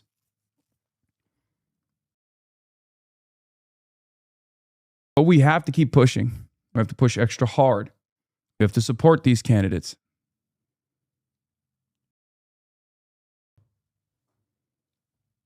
We cannot allow Espaillat to remain in power. He is an AIPAC-backed pro-Israel stooge. He is in favor of funding ICE. Now that he changed his tune because ICE has fallen out of favor, doesn't change that dynamic. He has given ICE $7 billion. He has written off $7 billion worth of taxpayer funds to ICE. He has signed off on billions of dollars of aid going to Israel, signed off on billions of dollars of weapons going to Israel. Your tax dollars. If you're sitting around and wondering why the fuck the Democratic Party, why is the Democratic Party not responsive to my needs? If you're sitting around and wondering why the Democrats don't listen to our just calls to reconsider this relationship that we have with Israel, it's because of the people like Adriana Espaillat in safe seats that are presenting themselves as a hurdle towards that change, towards that progress, that just demand that you're making, because they're getting paid. Okay? He is an amoral actor, purely invested in defending his seat, purely invested in sitting and winning these races easily.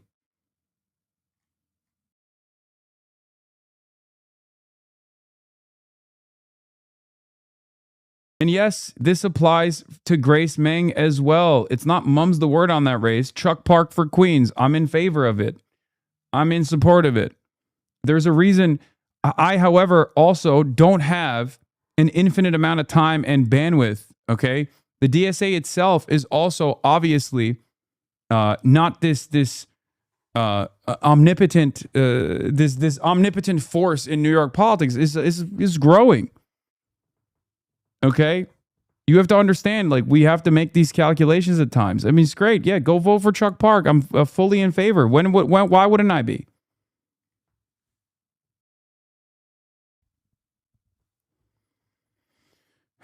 Anyway, now let's get back to Ro Khanna being asked silly questions on Fox News. Okay, now someone else who's had a lot to say about the Supreme Court, not positive, and would like to see changes as well, is Hasan Piker, very popular streamer. He's been out there backing a lot of progressive candidates. That's where you fall with a lot of these progressive candidates as well.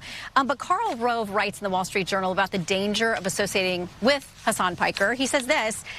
He said that America deserved 9/11, mocked Representative Dan Crenshaw, a Republican out of Texas, for losing an eye in combat, and proclaimed that he would, quote, vote for Hamas over Israel every single time. Rove writes, good luck defending him in flyover country. I would note, he also said if you care about Medicare or Medicaid fraud, that, quote, you will kill Rick Scott, which he later toned down and apologized for. But why would you associate with someone like him? Do you think it works in middle America? Well, I'm in Middle America. I'm doing this interview from Bucks County, Pennsylvania, where I grew up. But let me just say this. I've called Hamas a terrorist organization. Obviously, 9/11 was a terrorist attack, and I supported the strikes in Afghanistan to take out al-Qaeda. But look, I go on different programs. There are people on Fox News who say things that I disagree with. Hasan Piker is a journalist. There's certain things that he has said which we shouldn't get into foreign wars. We shouldn't be giving, in my view, the kind of aid that we do to Israel. We should be putting that into the redevelopment of Bucks County, Pennsylvania, and Ohio. So people should be judged on our views, not whether we're engaging with different forums. I mean, I think the whole point of democracy is to go on different places. New day, early voting from the New York City Board of Elections 2026. Early voting is now complete. In Manhattan, 67,000. Bronx, 14,000. Brooklyn, 54,000. Queens, 33,000. Staten Island, 3,000.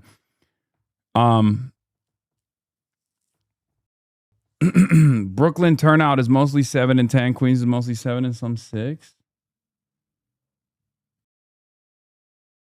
Love how they completely reframe your quotes into things that are unrecognizable from what you actually said. Yeah, obviously they're going to do that. It's the Republicans. Their job is to obviously bastardize the message.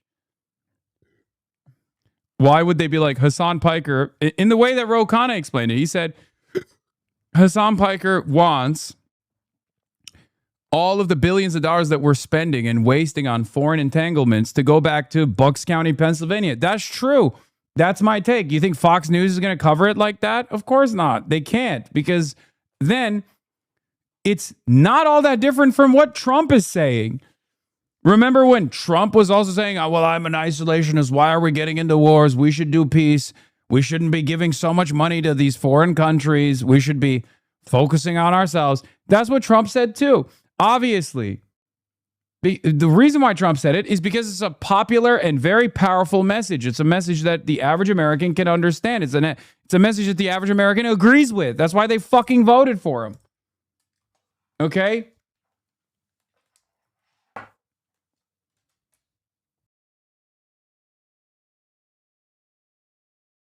There's a decent chance many young voters are waiting until election day to vote, but this isn't a great sign for Valdez and Daria Lisa. Lander will be fine. That said, given Mamdani's popularity, the two may be able to win on persuasion alone rather than relying on a turnout edge. Yes. The thing is, the numbers haven't been too great. The turnout numbers have not been great, and they haven't been that young. I mean, it's changed a little bit over the course of the early voting, especially in the commie corridor. But even then, it's like, it's shocking how little young people care about these races. Anyway, we're gonna do this. The right is rising across Britain. Save England, and then after that, I'm gonna get to fun stuff. I gotta pee though. Britain's been shifting to the right. I've spent the past few months trying to understand what's happening in this country. No one speak to the media here. Attending far-right protests, including Unite the Kingdom, one of the biggest far-right rallies ever on the streets of the UK, where tens of thousands responded to the call of this man, anti-Islam activist Tommy Robinson, a convicted criminal turned anti-establishment figure. Are you ready for the Battle of Britain? But it's not just on the streets, and it's not just the extreme right that's on the up.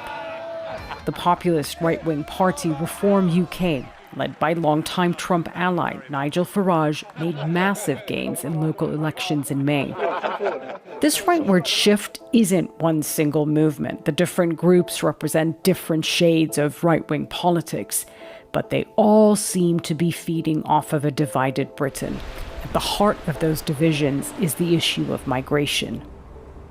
Just this week, a horrific attack by a Sudanese refugee on the streets of Belfast almost immediately turned into the latest I told you so moment for the far right, transforming a local tragedy into a national rallying cry, powerful allies amplifying the message and fanning the flames of hate.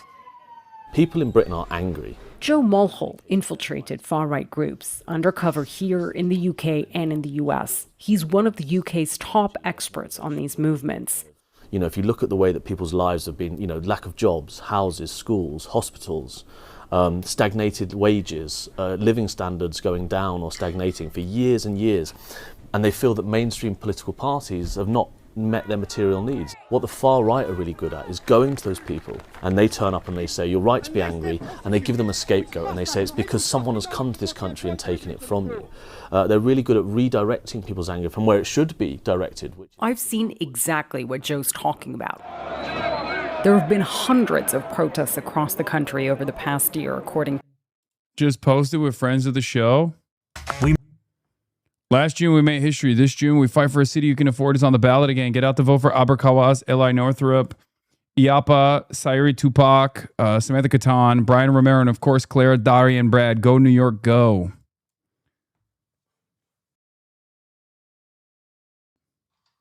You know, for all my fucking... Sometimes I criticize Zoran, but he has been really pushing.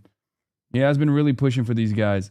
I'm not shocked how uninvolved younger voters are. I'm 26, and the fact that you can visibly see the conducive conditions getting worse and basic needs being more expensive, you just kind of check out mentally. There's a growing movement of people choosing to be homeless and becoming vagabonds because it's easier than work until you die, but become unable to work and still get no compensation. 2025 was an insane outlier where young people showed up in the early vote. Look at the Chris Rapp race, for instance. The early vote had him in a distant second, but when election day came, he propelled first, going from 31st to 44%. Yeah, hopefully we get that because we desperately need it. Thank you. No.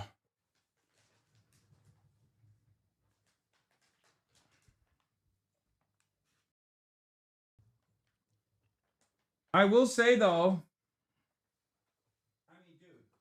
dude, nothing motivates young people like fucking gaining a crumb of internet clout. You know what I mean?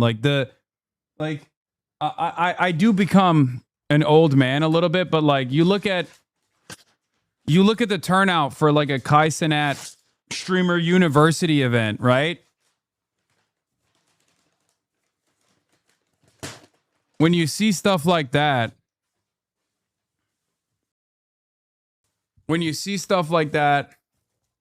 and the amount of young people that show up to shit like that, as opposed to,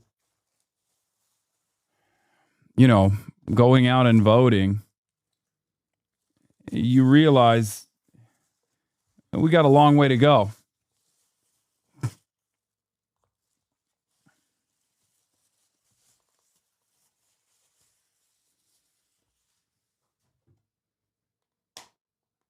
To be fair, it's mostly men. What do you mean? That's still, yeah, men still vote or are supposed to.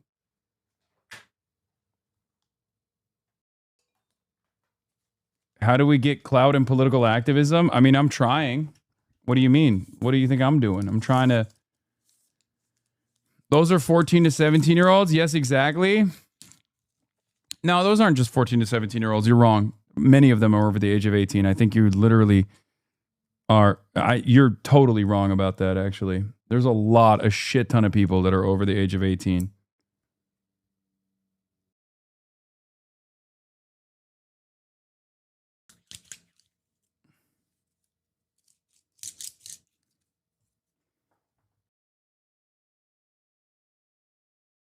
Activists tracking far-right movements. It's mostly been about migration and how consecutive governments have dealt with this issue. And with the center-left Labour Party back in power for the first time in 2 decades, the far-right senses conditions are ripe for a resurgence. It's in tight-knit communities like this one, in the sleepy market town of Faversham outside London, where we saw it all play out late last year. Walking through town with a protest organized by a far-right activist, you see those divisions and feel the anger. Hey. Shame on you! Touch me. Shame on you! Shame on me! You know, you Right now, they're marching towards this facility where unaccompanied minors, asylum seekers, have been housed in this town. They're a loud crowd, but it's clear. My least favorite thing that chat does is whenever I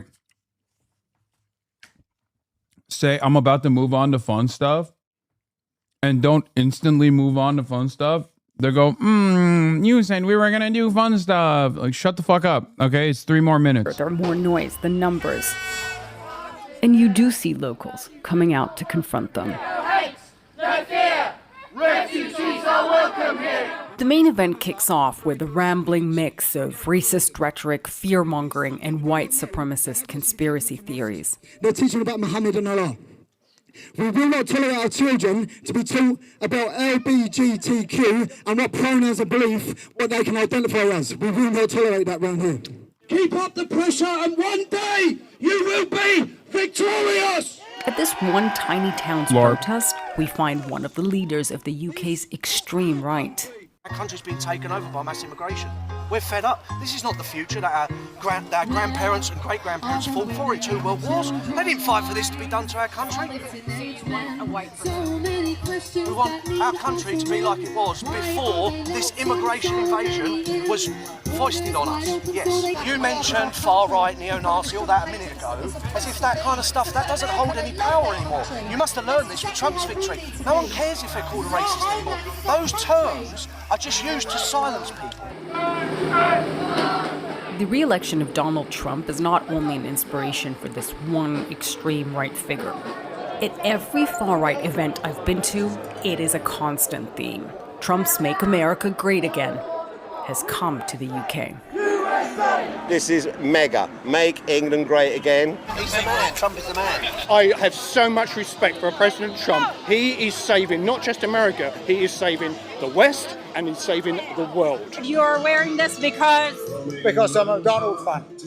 What is it that's going on? How much of this is really influence from the US? Literally. This is what I'm talking about when I say we don't understand. A lot of people are oblivious to this. This is another fucking Babe Ruth moment for me. I'm telling you, I've been saying this for a minute. The entire international fascist movement is completely centered around the American far right, the Trump movement, MAGA. There's no question there's a huge influence. When the far right is small little fringe political parties, that sounds fanciful. When you've got Donald Trump in the White House, the most powerful man in the world, they can then point to someone and say, look, it's happened there. If it can happen there, it can happen here. Are we headed into a direction where... And Elon Musk is playing a major role in this too.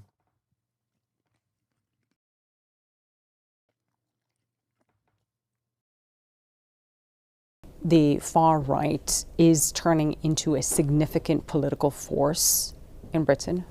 I think there's no doubt about it, right? The far right is no longer something that sits on the very margins of our politics in Britain, an annoyance to the right. It is increasingly something that actually has the real chance of taking power in Britain. The once fringe voices seem to be moving into the mainstream. It's a small but vocal minority that's threatening to change the face of Britain. Now they believe their moment has arrived. Most parents bring their kids to theme parks to meet Mickey Mouse. It's time for fun stuff. I love this guy. And he is living my dream. He's back in China, and this time he's at that Chinese Civil War reenactment theme park, and I really want to go here too. Chinese parents are bringing their kids here to fight nationalist swine. Welcome back to China.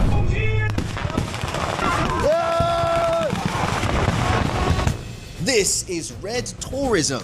33 sites across China dedicated to one thing, patriotism. As tensions rose between East and West, China needed a way to remind its people why the Communist Party exists. And what better way to do that than immersive propaganda theme parks where you don't just learn about China's revolutionary history. It's so funny to say this when, I mean, it's literally the same as the LARP in our Civil War, right? Like Civil War reenactment is I like Mike. I like Mike a lot. I think he's a great guy. I think he's also very good at like showing showing the humanity of Chinese people and how wonderful China is. But this is like on its face very very much an initiative by the Chinese government, so I assume he's going to be a little bit more aggressive in his commentary. You live it in the most fun way possible. These parks are so viral that even foreigners are taking up arms to join the communist revolution. Xi Jinping himself says, only by experiencing the hardships of the revolutionary era can people truly receive education. So I guess it's time to get educated. And we are joined by everyone's favorite American commie. Someone that I think you've probably been, Connor's here. I think you've been, over the years, you've slowly found yourself opening up to the Chinese way of life. That's right. You're in a very Chinese time of your life. That's right. Right? How. Hold on. You gotta fight the good fight, bro. Why is Hasanabi not there? Because I'm fake, I'm phony, I'm a bitch, I'm a chud-ass loser. Come on now. Really, so I'm currently trying to apply for my US visa. Do you think that attending a communist Chinese patriotic theme park is going to throw any cogs, any spanners in those cogs? Maybe you wait. Maybe you wait till you leave the US. As long as I don't like dress up or anything as a commie, and as long as I don't like actually fight nationalists, then it should be fine, right? Yeah, you're just a spectator. I'm just a spectator. I'm not going to like dress up. It's not like I'm going to dress. That would be crazy. That would be crazy. So with these Red Army patriotic theme parks here in China, everything's themed. They got the Red Army restaurant. They've got a shooting area. Take the Long March again. Is there anything more Chinese? For how many balls? For one box? Yeah, I think it's a box. Fuck yeah. You can get mortars, or you can get. Look how big they are. They're like fucking basketball. Oh my god! Right. 3点一线啊，这是1点，对尖边是1点，对准圆盘上的红点，对用力摁它就行，发射出去就可以了。 Easy enough. Okay.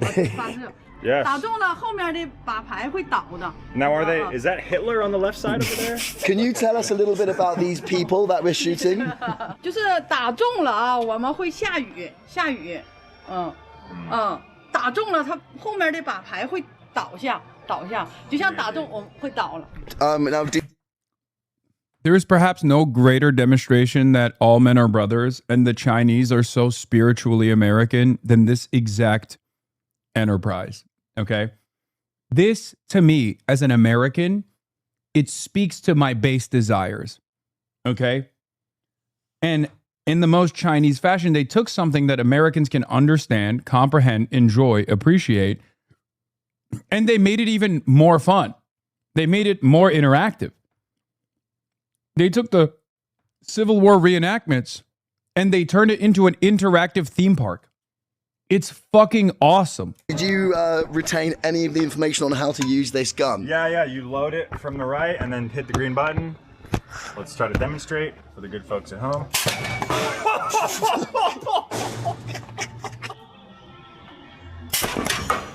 Wow. Nice, dude. Mate, they're fucking... They've got some power in them, dude. Yeah. So what can you teach us very, very briefly about the history of who we're probably fighting right now? So this is the Kuomintang, most likely. They were like the existing government in China, and then Mao and all the other communist homies led an uprising. Yeah. Several uprisings throughout the country, and this is, I guess, where like a major battle happened. Yeah, cool. Yeah, this I was just reading. Zun Yi's on the was a midpoint. It was a pivotal midpoint of the Long March. So did you hit the red thing, right? Yeah. Right. Okay. Oh, close, dude. Yeah! Let's fucking go! Take that, nationalists. That's right, 100%. It's not just the nationalists. I'm pretty sure they're hitting the Japanese too, right?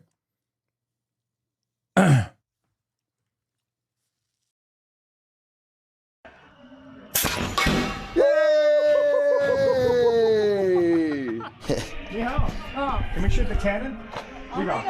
谢谢。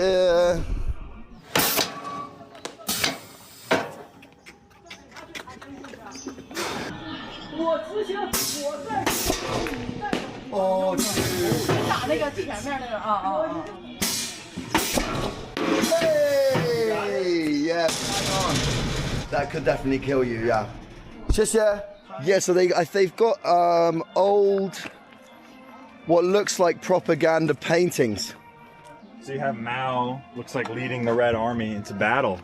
And they're very happy to go to war for him. Look at that. So right now we're in Zunyi, we're in the mountains of Zunyi, just south of the city of Chongqing. And this is a place that was passed through directly by Mao Zedong and the Red Army during the Long March. And the Long March was essentially 10,000 kilometers of pure brutality. So many of them died. They would cross rivers. Do you know how many of what percentage of them actually survived the Long March? Yeah, like 10%. Like 10%, dude. There's like several 100,000 started and only like 80,000 survived. They were crossing rivers, they were evading. It was essentially a retreat.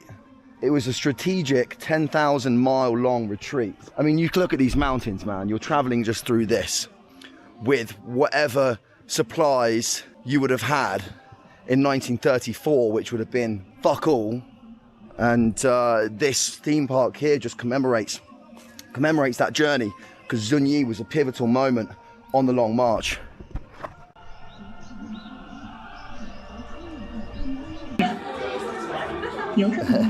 How are you? That's okay. That's okay. 不会中国人. You look great. You look cool. 对. 30, okay. I'm being recruited into the communist army right now. Thank you, yes.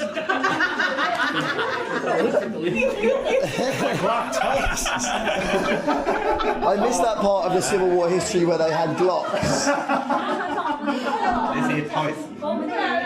Yeah. Hell yeah. Can I see it? Got you. Oldest trick in the book. Oh, what are we doing? Oh, hey, this is kind of snazzy, Dude, bro. it is snazzy. I wonder if we can buy them. It's like PJs. Maybe so. Welcome. All right, guys, get ready with me. We're gonna go to Civil War today. We need hats. Yeah. And I think we need guns. Of course. That's okay. I've got a big head. I know. I've got a big head. I've got a big capitalist head. W LARPs. Thank you so much. We've got our commie uniform. They forced me to wear it. They forced me to wear it, I promise. We've got our commie gun. And we've got our commie red band. And I don't actually know what's about to happen. How did you guys hear about this thing? Saw it on Instagram. Saw it on Instagram. How are you? What's your guys' names? Andrew. Andrew and Mike. Nice to meet you guys. Yeah, it's not quite Disney World, is it? But it's like, I think it's better. It's like the Chinese version of Disney World. Yeah. So these guys, a British guy and an Aussie guy, they saw this on Instagram. They saw this experience on Instagram, and it's going viral. It's going seriously viral. And I would love to know what the Chinese think about foreigners and coming to do this experience. Hello, sir. What do you think about foreigners coming and experiencing your culture and your history in this way? Yeah. Yeah. Thank you, sir. 谢谢. Thank you. 谢谢. Yes. Yes. How are you doing? I came to China because of you. Thank you, my brother. Why? Why specifically? Well, you know, I saw your videos. Yeah. Of China, not the city part, but the rural. The rural parts. These kind of experiences, because of social media, we're literally living in a world where foreigners are coming here to China and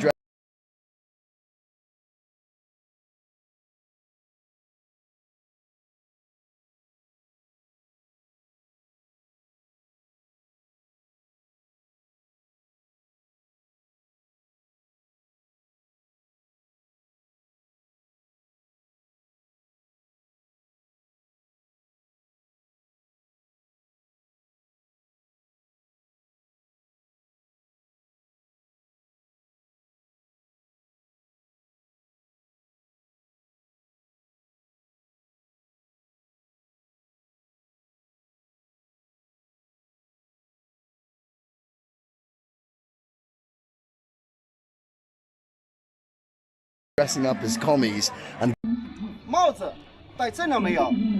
我们的衣服第一个扣子必须给它扣上。 Wait, they have like Actual fucking PLA people?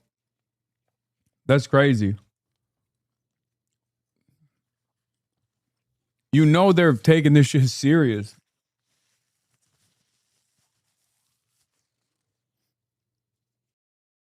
Someone's peanut butter jealous? Dude, you don't understand. First of all, I'm gonna do this. I'm gonna do this in the future. When I go to China next time, I will abso-fucking-lutely do this.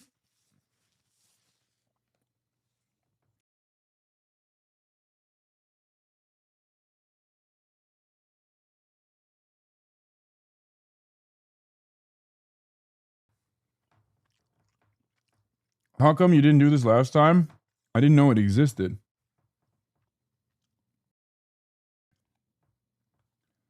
You think if I knew that there was WLARPs that I could participate in, and I didn't do WLARPs, like specifically communist LARPs? Specifically communist LARPs in China? Are you out of your fucking mind?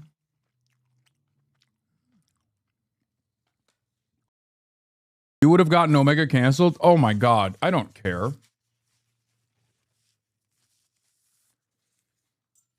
First of all, this is a historical reenactment, and what are they going to get mad that there was a civil war? Like what? They're fucking KMT supporters? Like I don't understand. Like you guys do realize that like this is pre stuff that people criticize Mao Zedong for, right? This is actually the revolution. This is good. You can't like people complain about the Cultural Revolution, the Great Leap Forward. This stuff they don't really complain about. This is just normal, basic, Civil War stuff.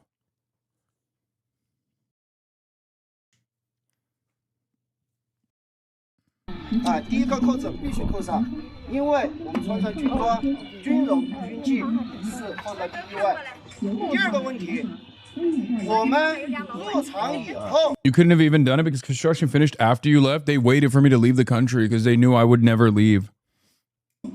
我们的手机一律不允许拿出来拍照。拿到平台上面去的话，红军拿个手机在演出现场拍照，说实话损害了红军的形象了，是不是？我们来的目的是什么呢？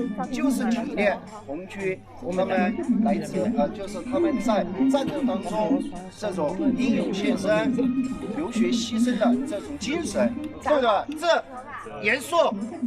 I think I've accidentally been recruited into the Chinese army.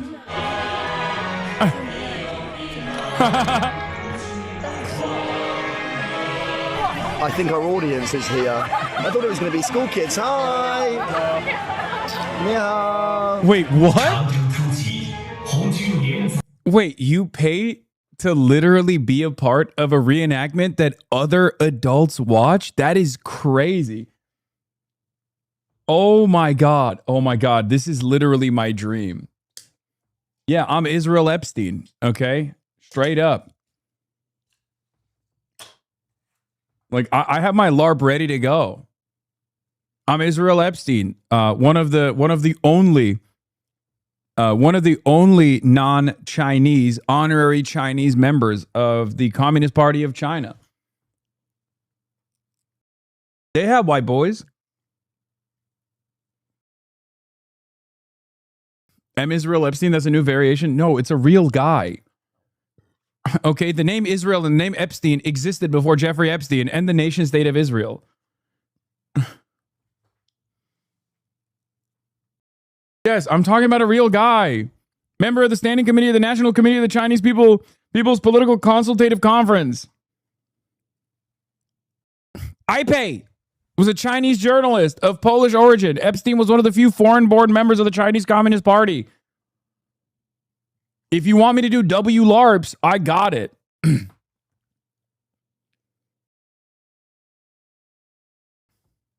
It's not a bit. It's a real guy. Oh my God, it's so annoying. Israel Epstein is a real historical figure. He was born on the 20th of April, 1915, in Warsaw to Jewish parents. Warsaw was then part of Congress Poland, which was under Imperial Russia control. His father had been imprisoned by the authorities of Tsarist Russia for leading a labor uprising, and his mother had been exiled to Siberia. Epstein's father was sent by his company to Japan after the outbreak of World War I. When the German army approached Warsaw, his mother and Epstein fled and joined him in Asia, with his family experiencing anti-Jewish sentiment in several places. In 1917, Epstein came to China with his parents at the age of 2, where they settled in Tianjin in 1920. Epstein was raised there. He's literally Chinese.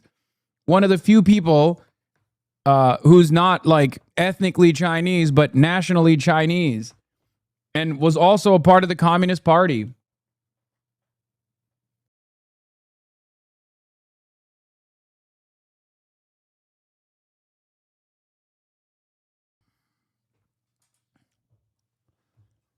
Yeah, and he was in office from June 1983 till May 2005, where he died. He died in office. Yeah, I think his position was honorary at that point, right? I mean, he was 90 years old. I don't think you guys understand what Israel Epstein means to me, okay? I don't think you guys understand what he means to me as a person who literally invented being white Chinese before that concept ever materialized, okay? This is a dream.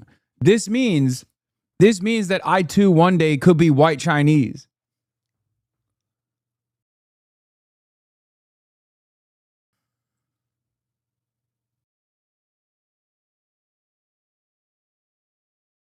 We don't hear Israel Epstein is Chinese that often.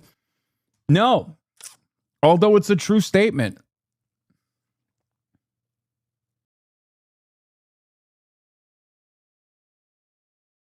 He started at 2 years old, though, Unc. I know, but it's fine. 2, 42, 34. Who cares? You know what I mean? Epstein was placed in a concentration camp by Imperial Japanese authorities following the attack on Pearl Harbor in 1941. He escaped with other prisoners. During the Cultural Revolution, on false charges of plotting against Zhou Enlai, he was imprisoned in 1968. But to be fair, that a lot of people, listen, a lot of people were imprisoned at that time. It's like it's one of those things where you're like, oh yeah, we let bygones be bygones. You know what I mean? In 1973, he was released, and Zhou apologized. His privileges were restored. It happened to a lot of people. Okay, it was tumultuous times. Mistakes were made, and you know it's a thing that happens. Everyone's got to chill the fuck out. Okay. During his life, Israel Epstein was honored by Chinese political leaders, including the guy who threw him in prison, Zhou Enlai, Mao Zedong, Deng Xiaoping, Jiang Zemin, and Hu Jintao. In April 2005, Hu Jintao personally paid a visit to Epstein. Epstein died in Beijing on the 26th of May, 2005. His funeral was held at Baba Oshan Cemetery for Revolutionaries. No, you don't understand? This is my Yasuke? Oh my God, you're right. It literally is. Oh my God, this is White Boy Yasuke. This is literally, oh my God, you're right. You're so right.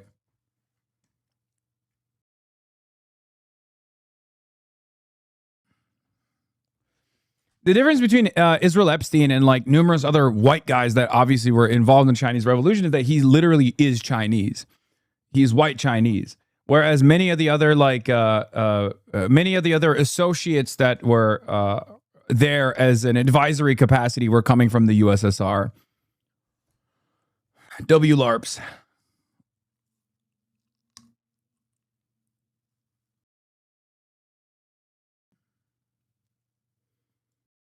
How the fuck are you on the other side of the planet from where Jewish people were being put in concentration camps and still somehow got put into one?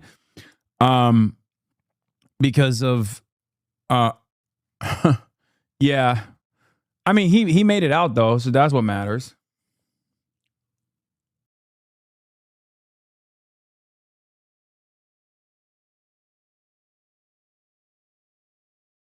Sidney Shapiro, American-born Chinese actor, translator, and writer who lived in China from 1947 to 2014. He lived in Beijing for more than 50 years and became a member of the National Committee of the Chinese People's Political Consultative Conference. He was one of the very few naturalized citizens of the People's Republic of China. Okay, I gotta look at who the fuck the Oh, Eileen Gu is naturalized, but it doesn't even count because Eileen Gu is Chinese. Eileen Gu is ABG. Holy fuck. Dude. I'm not going to lie to you guys. This makes me kind of sad that the number of naturalized citizens of China is literally 55. That's it.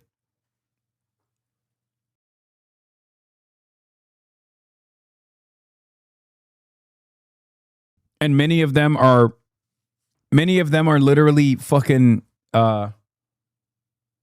did I say ABG? I'm sorry. I meant ABC. Well, you know what I mean. Yes, Eileen Gu is ABC, American born Chinese. I fucked it up.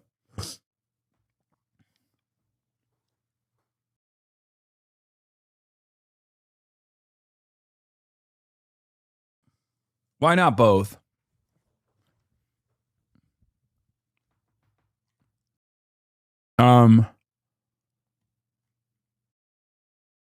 Get her on the broadcast. You follow her on Insta. Do you think I haven't tried? Are you crazy? I was at an event that she was being honored at, and I really thought I could talk to her and get her to come on the broadcast, but she did not. She just, took her reward and just left. She got her award and then just left immediately afterwards. Also, the reason why I keep sneezing and coughing and have like a bad throat, I think is because of the fires. It's been fucked out here. Oh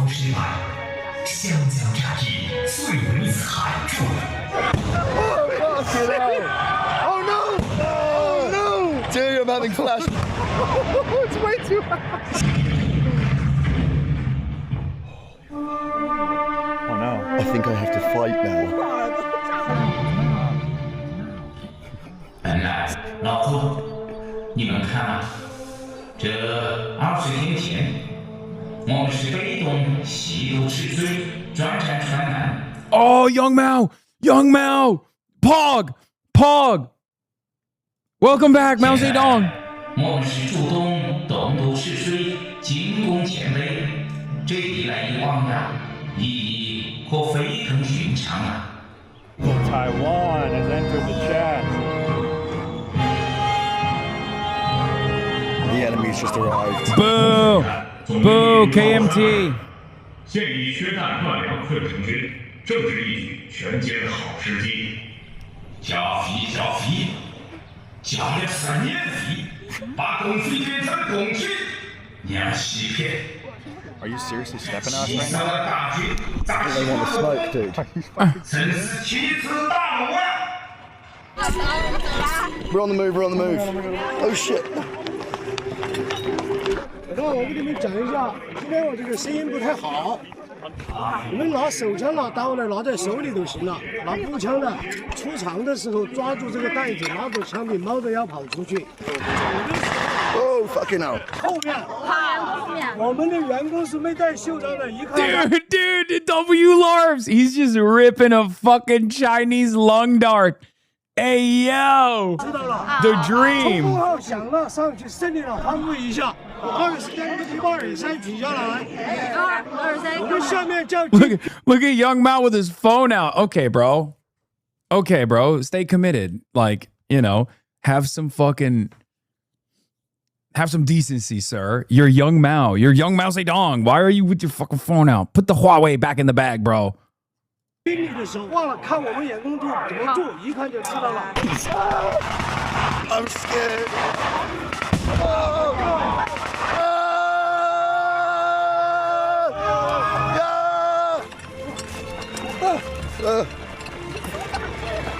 Are you scared for your life right now? A bit. A little bit. I'm getting some PTSD right now. Yeah, me too. I'm getting some PTSD right now.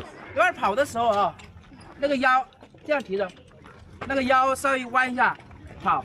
所有人啊，跑的时候就这样弯一下跑。 Dude, this is so sick. Oh my god, I can't wait to do this. Holy shit. Can you imagine being in a battle where you have absolutely no idea what's being said at any time? Oh, Lord. That's probably how the North Koreans feel in Ukraine. That is exactly how they feel. Kind of hot in this uniform. It is kind of hot in this uniform. That'd be the least of your worries on the battlefield. Do you think a single soldier... I'm kind of hot. Do you have a cotton uniform? Do you think that if you could have a time machine and go back and show those soldiers in 1934 and show them that 80, 90 years later, there would be an American and a Brit, like, LARPing, role-playing what they were doing? They'd be so... Yes, they would 100% believe that, because the conditions at that time were literally such that there were plenty of American and British people in China and numerous concessions where they lived in major cities.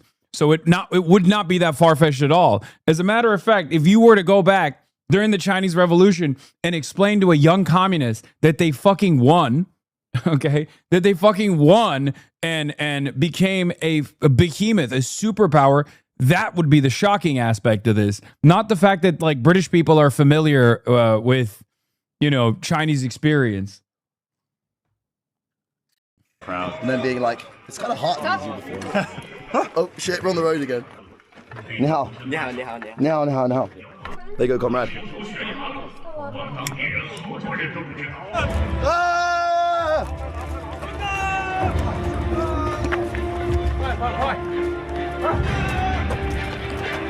Run, Connor, run!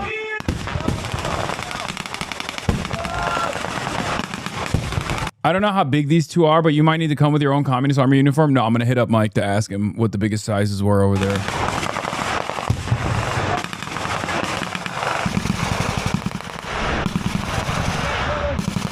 Middle of a battle right now.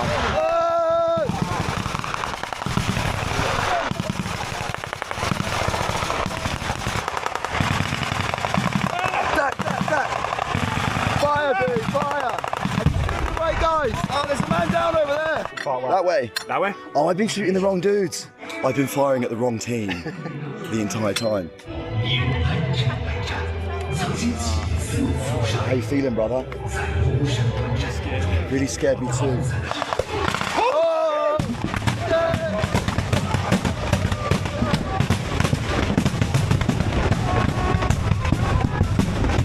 Christ!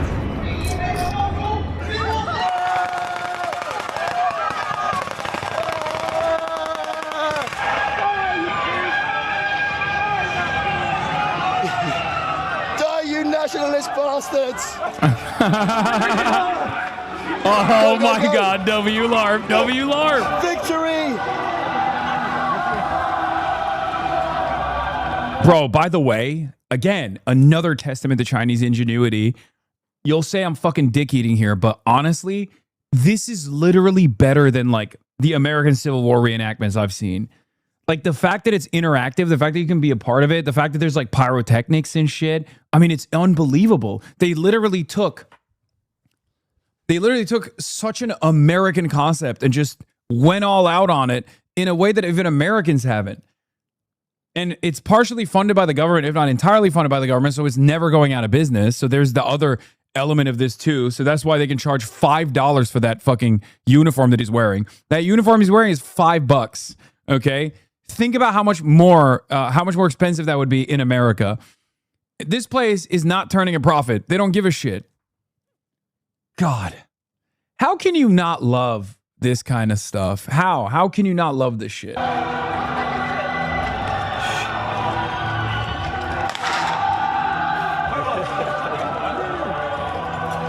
Yeah, no one is considering that they killed 5 middlemen by making this government funded. There could have been vendors. There could have been consultants. There could have been numerous other companies, numerous other nephews could have been hired. And what did the Chinese government do? They killed those nephews. They're doing anti-nephew action. So many middlemen could have drawn up the prices, and they could have made some money in the process, and they didn't do that, and it's fucked up. Getting in trouble for not following protocol. Oh, take these bad boys out. You do know Gettysburg is free? Yeah. They don't give you... Yeah, except Gettysburg is not interactive unless you're one of the reenactment people, and I think you literally bring your own shit. Right?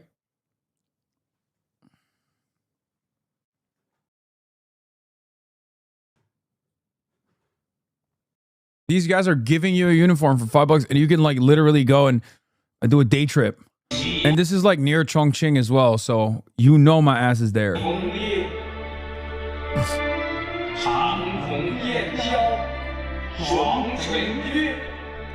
think we did it, dude. Dude, we killed it. I think we did it, and I think it was all because of me and you. We murdered all of them. It was great. We did murder all of them.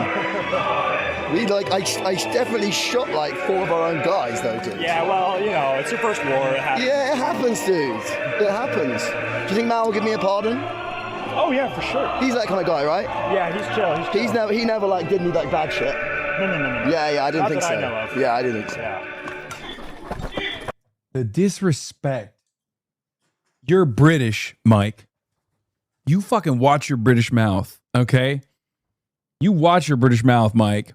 How dare you? How dare you imply?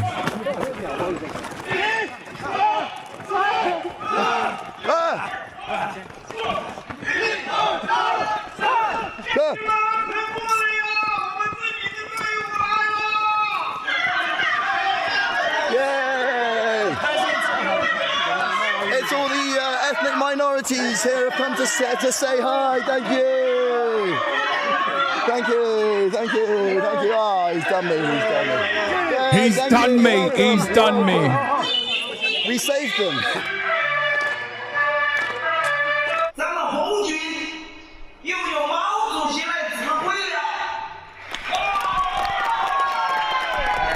Yay. 那里的百姓在流血，那里的倭寇在杀人，他们杀的是我们的同胞啊，是我们的父老姐妹，我们应不应该突破重围，北上抗日啊？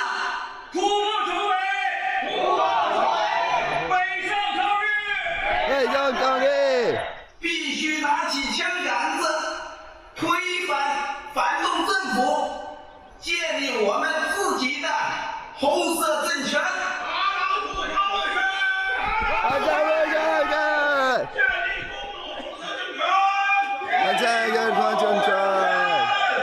Well, that's all from Connor and I here in China. Wow. Is this any different from just a battle reenactment in your country?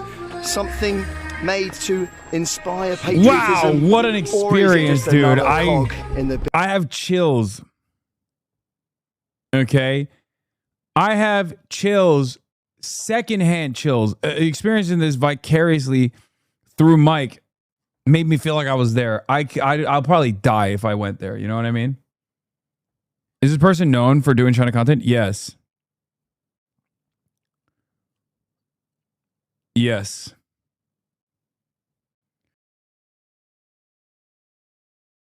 He's great. He is so thoughtful with his China content. He does content all around the world.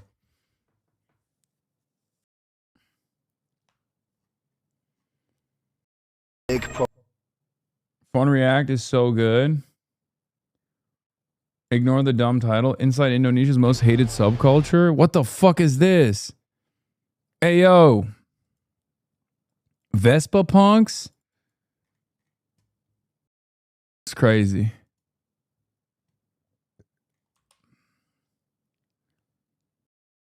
TikTok prank gets man arrested on 6 felony charges. What is this? Come on, everyone, come on. Everyone. You think this is like a TikTok thing? It is a TikTok thing. I clocked it immediately. Nice, good job mopping that.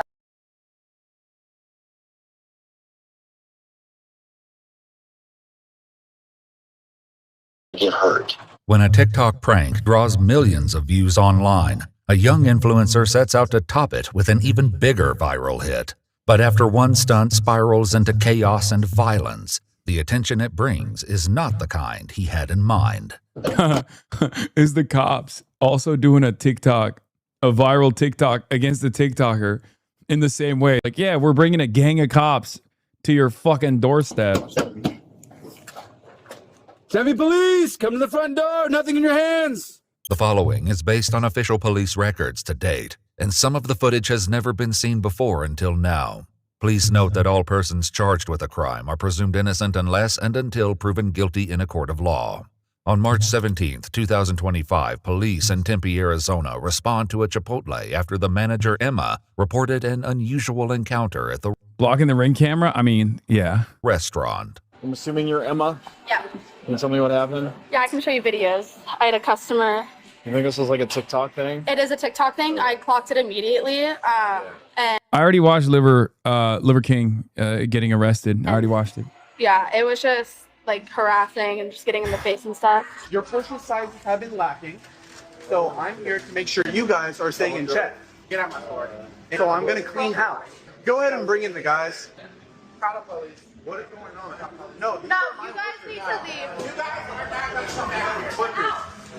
These are my workers. No, these are my workers. These are my workers. No, you have to let get out of my store. Mop, I need everyone cleaning. Doing a great job, sir. Hey, nice. Good job mopping that. I need workers to check that the chicken's all right. No. Videos like these are weird because first ACAB, but TikTok pranksters are a close second. I agree. This is far from the worst type of TikTok prank, but it's still obviously incredibly fucking annoying because you're just like ruining the day of a bunch of minimum wage employees that are in the service sector, you know? It's so whack. Get out my store. Pick this up. Get the napkins being stocked over here, guys. They're not. Got you, boss. I think it'd be a little disrespectful to build a theme park on top of Gettysburg. Some 23,000 Americans were killed, wounded, or captured fighting the traitors. Put it next door, though. Now we're talking.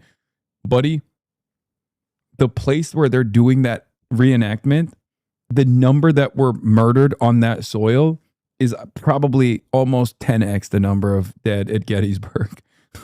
So that is unironically another testament to how China is more America than America. Okay?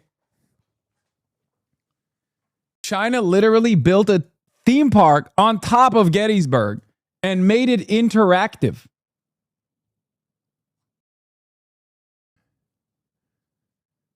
I'm telling you, man, what I experienced in China was so profound. I was like, this is totally different type of war, though. Wait, what? No, it's not. What? It was literally a civil war. Bigger country, too. Yeah, no, it was. No, this is literally fighting against the nationalist forces in the revolution. No, it is the exact same. Like, obviously, it is not, the nationalists weren't like enslaving black people and trying to continue the practice of chattel slavery, but you know, it was a civil war. So the group of fake workers all appeared to be dressed in Chipotle branded hats and t-shirts. Emma claims that business was disrupted by the group's behavior, some of which was captured on video by an employee and customer. Double B, what we do? Come on. Oh my God, no, get out of my store. Wait, I'm my store. You're doing a great job, sir. Now, that's bad. Good job mocking that. That's your what the yeah. It was delicious. Yeah. Free stocked over here, guys. All right, good job, sir. I appreciate that. Who wants to go back in the back, check everything's good? Oh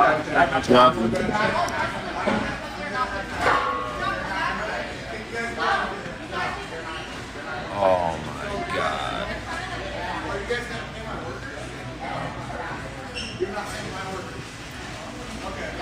All right, everyone, we quit.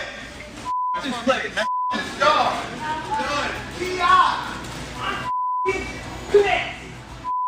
Do you want the incident documented, or since they're gone? I mean, they're gone, so I guess it's fine. I don't know if we need to document it or not. It's up to you. However you want it. I mean, there's not much to do about it, so it's fine. Yeah. By the time police arrived, the video had already begun circulating online, and it didn't take long for Emma. I really hope that TikTok didn't have any clout. Seeing more people doing this would be devastating. Buddy. Of course it did. And also, of course there are copycats. Are you kidding me? To locate the source. Oh, this is the TikTok guy, actually. This is his TikTok. Heston James. He's been going around a whole bunch of different stores. The TikTok account @TerraClout is owned by 24-year-old Heston James Cobb. On both TikTok and Instagram, Heston gained a following by pranking employees at recognizable stores, including Target, Michael's, Home Depot, and fucking Heston. Best Buy. His Instagram reels alone have been collectively viewed over 700 million times. I'm Damn. not sure if this is... Yo, this is what I should be doing, bro. This is what I should be doing. Now, ironically, if Heston was doing that with scabs, he'd be getting fucking rewarded. Not to give him any ideas, okay? The exact kid, but I know if someone knows. Cops would be defending his ass. Like Little Caesars. Yeah. Yeah, I think I've seen this guy's videos. According to police records, no formal report was taken on this incident. As it stood, no one was harmed or assaulted, and nothing was damaged or taken from the restaurant. Less than 4 months later, however, Tempe officers would once again hear the name Heston James. On July 2, 2025, Heston and his group appeared at a Jiffy Lube auto shop. This time, the fake workers donned blue jumpsuits, carried tools, and pretended to work on cars, as captured on both an employee's phone and the company's security cameras. All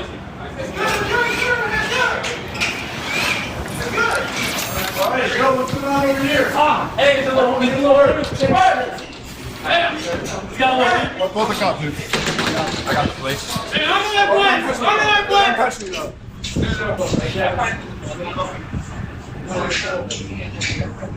Okay, everyone, let's go. All right, let's go. Everyone, let's go to the next stop. Well done. Let's go. Hey, I got a bunch of guys. According to police records, no one was assaulted, nothing was stolen or damaged, and if Heston recorded anything, it wasn't published to his social media platforms. But he was far from finished. The next day, Heston's group targeted 3 more auto shops, including one owned by a man named Dave, who shares his fears that their actions will quickly lead to dangerous consequences if they aren't stopped. These idiots are going to do this to the wrong guys, or a guy that's having a bad day, and they're going to get hurt. Officers learned that those concerns became a reality during the group's final prank of the day, when they were dispatched to a Pep Boys after a 911 caller reported a strong-arm robbery. Hello. Hi. Have you guys seen these two before or anything? No. Or how many were there? 15? 15 easy. 10 to 15 guys? Whatever fits in that van. It was loaded. Seriously? Yes. Ow, all right. It was loaded. Nothing that we've ever seen before. Okay. Pardon me for being frank. You guys are sad. If but you want to bring me the link, I'll send my camera footage. Cool. I will but that do was that. scary. Though they had no working cameras, the manager's account of what happened closely mirrors a video Heston posted to TikTok, showing the same prank unfolding at a different auto shop. Just like in the video, the Pep Boys manager claims they were approached by 2 young men who said they were from corporate. I'm just going to be bringing in all my guys because you guys have been doing a really slow job. I've been getting multiple complaints. I'm from corporate, I told you. So this corporate thing. I'm calling in my guys, and they're going to be working on all these cars. Hello, Muslim rape gang apologist.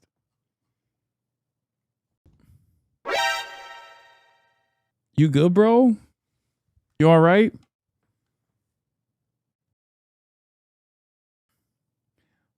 I swear to God, these guys are like, they're bots, right?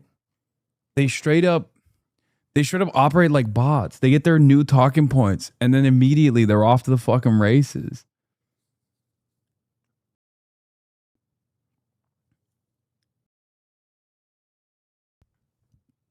Very normal thing to type on a Twitch chat on a Sunday evening. Yeah. Go ahead, speak out against rape gangs. I have and will continue to do so.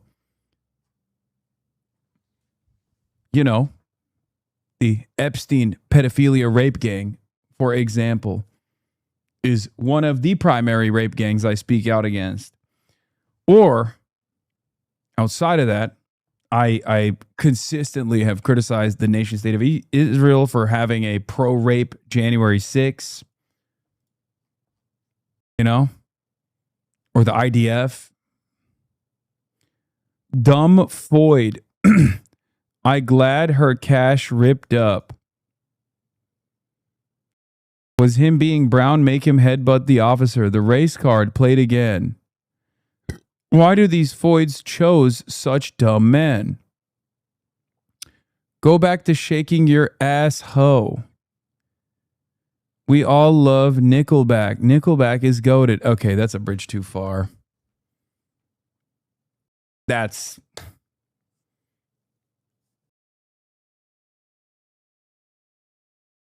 is. Oh, look, he's looking at the logs.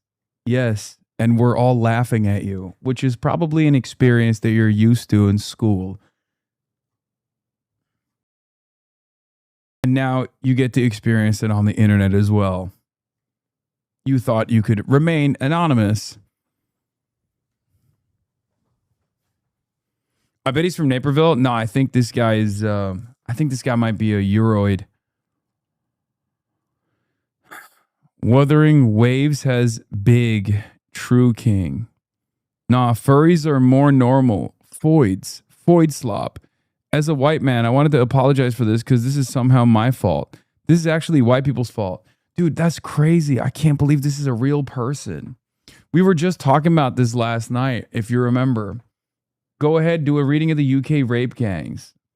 Buddy, I've covered the supposed like Muslim rape gangs controversy since like 2013, okay? It's not a new phenomena. Just because Rupert Lowe recently rehashed the old school. See, you're denying it again? No, I'm not. Are there Pakistani people who have committed rape on British soil? Yes. The primary perpetrators are still white men, but you won't talk about that shit because you don't give a fuck about rape. You only want to turn it into some sort of racialized, some sort of like race-based crime. What am I denying? Am I denying that, you know, Pakistani men or other migrants have done rapes on British soil? I'm not denying that. I'm denying the idea that it's just Muslims that are raping white British women in the way that that was presented, and that this has something to do with Islam. Yeah, I will. We speak out against this. The Muslim community's covered it up, and the cops covered it up too. Yes, woke cops that are pro-Islam. You're right. Yes, Rupert Lowe's report has no factual, like has some real instances and then a whole deal of inaccuracies. Okay? But you don't give a fuck. You don't give a fuck about the 87% of the perps in the inquiry were Muslim. Does that, okay. Great question for you. Do you think those are all the rapes? Do you think that this inquiry specifically wanted to make it seem like only Muslims are doing rapes on British soil? Also, you say Foid slop. You say shit like Foid slop. You don't give a fuck. You want to be the guy who's doing the rapes, it seems. Like, what do you mean? Am I supposed to sit here and act like a guy who says, oh, these women are whores, they're doing, this is classic Foid slop, sincerely cares about sexual assaults? Get the fuck out of here.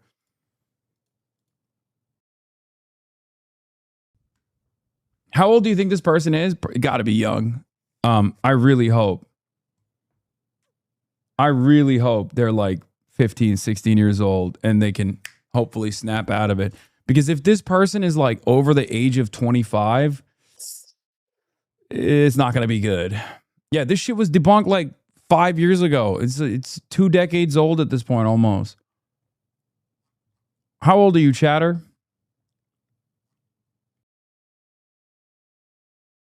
%25 chance he's under 18, 75% chance he's over 35. Oof.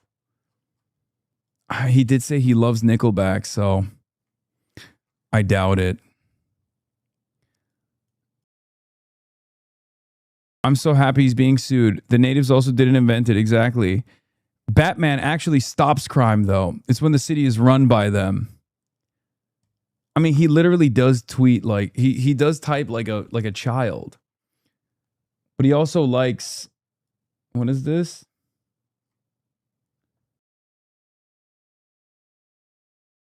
He types like a child, which is why I thought he might be a child, but maybe he's a fucking old man. The Karens at HR get time off to vote. The tradies don't. Oh my God. He's Australian. Oh my God. Oh my God, he's Australian. Oh my God. Another one. Arnar. Arnar. Wait, did he get fucking banned? No, he didn't. I don't want him to. Ozzy. I thought Tectone actually did rape his girlfriend. Didn't Tectone actually rape someone? Okay, maybe this guy is salvageable. He's not a Rape Tone supporter, at least. I'm so tired of these hags. Dude, what the fuck? This guy literally hates women so much. Why do you hate women so much, bro? He says Faraj the clown too. There's a lib in there somewhere. Wait, do people in the UK don't say tradies, right? People in the UK say tradies? No, right? That's a Australian thing. But he's like talking about Nigel Farage. Keir Starmer needs to be tried and charged by the courts. Imprison Keir Starmer, put him on trial.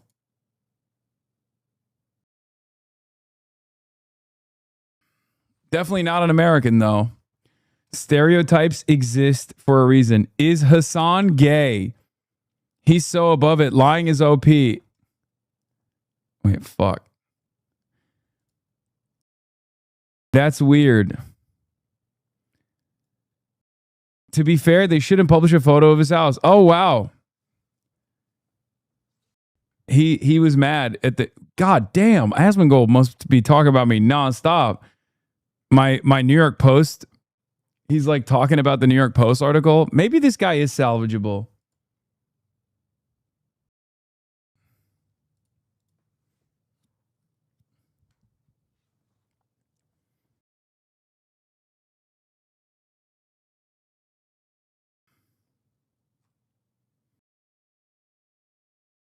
This guy doesn't seem like a true Cushmaster to me. Also, watch him be born in 57 and he's almost 70. Oh my God, stop.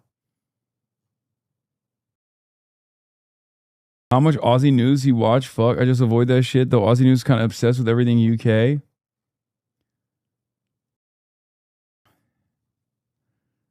I hate David Cage. He a loser. Ahaha. Also, game devs ruin the product afterwards, like Helldivers and Arc Raiders. They used to release dozens of big games a year. Now we get Foid Slop. Yo, this is a real person, bro. This is a real ass person. Like a guy who sincerely says Foid Slop and thinks that Foid Slop ruined gaming. Oh, that's awesome. Just make this crap single player. Single player. Nah, she was pretty hot, not gonna lie. Crap, no wonder he losing. They have no stand because Ubisoft agreed. Special needs. Hashtag rape Keir Starmer. Deport all Sikhs.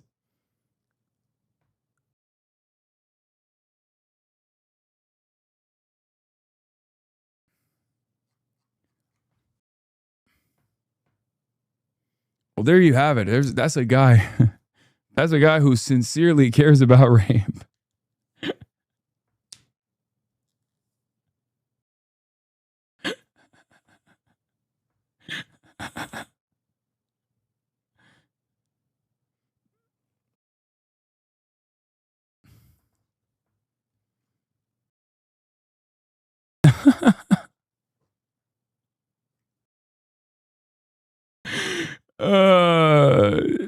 He's an inbred turd worlder. Go back home, you inbred R word. ACAB? But my fascism, dude, shut up. If fascism stops this, we'll be fascist.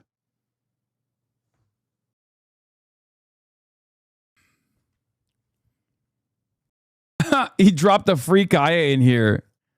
Not enough up dudes, guys. No, he's just that dumb. Games for goys. Do games for goys. He's got everything, dude. This guy's awesome.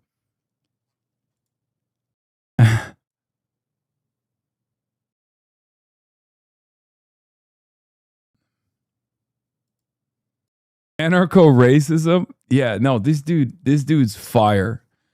I love this guy. Thank you for... Bro's never done anything interesting other than be a sellout? Is this... Wow, look at that. Asman having more viewers than Hasan. Dude, come on. No. We gotta let this guy be even more creative than this. That's funny.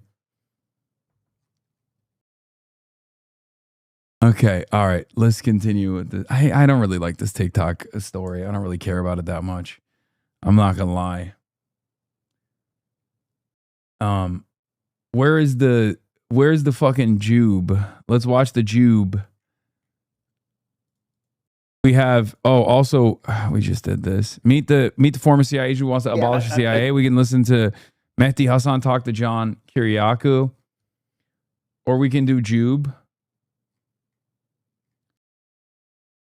I want to see Dean cook a bunch of MAGA ladies.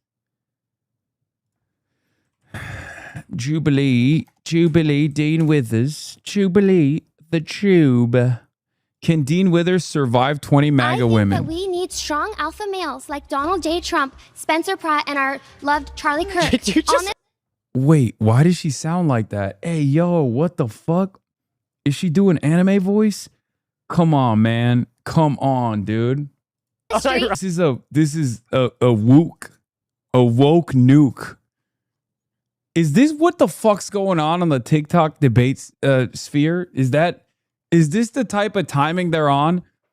Bro, we are never getting a revolution in this country, okay? I don't even know if we're getting healthcare. I think we just lost more healthcare. If this is what the youth, if this is the timing that the youth are on, where they're just like, I mean, he's not wrong, but it's like crazy that this is the point of contention. What the fuck? And it's funny because he's trying to like speed through the process. He's like, yes, this is what a woman is for me, but I'll take your word for it. Isn't this your shit? Who thinks I do this? I told this man not to be so invested in the debate lord sphere and to like do some reading. And a lot of people, it's crazy that people think this is what I do. I mean, I said I would love to do this. I probably wouldn't do it like this, but how would you answer the question? I'd be like, a woman is what I think is a woman. Okay, that's it. It doesn't matter. We'll go with whatever you think is a woman and we'll continue the conversation that way. This is 2020 TikTok.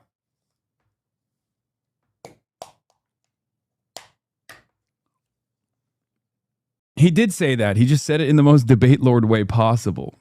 Okay. Anyway, look, there are currently existing matriarchal societies like right now on the planet. Okay. And not even just like tribal societies or anything like that. There have always existed matriarchal societies throughout different cultures, throughout different time periods. You're just objectively wrong. The idea that like all leadership roles automatically go to men is just wrong. Different. That's been mentioned throughout this place.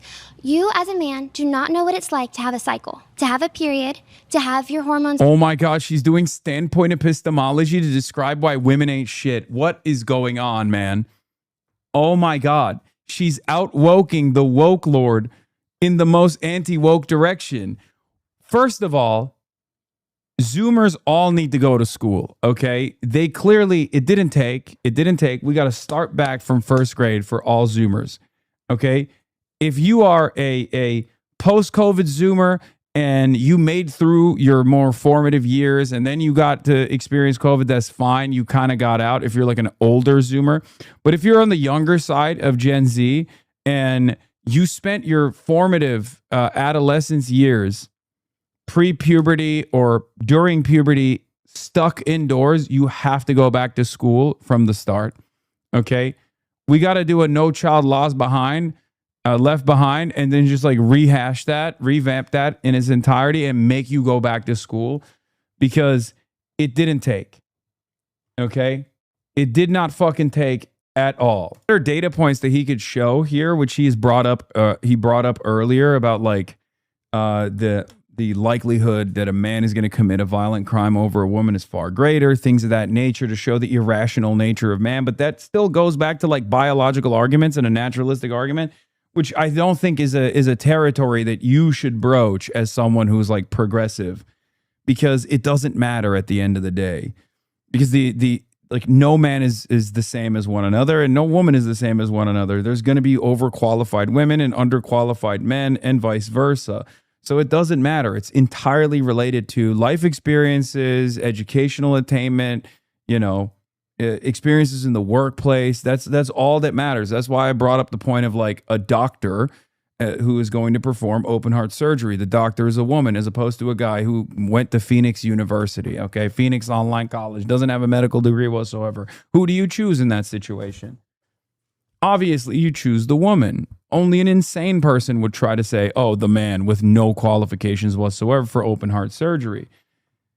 Because that's what matters at the end of the day. And we all make these decisions. We all make these decisions no matter how fucking silly we behave.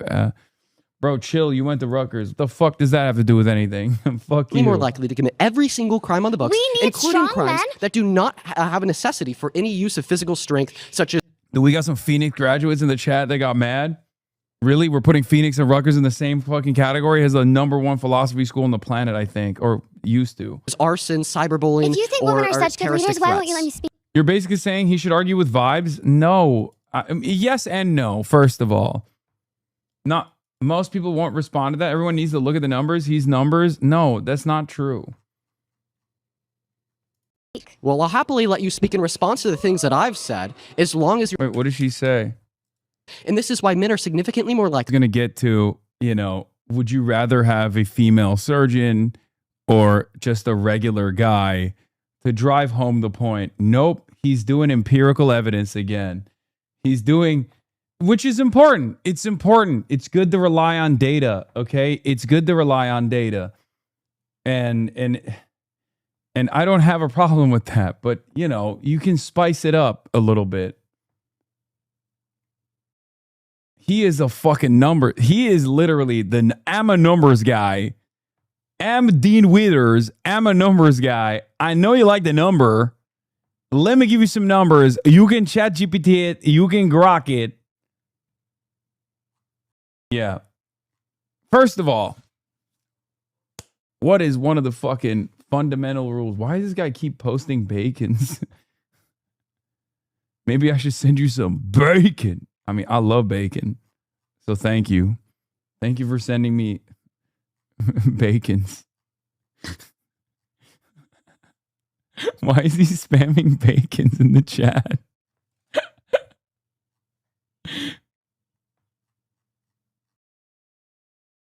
What is going on?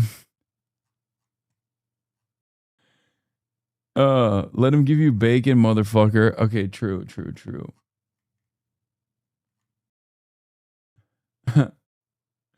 He's trying to do racism. He thinks you're a vampire and is garlic. Wait, what? No, this guy doesn't think that spamming bacon in my chat is like somehow going to cause me to go, no, not bacon, not digital bacon. Traitor? Wait, what?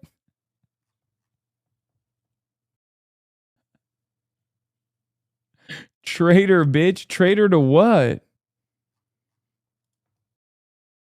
Wait, why are you getting so mad? You already gave me bacon, and I thought we were having a good time. The year of the Chud is truly upon us. That's awesome. Am I a traitor to bacon? Is that what it is? What is this guy trying to say? I need to know what he's trying to say. This is awesome.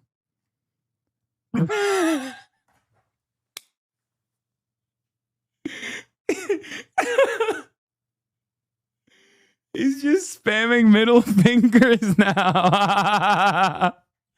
What the fuck? What is happening? Oh, that's awesome. Dude, you are... Why? This has to be a child? This got to be a kid, right?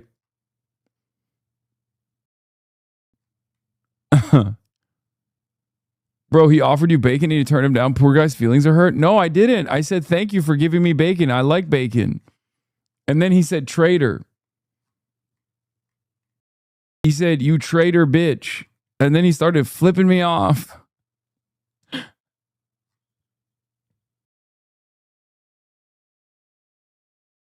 Anyway, we'll back pocket this for now. Let's continue. To kill. He's just like, God, I feel like Dean has so many like woke 1.0 attitudes and qualities to him. I don't know what it is. He's just like, wow, man, this is disgusting. Bro, just have fun. Have fun with this person. Like, that's a freak. Like, these are all freaks. I'm fascinated with these freaks. You know what I mean? Just have a little bit of fun. You know, just let loose a little bit. Not everything has to be a fucking immediate retort and like destruction in the marketplace of ideas.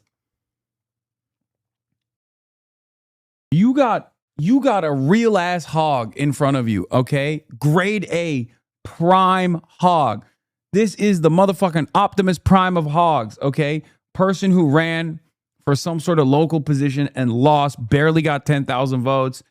The most beautiful version of this hog, okay? Have some fun.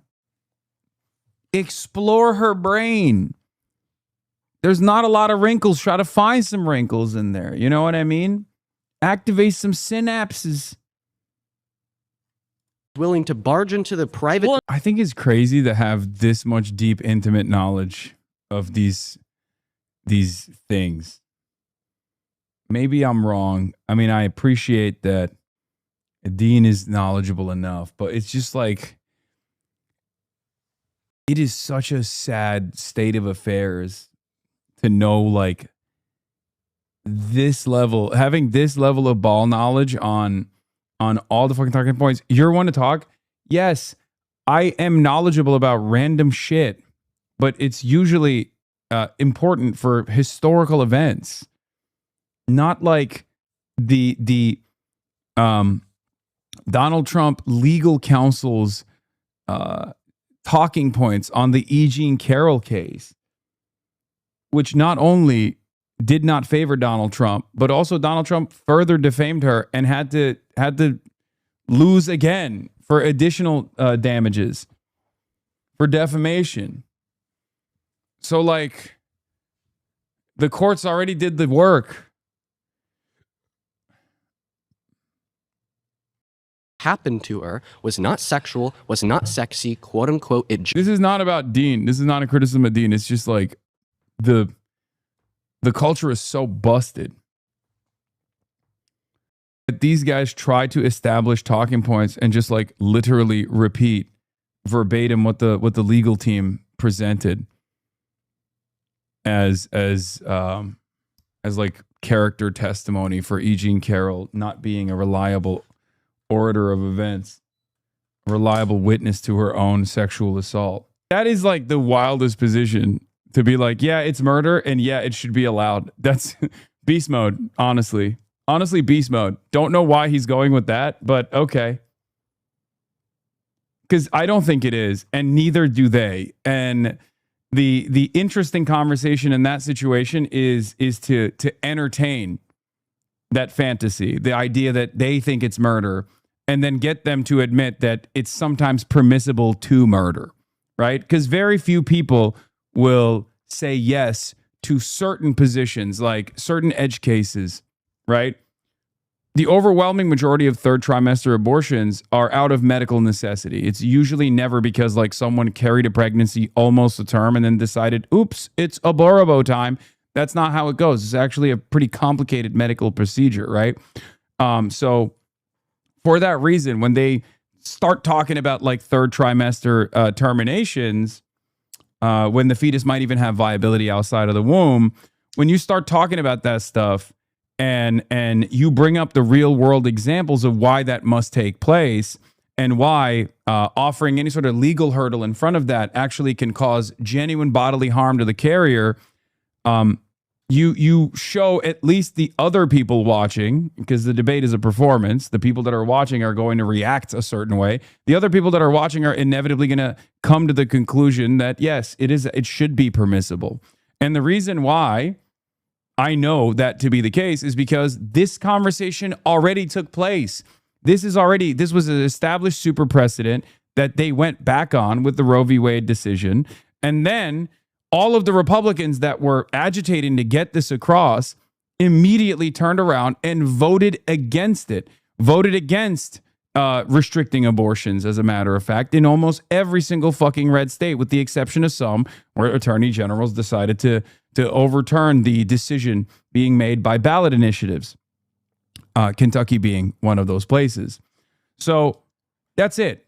If abortion is murder, then you're totally on board with certain kinds of murder. That's the reality. Most Republicans are, every single Democrat is, and therefore it's probably much easier for us to come to terms with the reality that no, abortion is not murder. Then there's also the additional restrictions that come into place that, again, create tremendous harm to the carrier, ectopic pregnancies being terminated and things of that nature. Doctors too afraid to actually conduct this medical procedure as a consequence of possible criminal penalties and the like, have led to people dying in the United States of America.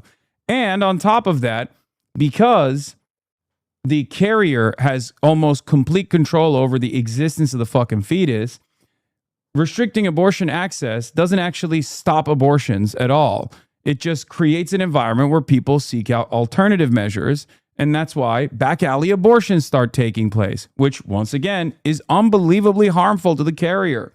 It's part of the reason why millions of women, due to back alley abortions, actually have lifelong medical complications after the back alley abortion that they end up getting. So yeah, it's a really stupid process designed by very stupid people. I didn't logic these people, by the way. I just gave them real life examples. I'm not using empirical evidence with the exception of the back alley abortion stuff. But like even then, I'm not delivering it as a actually kind of guy. Anyway. So yeah.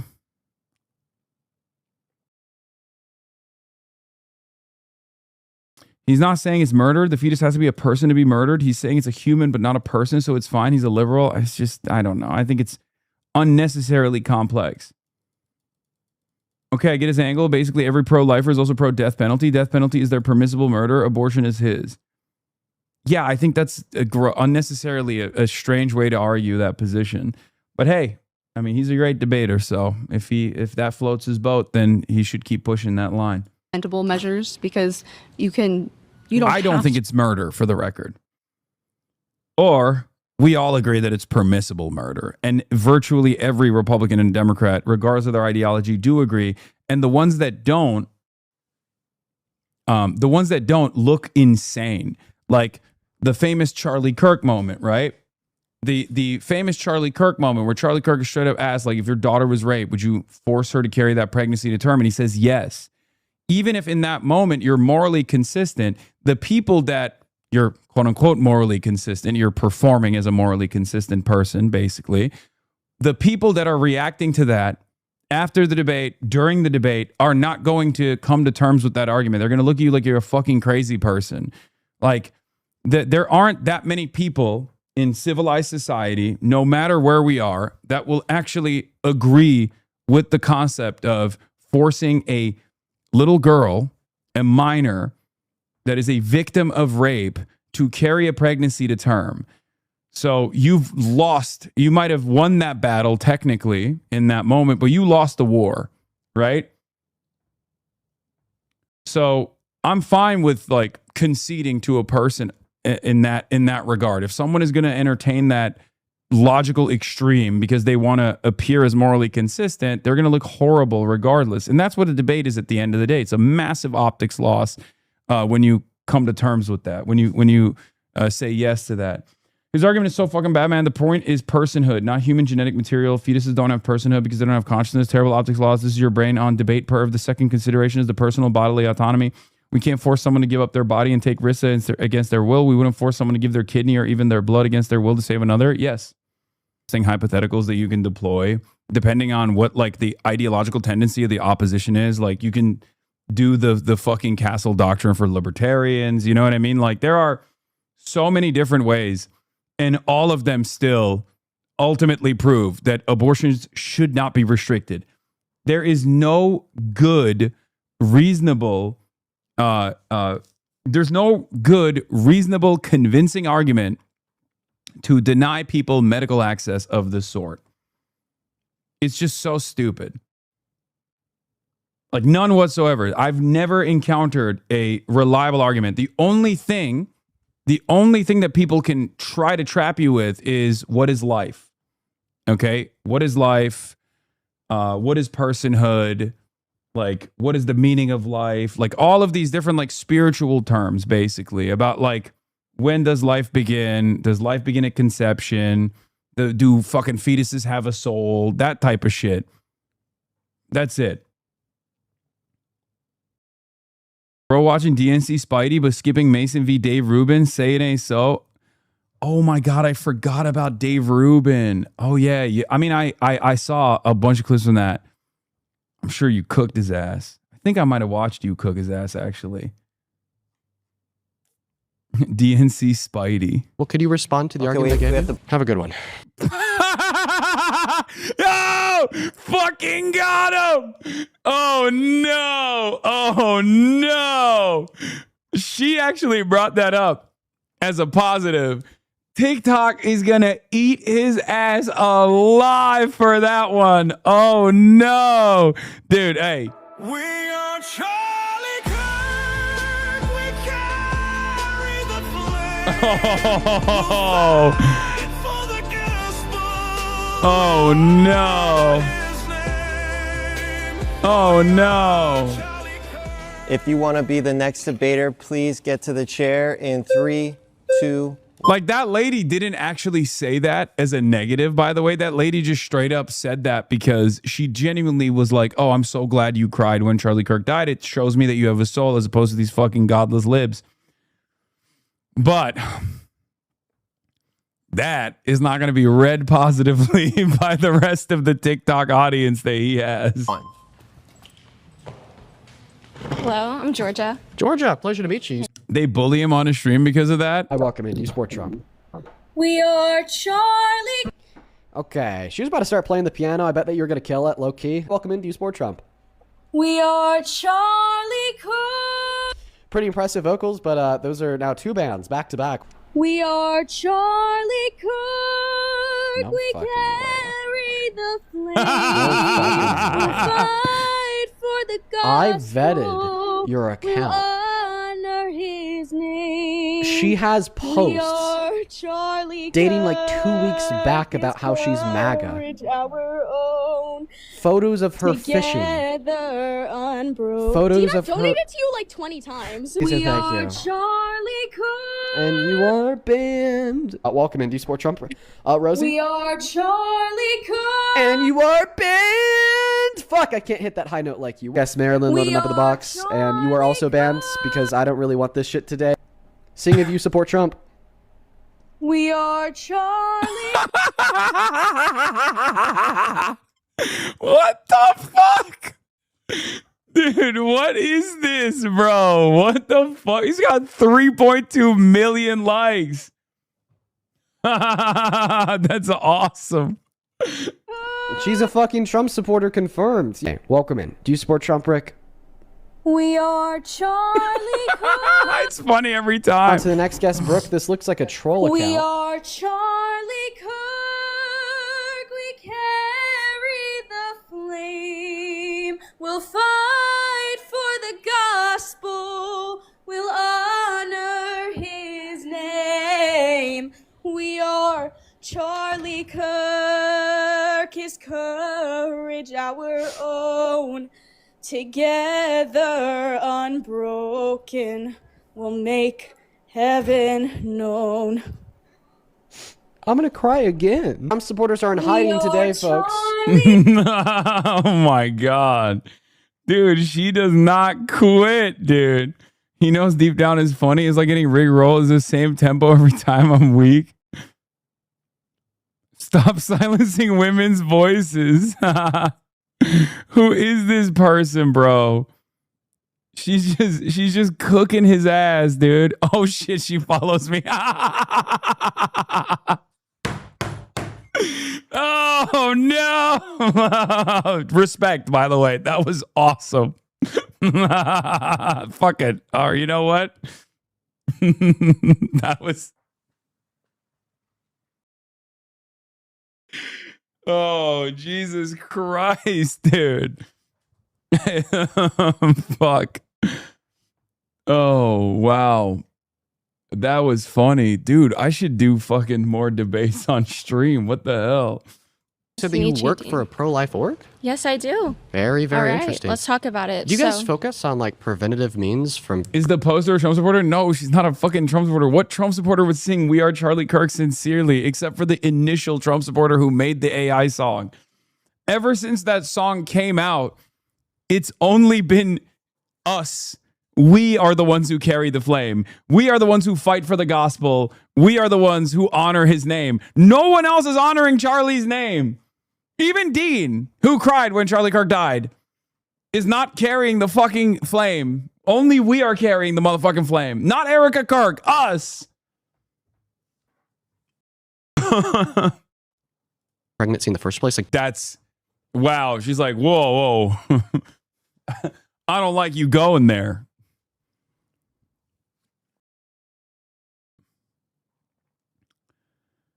She's connected abortion to slavery.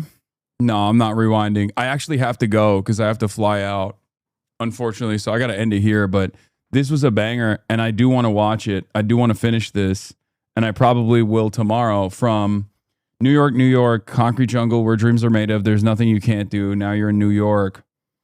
Okay. And yeah, that's it. When's your Jubilee debut? I don't know. Yeah, back to New York, baby. You already know. I'm going to be there for a very short trip. Just Sha-da-da, sha-da-da-da-da-da, hey. What can you say? That's PBS for you. But he'll do your advice real soon. Just you wait. But hey, what can you say? That's PBS for you. Brought on by viewers like you. Just you wait. Just you wait.